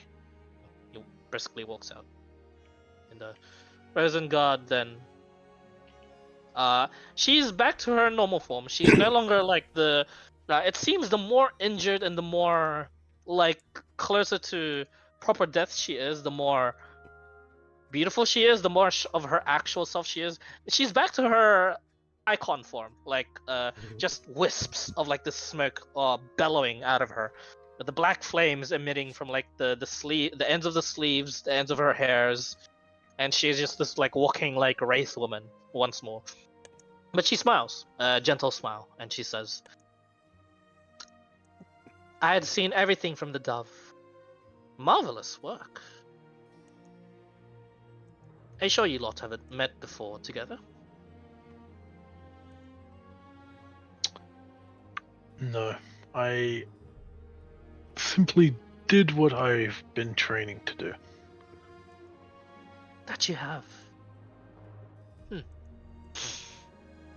She breathes. And she turns to you, Rati, and she says, "Should they wish. I know not your previous, nor your current or future endeavors, incoming endeavors. But this would be a fine team to take with you on your journey. What do you think?" They seem to be a fine pair, though perhaps they could have waited for help rather than rush ahead. True. To the much the risk of the champion regrouping with its allies? Who knows? Yes, I was watching quite extensively. That's all I can do whilst I arrested, and as promised to Jane as well, now that I am fully rested, you watch as she casts something, and as you hear the word, "and I wish," all time stops. And time resumes, and you watch as she just clutches like the biggest fucking diamond you've ever seen. Oh. And she says, "Now that I am fully rested, now that you have secured the place for me," and you watch as she then goes, "Oh, Miv, come back here." "Yes, my lady." "Holy shit, what a diamond." And she just nods. Well, I am not quite the best gem cutter, but in another 3 days' time, I could provide something like this. But could you please use this on our little darling over there?" And he says, "Oh, certainly." Oh, man, I got Rati's my gonna work look cut at out for her. me. Do you perhaps eat pie? I love pie. What kind? Honey glazed pie. Oh dear, I'm not too good on sweet things. I'm sure you'll love it. Sure. I'd love a taste. I'm gonna use the last of the honey glazed pie if it's okay with the rest of our chaps here. Yep. And make it 4 doses of the super rest pie and give it to her. I Okay. think that's the best use of resources. She looks on it, identifies it, then smiles.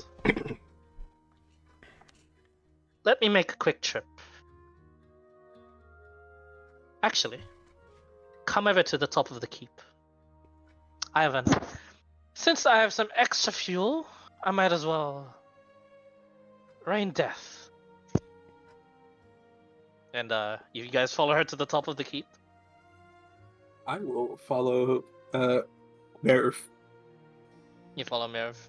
I'll help Jason up, and we'll follow it out. As you just stay there, as you guys all of you, I assume, follow except for Finn. Merv just tells, "This will take an hour to cast. You could just watch Miss Rosengard. I'm a bit nervous with the first castings. First 5 minutes." He'll just sit next to the body and just wait. Okay, suit yourself. Place your hand over her chest. You are a loved one, are you not? I'll do it. I'll place the hand over. Again, as the ritual begins to cast.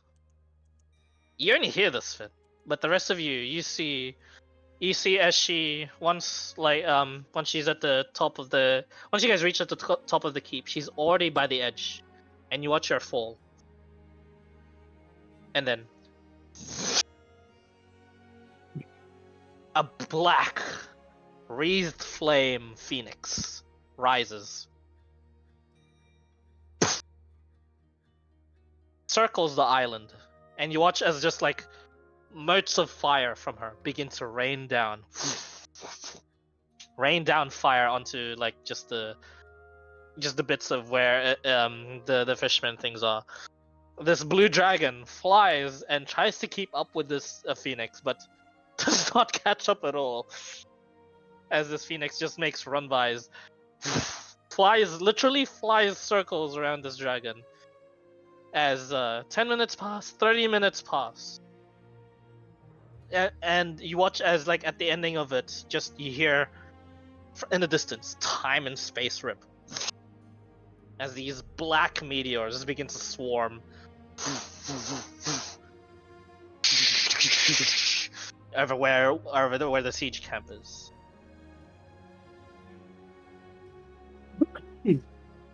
Done and done.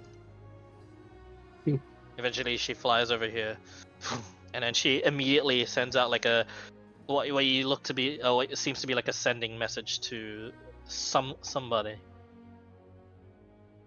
And you hear the tail end of it, and she says, next to you lot, just in case. And then she ends it. And she says, I've given a notice just in case the dragon has chosen to follow me as I am resting. But the firearm should be enough to drive it away. She looks towards the edge. The dragon is thinking about it. It's flying over this way, high up into the sky. But it knows better. It eventually retreats. And you watch as she just smiles back towards you lot, and she just looks at the pie. She sighs relief, and she says, now that I'm at my lowest, some pie would be very nice, she says. And yeah, she'll use it sparingly to then regain her long rest as fast as possible. Look at that. She cleared a camp for you guys with that. No more super honey jars though, but hey, good use, really good use. She will, eventually, in the next day she'll be at full power once more.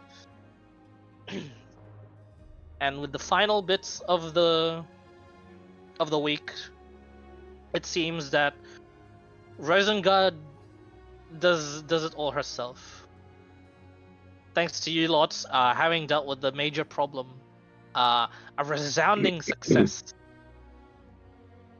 Eventually, you join in the last push. As you send out, but before that, sorry, I have to take care of something. Finish this up. It's fine. No. Don't worry. It's not that. It's before forever. that. I totally forgot. Jane wakes up. She just wakes up, and she just looks at you. And there's like a look of fright, and then a look of concern. And she just asks. She's at 1 HP, so she goes, oh. Hello, she says to Merv, and Merv's like, hello, dear. Make sure you get your rest, or evil will get you. Just lie down. He just walks away.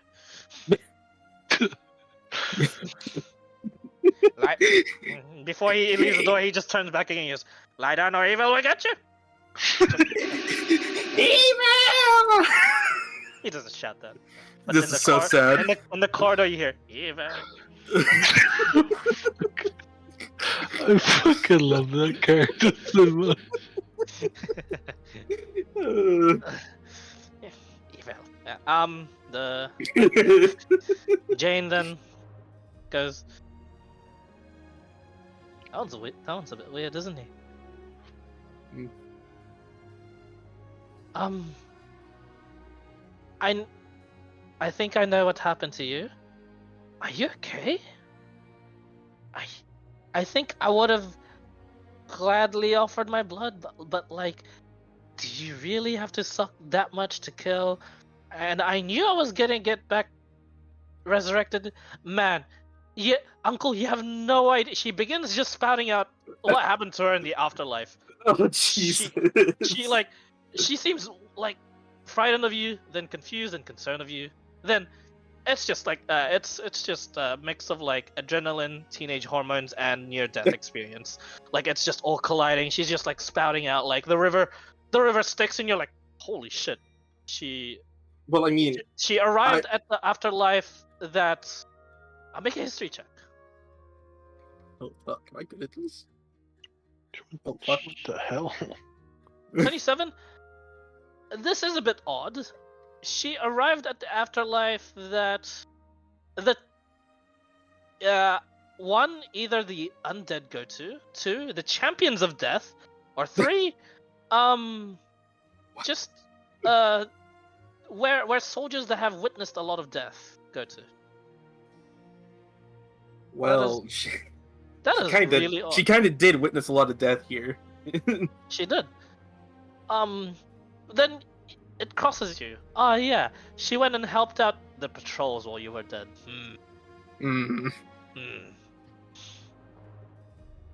Yeah, literally thousands of sushi prep. Yes. Yeah. As she explains, like this river, this like weird like skeleton man that was nice to her, and at the same time like slapped some sense into her. She says like for like the days that she was there, she started to feel like a burning, like a more burning, and then as she was about to accept her fate, like she was gonna burn for like all of eternity or something, like, and then she just says, I didn't know, and then I heard like someone call out like don't give in to evil or something like that, and then I just came back to life. I don't know. Do you need more blood? Am I gonna die again? Look, I don't think I have a lot of blood left, Uncle. Could you like? I'll just go get up and just pat her on the shoulder. Get some rest. I'll tell you more. Okay. She seems to calm down. Calm down. And then she just starts crying. And then she just sobs. She just... It hurts. No, I didn't know. I really thought I was gonna burn forever. I don't want to die.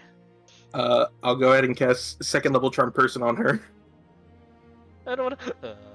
just drools. And I'll just tell her to just think of Uncle. home. Just forget everything that happened for now. Get the sleep you need.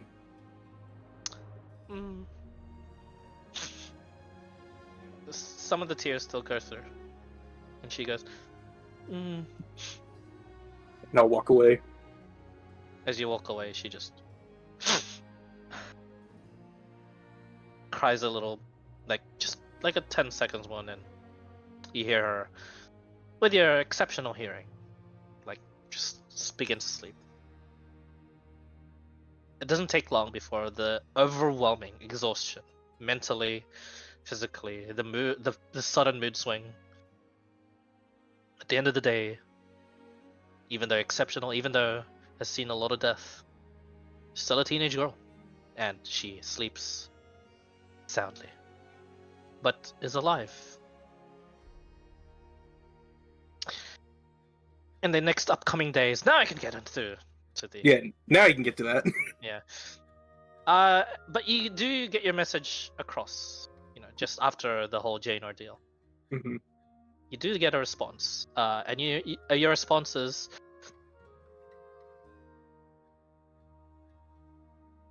Give me 2 days. I'll be there. And that's it. It seems she also has some bit of concern as you give her that message.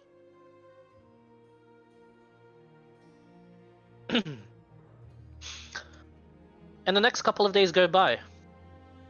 Not uneventful, but not anywhere near the same sort of danger as you lot would have. You would now work in your own battalions, led by either Rosengard herself, or the captains, or even one of the legionaries, and occasionally one of you guys. And there would be a point in where Rati would lead a battalion, Jason, Bandor, and Finn, and hour after hour, after slog of fighting, short rests of you are utilizing what you're good at, leading the charge, resting, healing, and doing these hit and run tactics as proposed now by the captain, Commander Adrian, who says much of like the main force that's been harassing them and intercepting their squadrons, including that death squad, has been already taken care of. Probably exploded randomly by Rosengard. Eventually, you push your way towards where the Blue Dragon is, and on the final days of the attacks, although not taken care of permanently, they are repelled and they retreat to whence they came. Same with the Storm Giant. Yeah. It seems Storm Giant. finding out the Storm Giant more of like a neutral threat. Correct in the whoever gave the sort of premonition in which it was hired. The Blue Dragon, you're unsure of its intention, but also repelled. The last few days are absolute slaughters of endless hordes of fishermen that is being held in checkpoints across the town. Blade Masters intercepted by Jason easily and stunned and just like jumped by just some backup he has now this time with fellow soldiers waiting on his mark, and then as they're then just netted. Oh, Blade Masters. Oh fuck. All sorts of things being taken. The same thing. Except in your case, Finn, it would be just you simply catching up and grappling them, and with your strength able to do so. And they too are netted. Some of them even personally by you, as you lot catch the elites. You see Bandor not too far from Jason, but in the front lines, carving swaths. The spells and the arrows and the ranged harpoons that even dare try to get to him are warded by the winds, as I assume to cut through the front line you just use warding wind in your glaive to just like front line fight your way through. Excuse me. Yeah, it'd be a mixture of warding wind or mirror image, which I haven't used yet. Yep, mirror image. Yep, not a problem. And when there's a lull in the battle, spike growth, and you watch as like just the fishermen are confused, and some of them start straight up just outright die because they are filled with bloodlust, and just like run straight through and just death. And last but not least, in the distance, Rati, just, on occasion, shooting them down, happily whistling a tune. Occasionally, when one of the elites come through, brandishing a great sword and having a good old time smashing them down. And as you lot finish and share your final victories, and with Rosengard declaring, militia, swordsmen, legionnaires, mages, whatever you are, be it of this island or not, you have won this day. And she just shoots off like a skyride on this to give off like the symbol of prominence, and it is just this 5-star no, it's a 9-starred like a circle shield. And you watch as like most of the prominence troops cheer, and she changes it to each of like the regions that most of these soldiers have come from, and they cheer. And you watch as she just writes like a thank you afterwards on it, and as the crowd cheers, she continues saying, throughout a heavy disadvantage and the numbers stacked against you, perhaps even 30-1, you make me proud. You make me proud to be of this world, for I am truly not. But most of all, you make me glad. And she stops herself there. I'll save that for another time, she says, smiling. There's only a couple of laughs. A couple of the people that actually know her. And as she smiles, and as this confusion runs through, she says, let it be known that the soldiers of Cealus stand have done the near impossible today. The nigh improbable task of the defense. The skyships will arrive in 2 days. I have gotten word. The Sovereign of War has finished his defense against the Frost Giants. He is to lead another force against an inner invasion. But we will be safe. You will see home. We celebrate today and we pack tomorrow. And what is it you say in these situations? She says to like someone at the side of her, and he's like, huzzah. And she's like, good, huzzah. And the rest are like, huzzah, yeah. Yeah, and there's like a bunch of like shouts like, oh, it's like, and there's like a, you're hot. And another soldier's like, she's a bit awkward, but yeah. Evil! There isn't a random evil. No, this is so sad. Mirv is like by her side clapping like, good job, my lady. Evil. Yeah. And as she leads on, as she exits away, you guys are brought to the celebration that is held in the large town square of Cealus Stand. Many of the you watch as many of the soldiers are given what seems to be some sort of like sending stone, and sending stones are like distributed among them. It looks like some of them personally their own, lots of them like beginning to like pair towards like some sort of like communications tower. You hear like some arguing, like it's like, hey, like I got to the tower first. It's like, hey, I'm already on it. No, screw you. I'm on the line. And they seem to be taking turns, but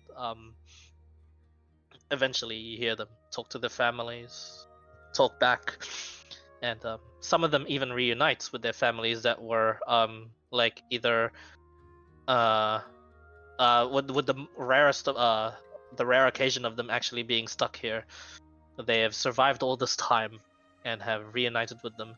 Others are celebrating with their families that were already like housed in the keep, and are celebrating alongside and providing like most of like the good food for the things. You watch as like the captains of each of like the war battalions all like address the soldiers on their own. Commander Adrian just addresses his eastern. He was in charge of the northern battalion and of your troop. And you watch as like he says, "Men, I'm not good with speeches." And his troops just go, "Yeah!" He just says, "Oh fuck you lot, good job." That's all from me, he says. And yes, drinks on me, lads. And then there's like a cheer twofold, and He just raises a mug to you lot, but he doesn't drink.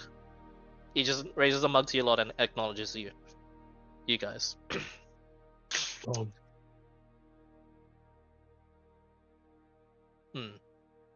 And as the celebrations go, is there? There's all sorts of like the NPCs you guys can talk to here, but is there anyone in particular you guys have some words to before you speak with Rosengard, or you can speak to her directly? nope. I'd be just doing my thing. Okay, you do your thing. What you saying? Feeding people good berries and telling them it does the body good.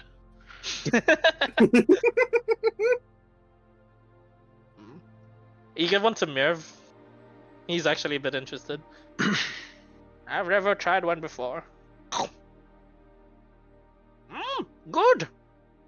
Not evil. Walks away, happy. When he tries to eat other food, he's like, I'm already full. Evil. Sorcery. Just looks at you like menacingly, like you did this, and he just notes it in his head, like he'll be back for you. Yeah, because a random fucking following god onto him. You've got Your son's evil! you've got an enemy now. Yeah, he'll die of a heart attack in about a couple weeks.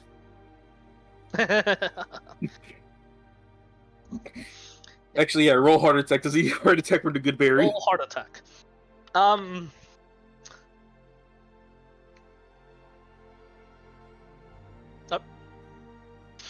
Damn. He's hardy. Apparently.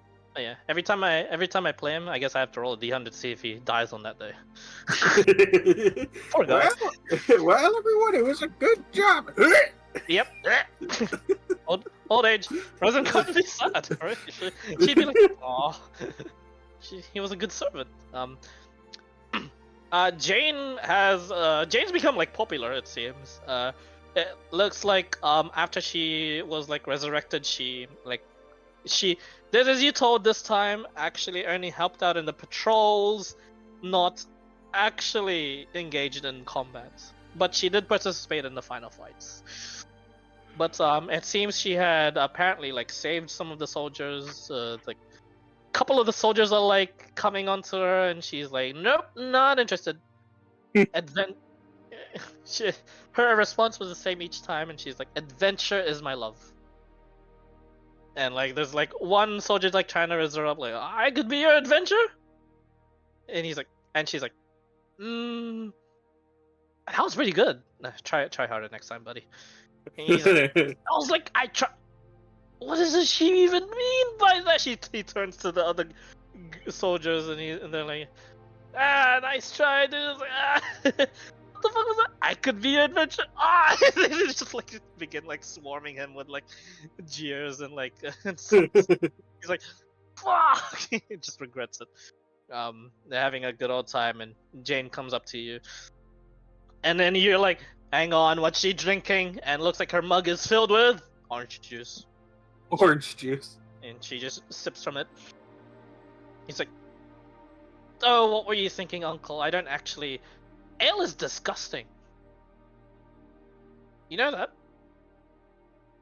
Yes, I do know that. I remember those days of when I drink ale and the fine wines. But why do you guys do it? Yeah. It was usually just celebration. Sure, it tasted like shit, or it just was complete and utter garbage, but it was the fact that we spent time with the people that we earned our trust, or just straight up knew. Considered a bonding session, you know. As you say that, there's the gnome and the Goliath that went scouting with you guys, and he says, "Damn straight," says the gnome, and he goes, "Speaking of bonding session, we got these for you lads." And they pull up like what looks to be like these It looks like mud water. That is how bad it looks. It is unmarked whiskey bottles. Just lays them on you.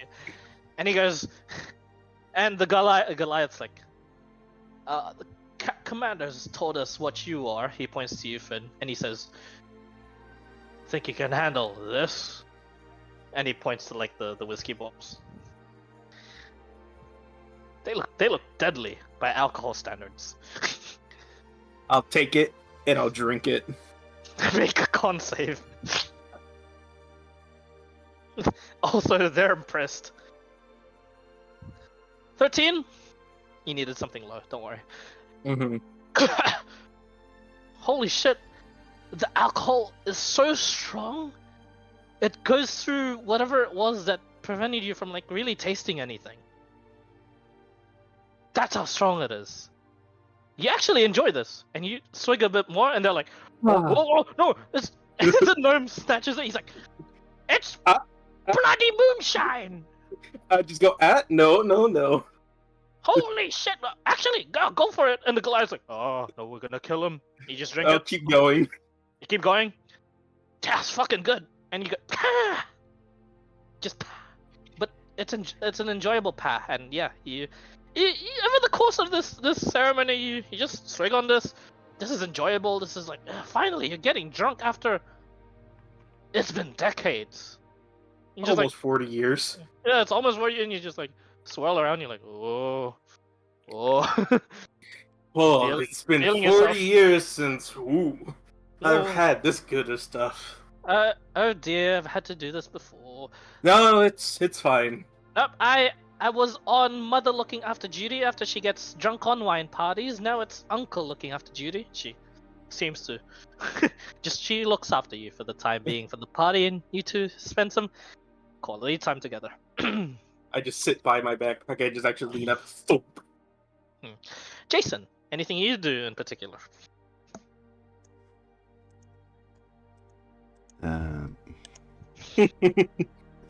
Jason will be partying, very much, just enjoying all the celebrations and stuff.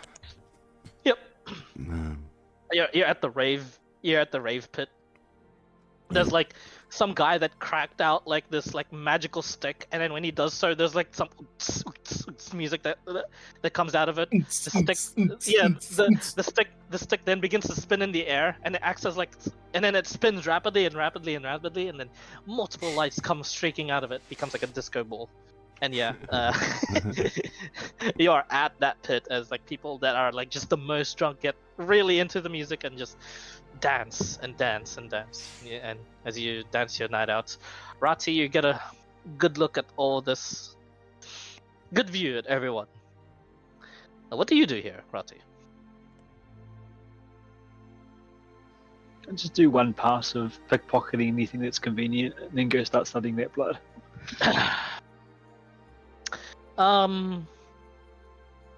You pickpocket what looks to be a platinum coin that, and this is a pretty rare platinum coin actually. You're not even sure who you took it from. It was from the dance floor, and that guy's just gone like into the pit. Whatever. And then you take a look at it, make a history check. It has Strahd's face on it. Did not have St. Peter's bloody moniker on it. No. 19. It's an Empire minted platinum coin. You're not sure of the Emperor, but it's very old. That means it's over 1500 years old. Whoa! I'll put it into your inventory. Very fucking old platinum coin. Age brings more wealth. Jesus Christ, he just scored. Was close to 69. That's how the treasure works. Still legitimate feeling weight and everything. Same as any coin. Look at it, shrug, put it in a separate pocket so it's not Yeah. with the rest of his coins. Although it's like very old minted, it's still the same, technically the same sort of value. You could find a collector out there that'll pay more for it, but that's about it. Yeah. As you take a look at the blood, there, Rosengard actually is standing by you, away from the festivities as well. She looks at the blood. What for? She asks. The gifts that I have don't come easily, and I'm wondering how and why the shark has them. Mine come from the vampiric clan. Where do these come from? And they'll start comparing to see like if there's any noticeable strain difference. As you do so, she walks away quite a bit, like 20 feet ahead from you, then sits down, and you watch as she sends out these white doves that fly out from her hands, and they circle the festivities.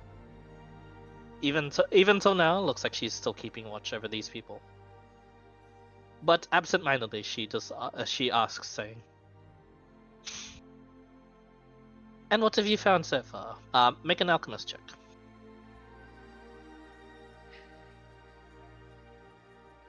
23. Hard to tell. Definitely unlike yours, however. You can at least suss out the source is not the same as yours. Different source. I expected it to be. Well, it makes sense. The shark people rely a lot on blood. On blood is fueled by it, is confused by it, deranged by it as well. Wouldn't surprise me if there were some titans out there they worship that gave them such powers over the blood. Or gave them powers over whatever else it was I saw. Empowering itself? Regardless, she turns to you. Are you sure on this path that you wish to take?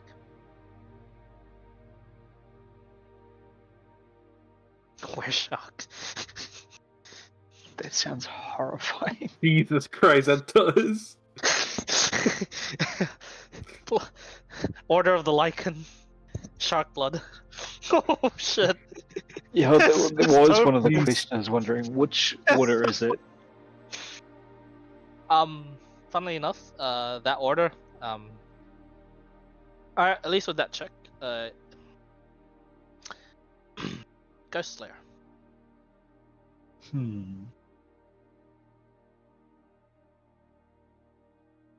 They tend to be good orientated, don't they? Yes. It's odd. They're specialists in taking out undead. She's technically undead, from what you're saying. Who is, sorry? Is Rosengard technically undead, from what you were saying about the I mean, Shadowfell spirits? with what I've described her, she definitely looks like it, but it's hard to tell.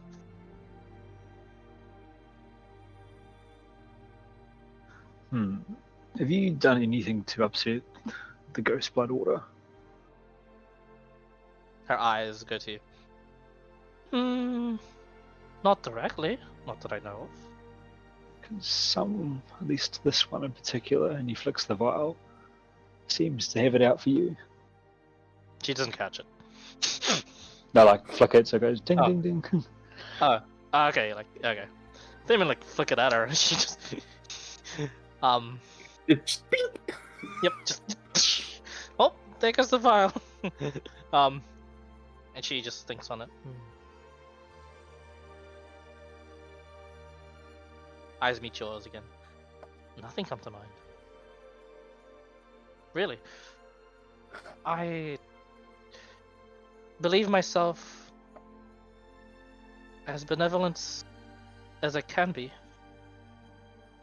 If there are people out there after me, they would be after me because I have showed too much kindness. And there are people like that.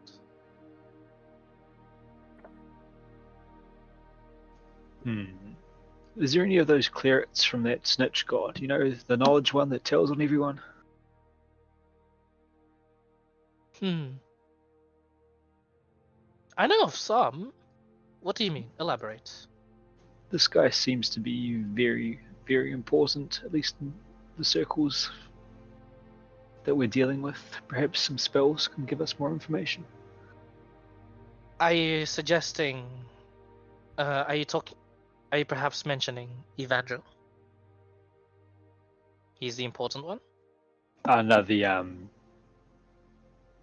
champion shark. Oh, I could do that. I believe we still have the body, just in case we need some sort of information extracted. However, I guess it'd still be useful. I might leave it in the hands of my colleague instead. It is his region, after all, to defend. He was beheaded. True, yeah. I mean, but the head and the body were recovered, so she can talk to the head if she wants to, but she can also legend lore the thing. Jeez. Yeah, that's what I was thinking as well. Yeah. That's how she learned about Evangel. She legend lord the stuff.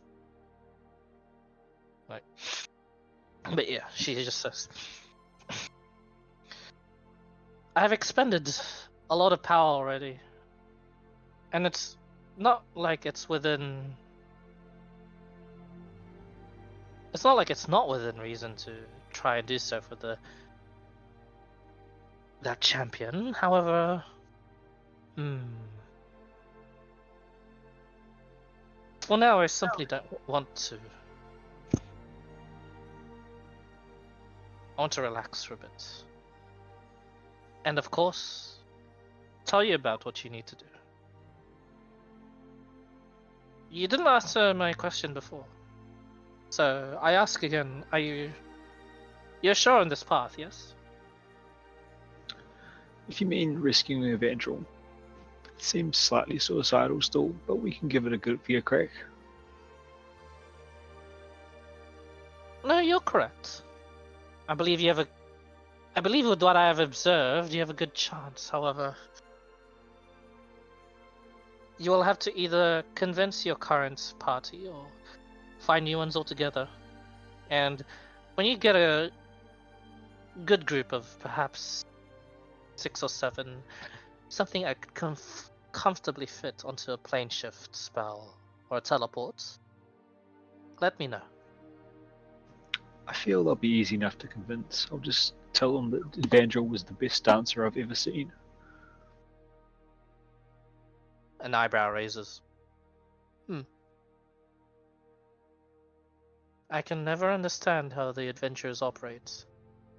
But you lot say the most entertaining things sometimes. I mean, I have one under my employ, whom I'm sure any day now he'll die of a heart attack, but his occasional cries of seeing evil cheer me up. Why don't you reincarnate him into something more form-fitting? I don't want to be the cause of his heart attack.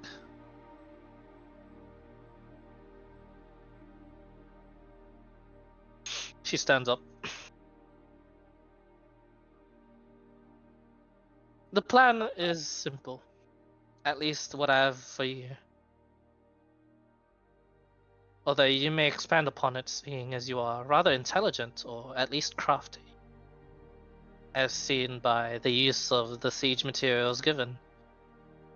Raw materials, not siege, I should add.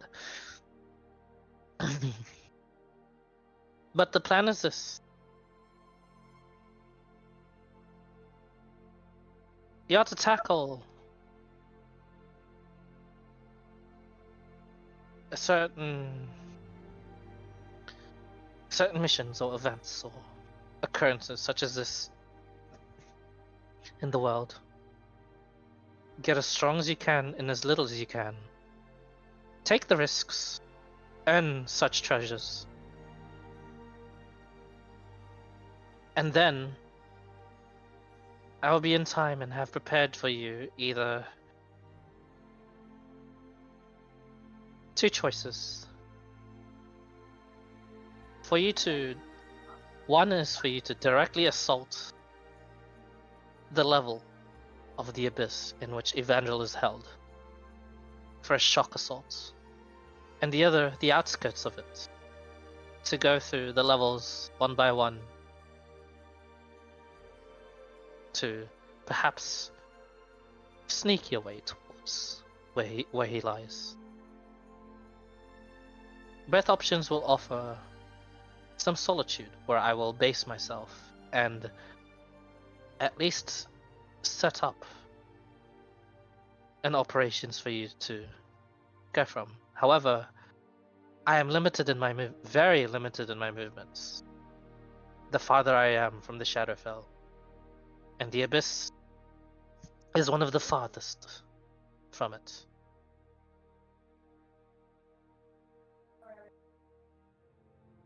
I will help as best as I can, but all you need to do is to retrieve his body, a live body, and just bring it to me.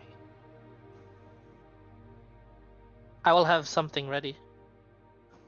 Have you got any means of restraining such a thing? It seems to me that plenty. whoever has taken them can take the easy option of killing him before we can escape. Right. The extraction process will be... I cannot fathom how I'd be able to do so without incurring the wrath of such an option. I'm afraid that would be something you'd have to either devise or devise either an idea or engineer an item, or...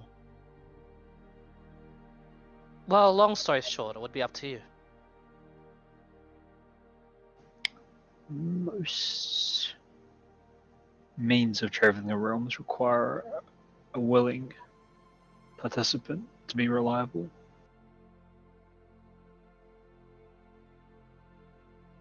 Sure. I don't think he's going to be willing. Maybe. You could make him, though.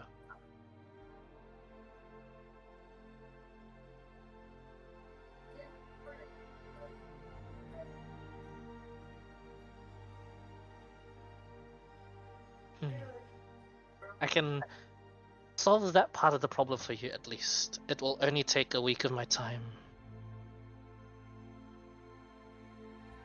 And I will explain to you the campaign mechanics of the Utmost of Rosengard's help, what she's able to do, and what you can give her to do as things to do in the downtime of 1 month.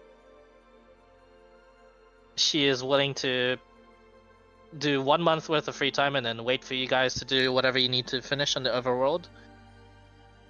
But the longer you take, the more Evangel might be lost forever. That would be the Abyss campaign. So, long story short, there's a timer, but you will have the help of one of the strongest mages in the world on this. Also the most benevolent. But before all that, before you finally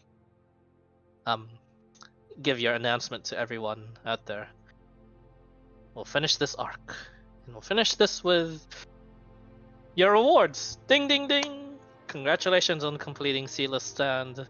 Not fully, but mostly. 80% completion.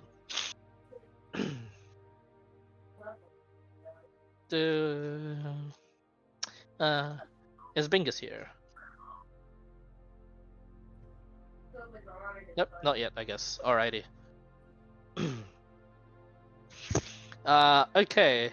Rati, roll a d100 for me. For a second there I was worried you're going to get friendly to do it. Nope. 53. Friendly, roll a d100 for me.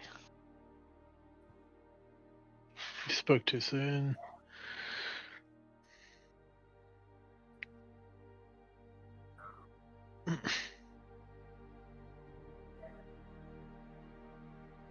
Dizzy rolled a d100 for me. Mason, are you there? My son! Do. You probably heard it. Pleasure around. time. Roll d100. Ugh, I was watching the stream, listening to everything. Okay, sure. D100. Do. What the hell? We're all so close. Yeah, you're also close. Let me read the tables. All right, so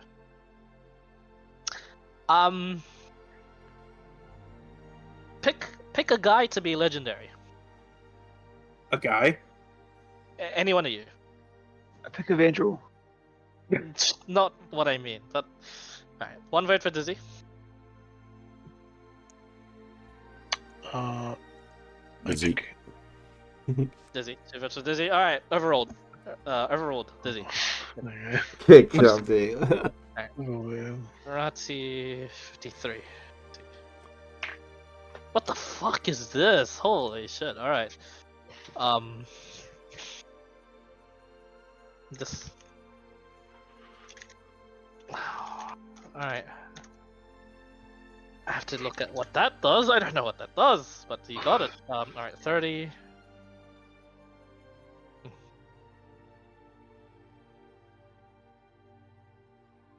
42.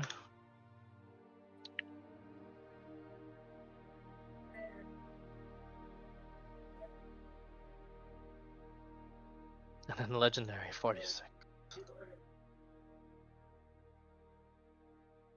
Roll a d100 again. That's bad. D1.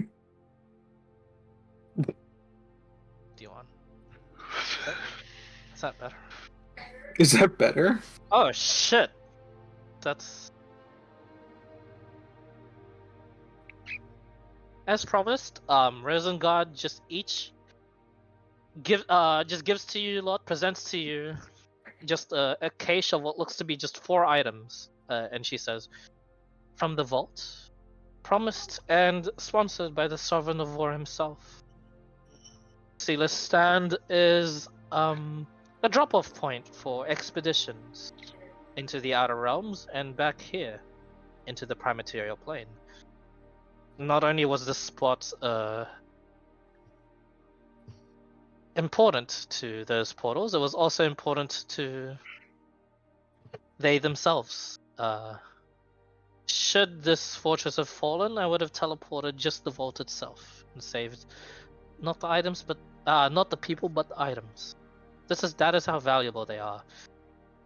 And since the Kingdom of Prominence themselves, apart from Cealus stand militia, were not able to come to their aid, it is only fitting that you take most of the treasures as rewards. Yes, you guys got lucky. There you go. You got a Wand of the War Mage +3, Rod of Alertness, a Staff of Frost, and a Cloak of Invisibility. Oh, jeez. Which one's the legendary one? The legendary is the Cloak of Invisibility. That is what Dizzy rolled. Hmm. You can look it all up. It's all official shit. The Wand of the War Mage. Let me look it up real quick. Let's see here. Wand of the War Mage magic item. While requires attunement by a spellcaster. While holding this one, you gain bonus attack spell attack rolls. Just spell attack rolls, actually. Wand of the War Mage is really fucking good. It is. In addition, you ignore half cover when making a spell attack. I'm guessing Rod of Alertness is like a quarterstaff with just the alert. No, it's just a stick. Oh. It's like a proper quarterstaff, actually. Oh, is it? Yeah, this one at least. I'd say this can double as a quarterstaff should you wish. Yeah, while holding the rod, you have advantage on Wisdom, Perception checks, and rolls on Initiative. Spells. While holding the rod, you can use an action to cast one of the following spells: Detect Evil and Good, Detect Magic, Detect Poison and Disease, or See Invisibility. Protective Aura. As an action, you can plant the haft end of the rod in the ground, whereupon the rod's head sheds bright light on a 60-foot radius and dim light for an additional 60 feet. Holy shit! While in that bright light, you and any creature that is friendly to you gain a +1 bonus to AC. This is a... Holy fuck! Oh! Oh my... Oh! Oh! Are you sure this isn't the legendary one? Nope, it's not. It's Staff of Frost. Let's take a look at that one.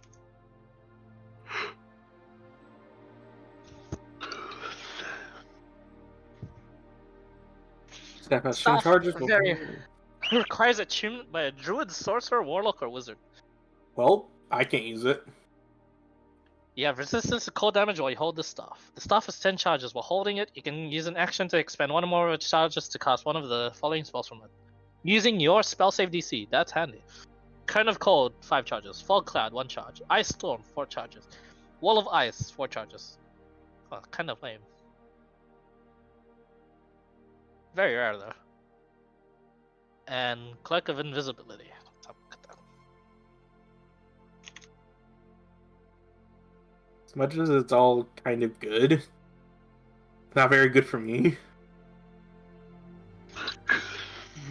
Cloak of Invisibility, legendary, requires attunement. I mean, with Wand of the War Mage on Eldritch Knight is good. Yeah, Yeah. it's your cantrip hitter. It's making sure they always get hit by cantrip. And you can still you can just have it out and then still bite people. Correct. You can pull this hood over your head to become invisible. While you're invisible, anything you're carrying invisibility. You become visible when you cease wearing the hood. Pulling the hood up or down requires an action. Deduct the time you're invisible in increments of 1 minute from the cloak's maximum duration of 2 hours. After 2 hours of use, the cloak ceases to function. For every uninterrupted period of 12 hours the cloak goes unused, it regains 1 hour of duration. Okay, so 24 hours regains all of it. Yeah. I underestimated this. This is a lot better than I thought. Yeah, because You don't get revealed when you attack. Exactly. Yeah, you don't break you just- don't break invis until you take. Holy fuck! Yep. Yeah. As Rosengard hands the cloak of invisibility, she goes, "Huh. I could use this." Whatever. She hands it back to you guys.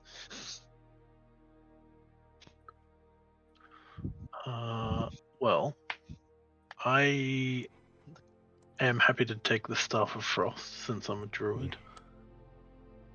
And I don't think anyone else really has the use for it. Unless Clyde wants to rule that a Eldritch Knight can use it. But I did he doubt say- it. Test. Can you hear me? Yep. Can. Yeah, sure. I'd say you'd be able to. I mean, as long as you don't multi-class, I'll give you that condition. Mm. You have to purely stay Eldritch Knight to use this, so you count as a caster to use it.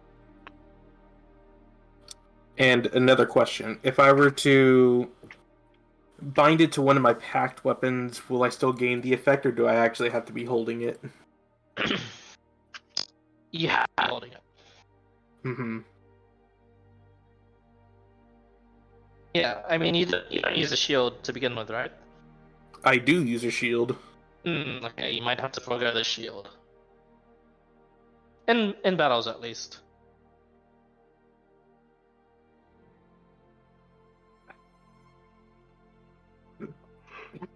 I mean, this turns you into a mid-range fighter. Like a hit-and-run type of character.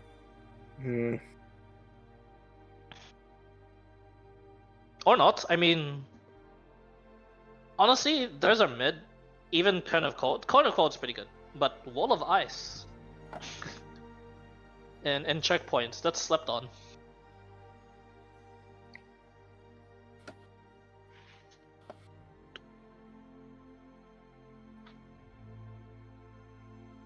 Ice wall coming up. Anyways, I'll just go ahead and let everyone pick, and I'll just take whatever's left.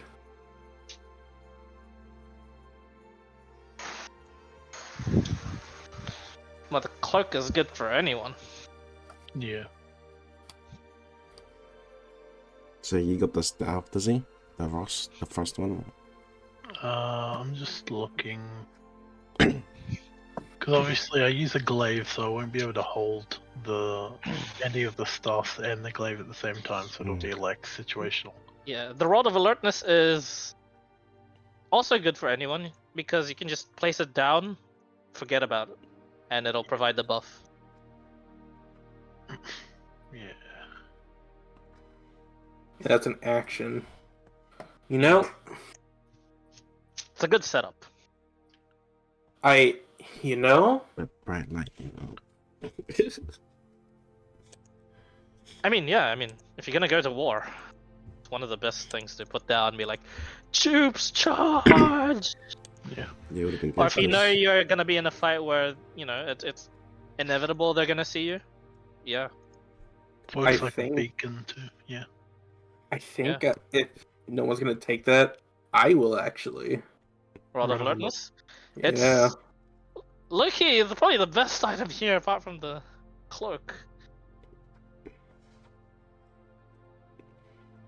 Let me read it again. Detect evil and good, detect magic, detect poison and disease, or see invisibility while holding the rod. It doesn't say a limit to those. Yeah. It doesn't. Yeah. Although I believe you can only do one of them at a time, not all of them at once. So yeah. Because I think they're all concentration. I don't think they are. Detect evil and good. No, yeah, I don't think they are. No, they just do. They just are. Oh, You just no, become detect's got them, I'm super sure. alert. I think they are. No. See invisibility isn't, but the rest are, I think. Check detect magic. I don't For the think they are. duration, you know. No, detect evil and good is concentration. You're right. Detect poison and Okay. disease is also concentration. Detect magic is also concentration. Oh, you're right. See invisibility It's not. is not. Oh, yeah. Hey, Yeah, but that's alright. because that lasts for an hour. Look at that. Yeah. I mean, yeah, I'd say yeah, you'd be able to cast these as normal. Yeah, if it's concentration, it is. And just see invisibility. I mean, it might screw you up in stealth situations where you forgot to cast it. Because, you still cast it as normal. Through the rod. But hey, it's infinite of these. This is so very utility. Super duper utility. I think the best one it has is the first bit. Advantage on perception and initiative rolls. Yeah.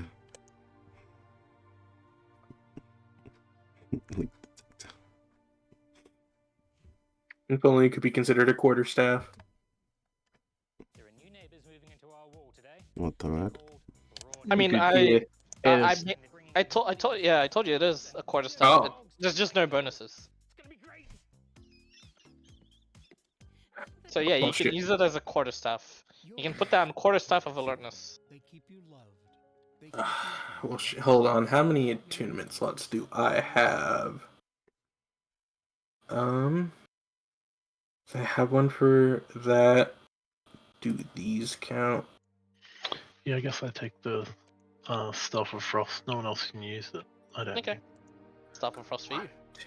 I'm full on attunement slots. Unless Rati wants it, because you're a warlock, right? Yeah, I could use it. And it would give me more spell options, but I'm mainly building melee. So am I. That's Yeah, so same as well. um, Right now, and for another few more levels, I need to keep saves items in tune, so I won't be able to use it anyway. mhm. Yeah, it looks like at best these would be your secondary, like, It's on your back, and then you use it for a bit and put it back on your back. I'd have to sacrifice the Black Sun Blade for doing it though. Yeah. Because it's like I can't. Like it takes an action, right? If I'm stowing the weapon and pulling out another one. Unless you drop the weapon. It's an action to that you're stow. currently having. It's a free action to pull. Free action to pull. The only thing I can know about is, for me at least, it's a bonus action for me to be able to summon my weapons. Correct. Because of Remember, Eldritch guys, Knight. Free action to drop things. Yeah, but how many loot goblins are going to pick it up the instant they see something like that drop? Ah, it's okay. Don't worry about it. Yeah, because I don't have any spells that I use that can benefit from the +3 of Wand of the War Mage. Yeah. I realized you guys lucked out on did not luck out on that one. Yeah. I think Cloak of Invisibility on on anyone is good. Mm. I'm just thinking of like what makes the most sense. So I think So- I'd take the Staff of Frost. Sure.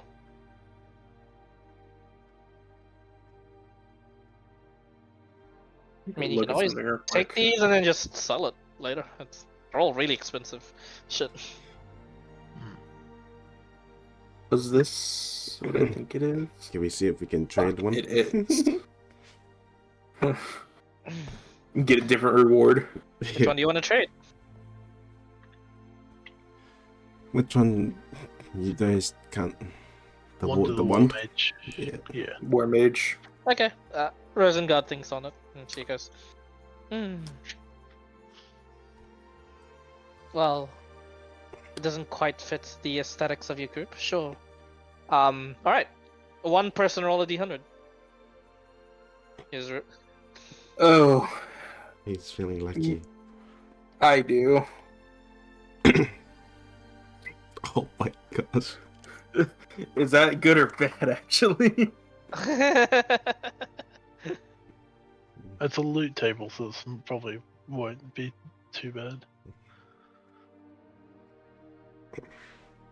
That's really good. do you That's think? really good actually. Because that one of the War Mage +3 turns into, and she just asks, so who's potentially missing out on a weapon? She says, asking. That's like kind of like me, eh? Sure.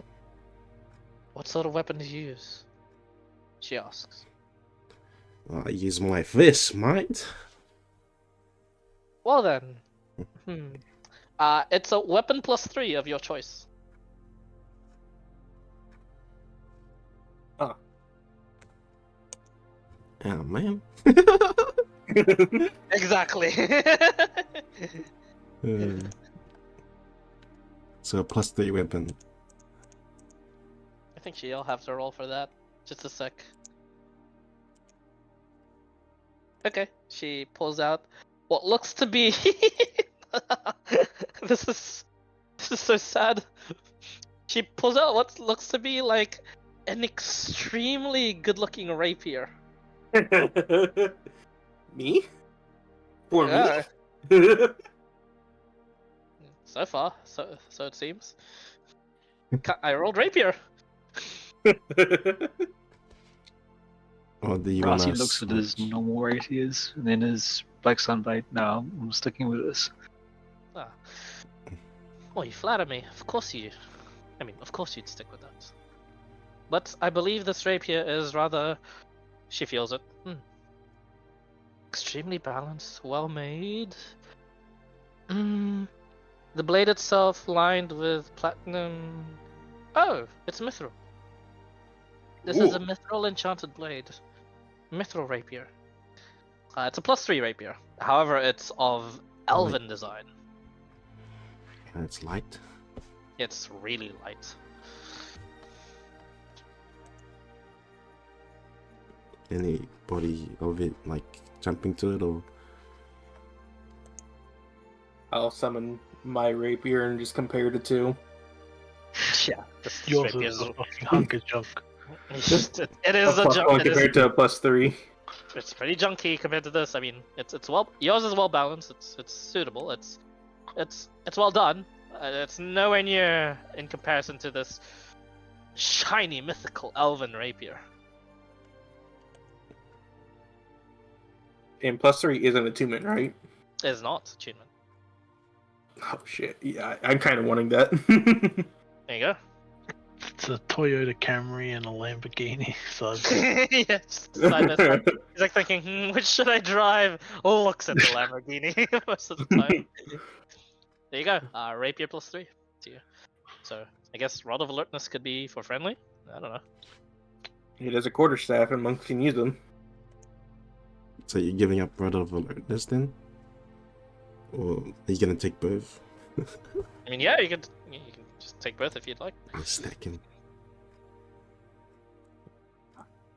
It was just like, what do I give up? I have the boots. I have my cloak. I have my cloak of protection, and then I have my Periapt. I think the Periapt of Wound Closure is attunement. It is. That's why I'm saying I'm full on attunement. what boots do you have? My special boots I got from character Oh, it does creation. require attunement. You're right. Oh right. Mm-hmm. Yes, the V Rising boots. Mm-hmm. You take a look at his boots. Looks awkward.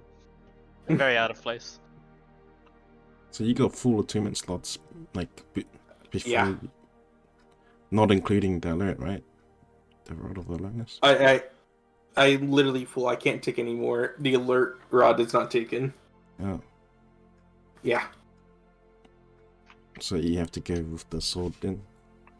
Yep. You don't want to switch one out.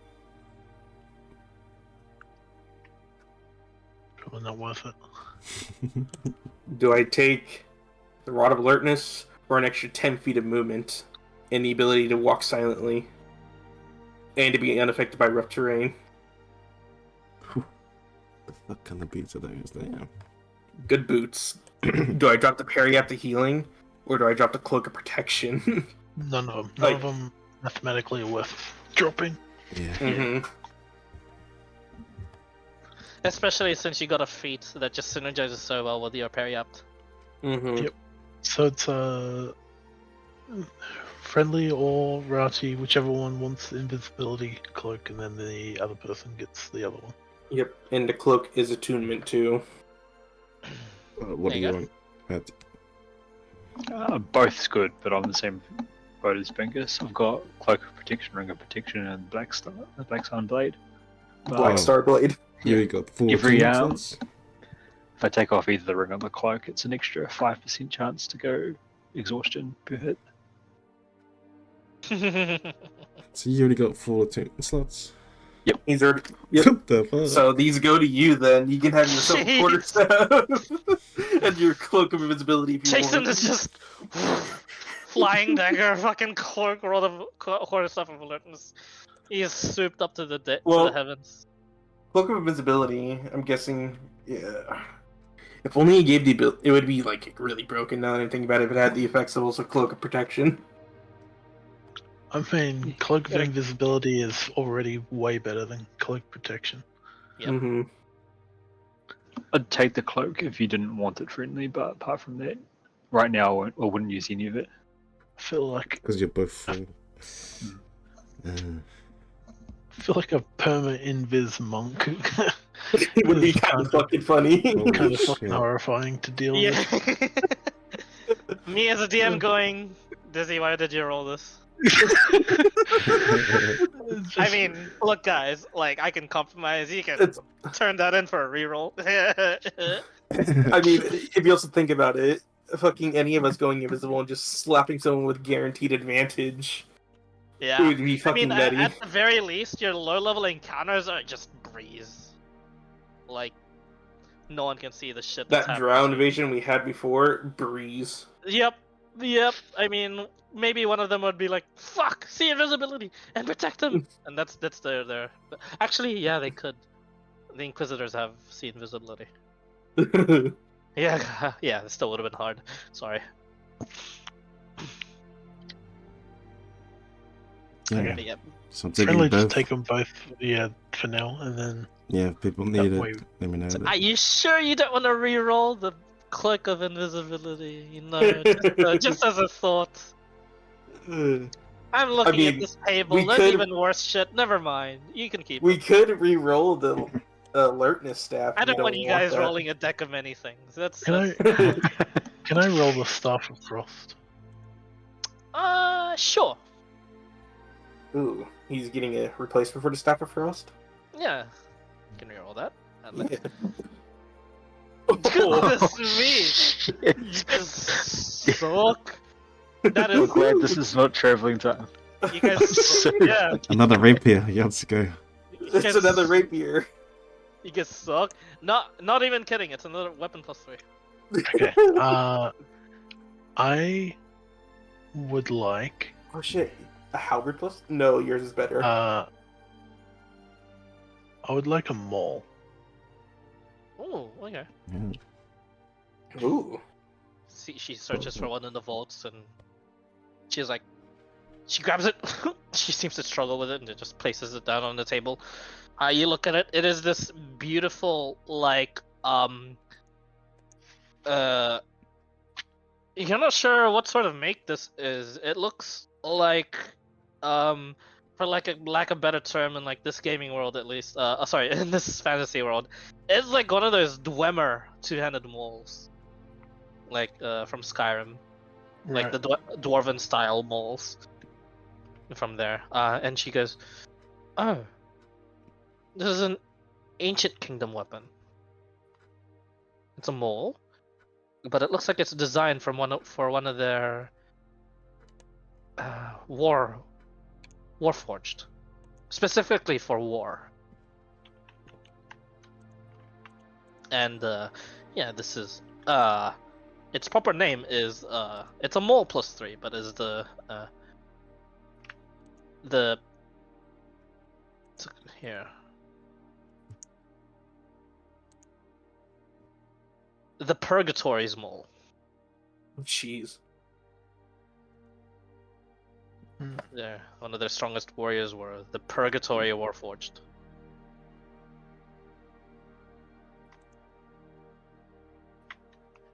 There you go. Maul +3. Pog, I've been wanting a maul in a game. Now you can break him. And Yes. when you don't need to break him, you can slash him. Yeah, striking. You're like a mini paladin with the how you built with that. Yeah, the glaive is nice. I can't, obviously can't pull on master with the maul, but You cannot, but hey, it's a good like alternative. yeah, siege course. weapon, stuff like that. Yeah. Worst comes to worst, you can just sell it. Yeah. Mm-hmm. I mean, hey, he's good against It's- fighting undead now. It's the same sort of like value as the Staff of Frost. So yeah. Yeah. Yeah, it's the Skeleton Crusher. But these rolls are terrible, you guys. What the fuck?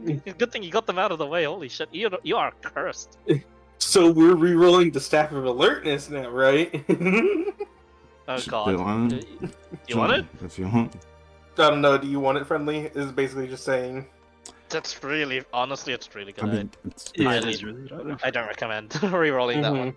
I like it, but you know, it just doesn't. But you know, the cloak of invisibility. I don't know, do you want to give us a deck of many things? Do you want a fucking ASW too? I mean, with how unlucky you guys have been so far. How many of us are gonna get voided, huh?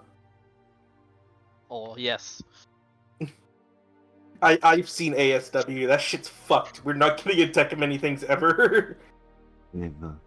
It still exists out there in the world. You can certainly try. No. I'll lose all my intelligence and get voided again.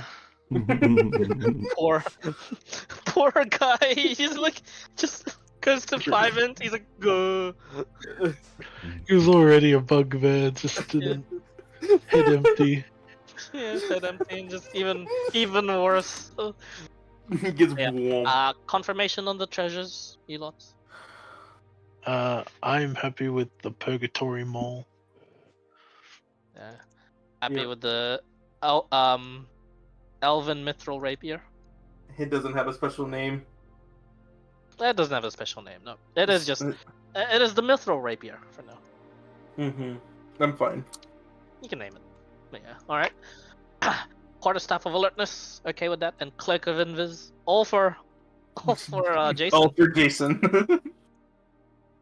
Yeah, you're I like mean- being dressed up here, Jason. You're like, oh man, I feel expensive. Jesus. This is fancy. Yeah, as you guys, the brothers, did you take a better look at the cloak? Better look at it. Huh. Oh. Hang on. Dread wears this.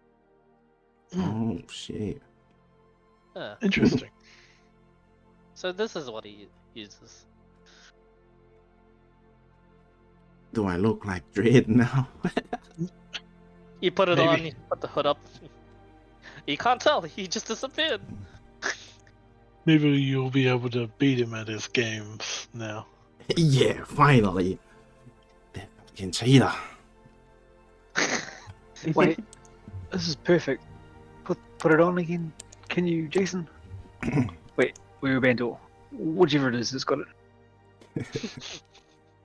Look, I really put it on, right? Yeah, you put it on. Now do there's the a hood up. poses. What do you mean? No one can see us if I do it.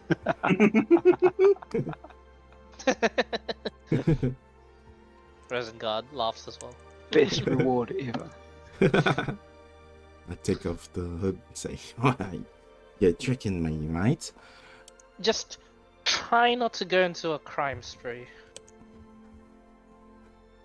Now, I've got some investigating to do, and most of the other treasures have already been doled out. You could expect what the rest have gotten, but they are nowhere near as valuable as what you have, so stick with what you have and be happy. Did She- we get coins too, or was it just the items? I can't remember. Just items. There were no coins. At least not for the promised rewards that you guys accepted with Teddy. Since you were first on like the first expeditions, Jason and Bendor get extras once you reach Teddy again. Hmm. But you'll have to reach there. Yeah, fuck. Can we But, ask her? Oh, Yeah, was that sorry? I feel that there's a time with just me and Bando. Can we ask her about if she knows Zhao? Sure. Okay. I mean, after her investigation, she reports to you guys that this shipment was a ship full of soap. Huh. Who She steals just- soap? She shakes. She just shakes her head and she says, "No, they probably attacked it under the pretense it was something valuable, or they just attacked it because it was a merchant ship, and it had humies. You know, that sort of deal." Do Is you it- think you could have used the soap for something? I mean, real life fucks with fish pretty badly. Yeah, it does. That's why they were avoiding it. That's just- I it's just don't know if any of us would know it, would they? Well, none of us are fishermen. I mean, Rosengard would go. I mean, I know normal fish don't like soap, but did the fishmen really? I guess it did. Is there any fancy looking soap that I could sell for a profit? She then goes, "You know, I never really went diving into it. You know the coordinates, you can go to it yourself. Take care, the other adventurers are making their way towards there already." Fuck! And Rati's like looking for a horse and he's just fucking running. He runs off. Jane hears us, she goes, "Okay, I'm going. Uncle, come with me, please. Please. This is really nice brand that I'm looking for," and she just drags you and explains on the way. Oh, go. And there you have Bandor and Jason. For now, Resengard to yourself. Tag teamer. What the fuck? What the fuck? She gets in a defensive position. I have my 9th level. Be careful. I wish. I wish for you to not exist. Looking Baldur's Gate to you. Yeah. We on the mainland, there's a certain Mark, a young woman. Perhaps you've heard of her. She goes by the name Xiao. Hmm. Or Zhao Yin. She makes a history check. Sure. he starts scratching his head. I think she was known as the genius of murder or something. Bandor will scratch his head. Just a sec. 18. Yeah. Yeah, 18. She just goes,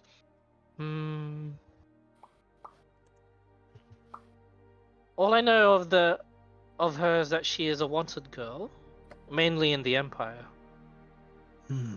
And well, someone to not bother trying to go looking for, at least in the methods of magic. I believe those in her order of assassins that she currently finds herself in, they have some ways of, she taps her head, preventing divination.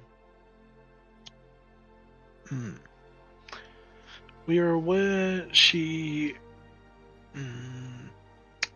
Our last lead was Allhome, which is where we will be checking first.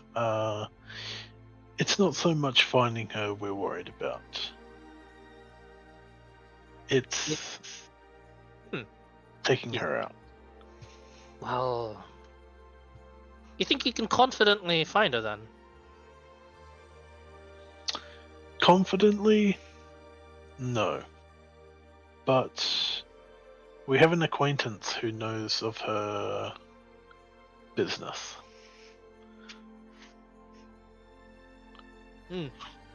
She nods. And we've been told. You continue, sorry. And we've been tasked with waste management. She smirks for a bit. It's not nice, but well, I've only heard bad things about her, so good luck with that. If you need my help, like I said, my mobility is rather limited. This is where I am the strongest. If you somehow manage to get her to make her way here, I'd be able to help you. Alas, I believe someone like me would be a bad matchup.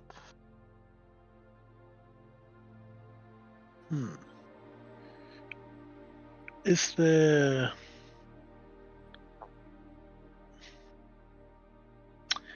a way for you to channel your powers through individuals? No, not unless they have been fully marked by the Shadowfell, and that means cursing your soul to be damned. You would not like that, and you would not want that. It does not sound pleasing. Hmm.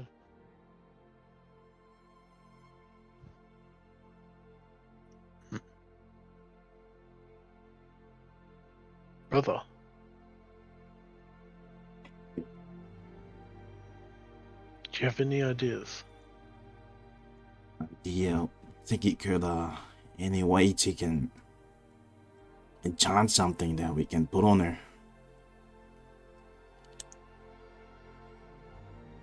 Like a tracker of some sort, or She's asked my brother here to make her, and he'll use like air quotes, a cute outfit. Hmm. We were wondering if there was perhaps a way to enchant, say, a piece of clothing with a spell. Holding spell, perhaps? I can enchant such a thing. It's rather. It is rather rudimentary. Would she fall for something like this? I believe she doesn't consider us a threat. And we plan to use that to our advantage. Make a persuasion check. You have advantage. Okay. Skills, persuasion. Damn it. 10. Please. Well, well, I do wish for evil to be rid in the world, and you hear in the background, evil!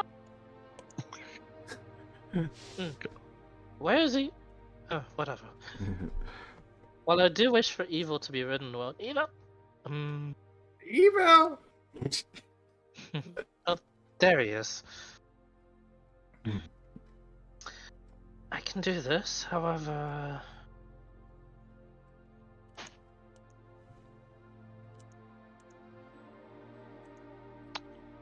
If you have a price, feel free to name it. She puts her hands up. No, I normally never do things for favors, nor for price. Like I said, I'm benevolent.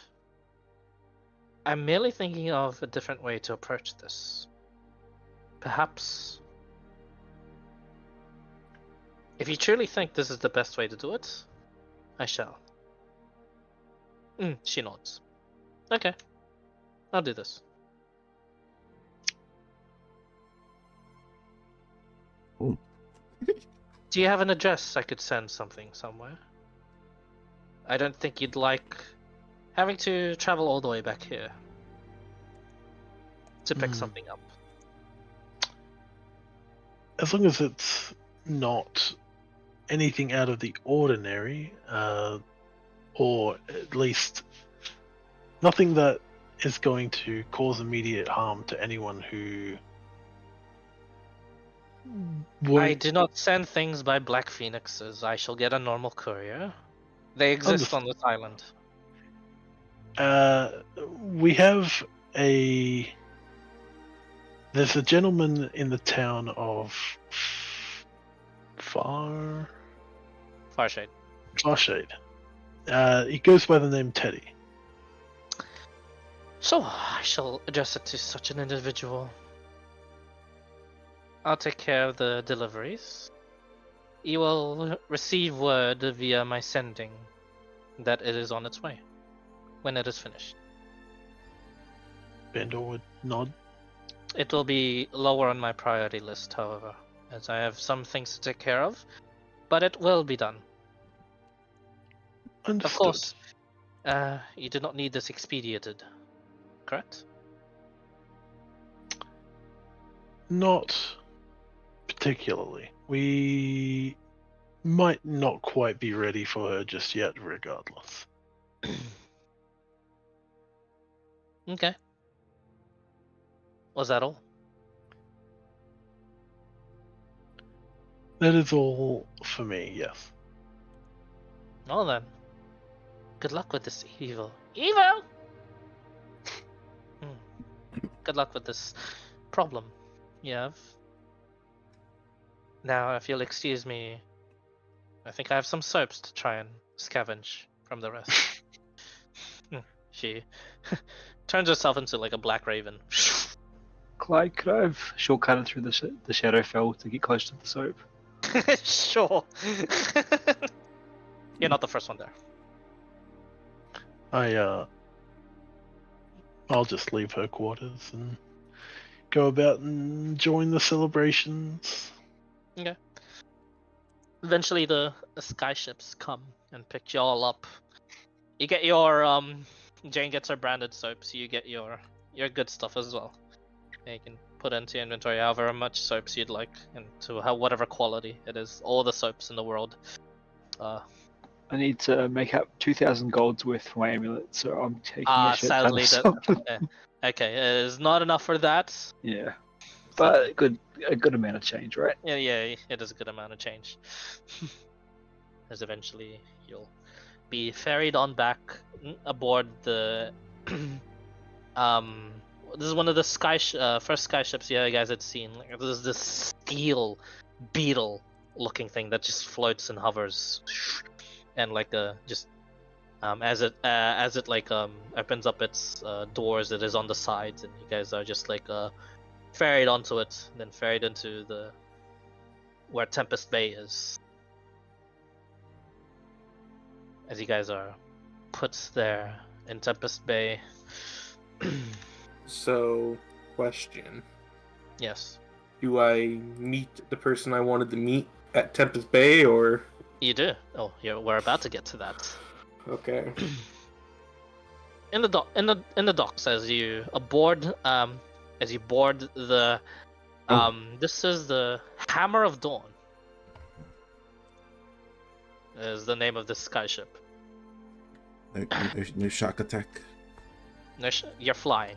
There's no flying sharks. Oh, yeah, it's the flying thing. Fuck. Jumps from the ocean.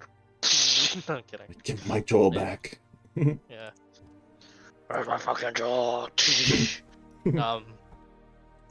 As you make your way towards Tempest Bay, it drops you off there, and you hear a declaration from the captain. Welcome aboard.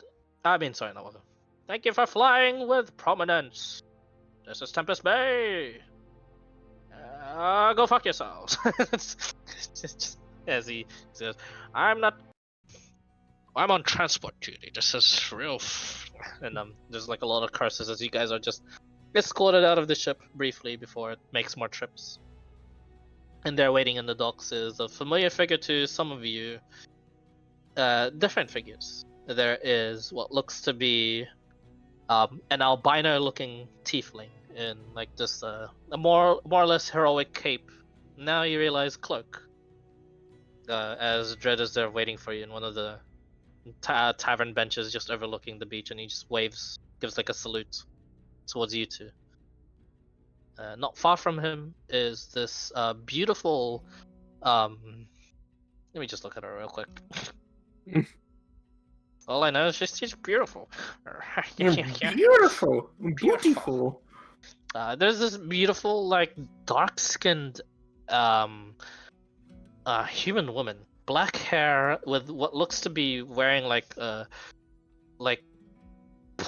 this bronze or copper, like very shined like plate mail as armor. The helmet off to see her like beautiful visage of a face. You know her to be. Most of you do not know her off the top of your head. None of you are also locals to know of her armor directly. Finn, you know of her very well. This is the Lady of the Scorched Lands. This is Mira. She looks to you with like a serious expression and just nods to you. And last but not least, you hold your breath instinctively as there beside Dredd is like patiently waiting, just nods and smiles. There's this very, very cute little girl that was just waving towards you guys. Happy to see you lot. Let me move right here. Waving back hard out. As you wave back hard out, she waves even harder. And she just shouts out loud, "Ooh, look! They can see us! Yo! Over here! We're gonna have some fish and chips!" Xiao shouts from across the bay. And that's where we'll end the session. Fish and chips, mate. Fish and chips, mate. You can have some fish and chips with. This is the most stacked fish and chips bar the bar has ever seen, as we have the Lady of the Scorched Lands, your mentor Dread, and Xiao for now. That's following him around. She seems to have finished her job, whatever that is. God help us. God help us. I thought she was supposed to be in all home, brother. Oh my And gosh. Ratzi's like, who the hell are these people? Oh, whatever. Yeah. Oh no. Oh no. This Oh, will be Sunday. This will be an interesting round of chips. That's for sure. So we need that delivery. Wait, you said Sunday? Yeah, this will happen on Sunday unless you guys are, not keen for it. Then it'll be. But yeah, there's Mira's token also here. Yay! Always Excuse keen. me. I was about to say, the way you kind of describing, your almost seemed like Rotti's token, just, better looking hair. Way better looking. She uses Maybelline. Ratty's sister.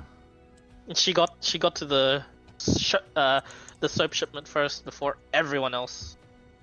Also, how much soap am I carrying, or is Jane carrying it? Jane's carrying it. She insists.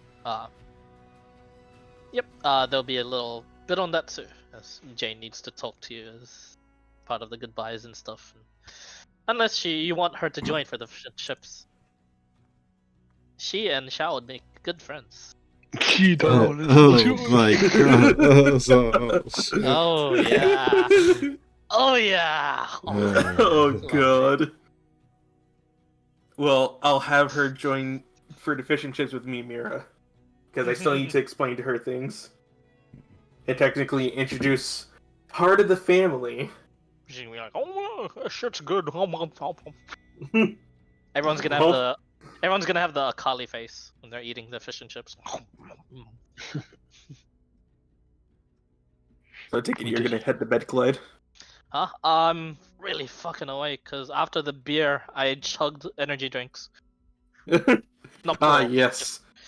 just one. But yeah, still. I don't know what I'm gonna do. Democracy. Democracy. I don't really feel like democracy. Heresy. That is treachery, actually. I'll have to do a bit of writing. No, not really.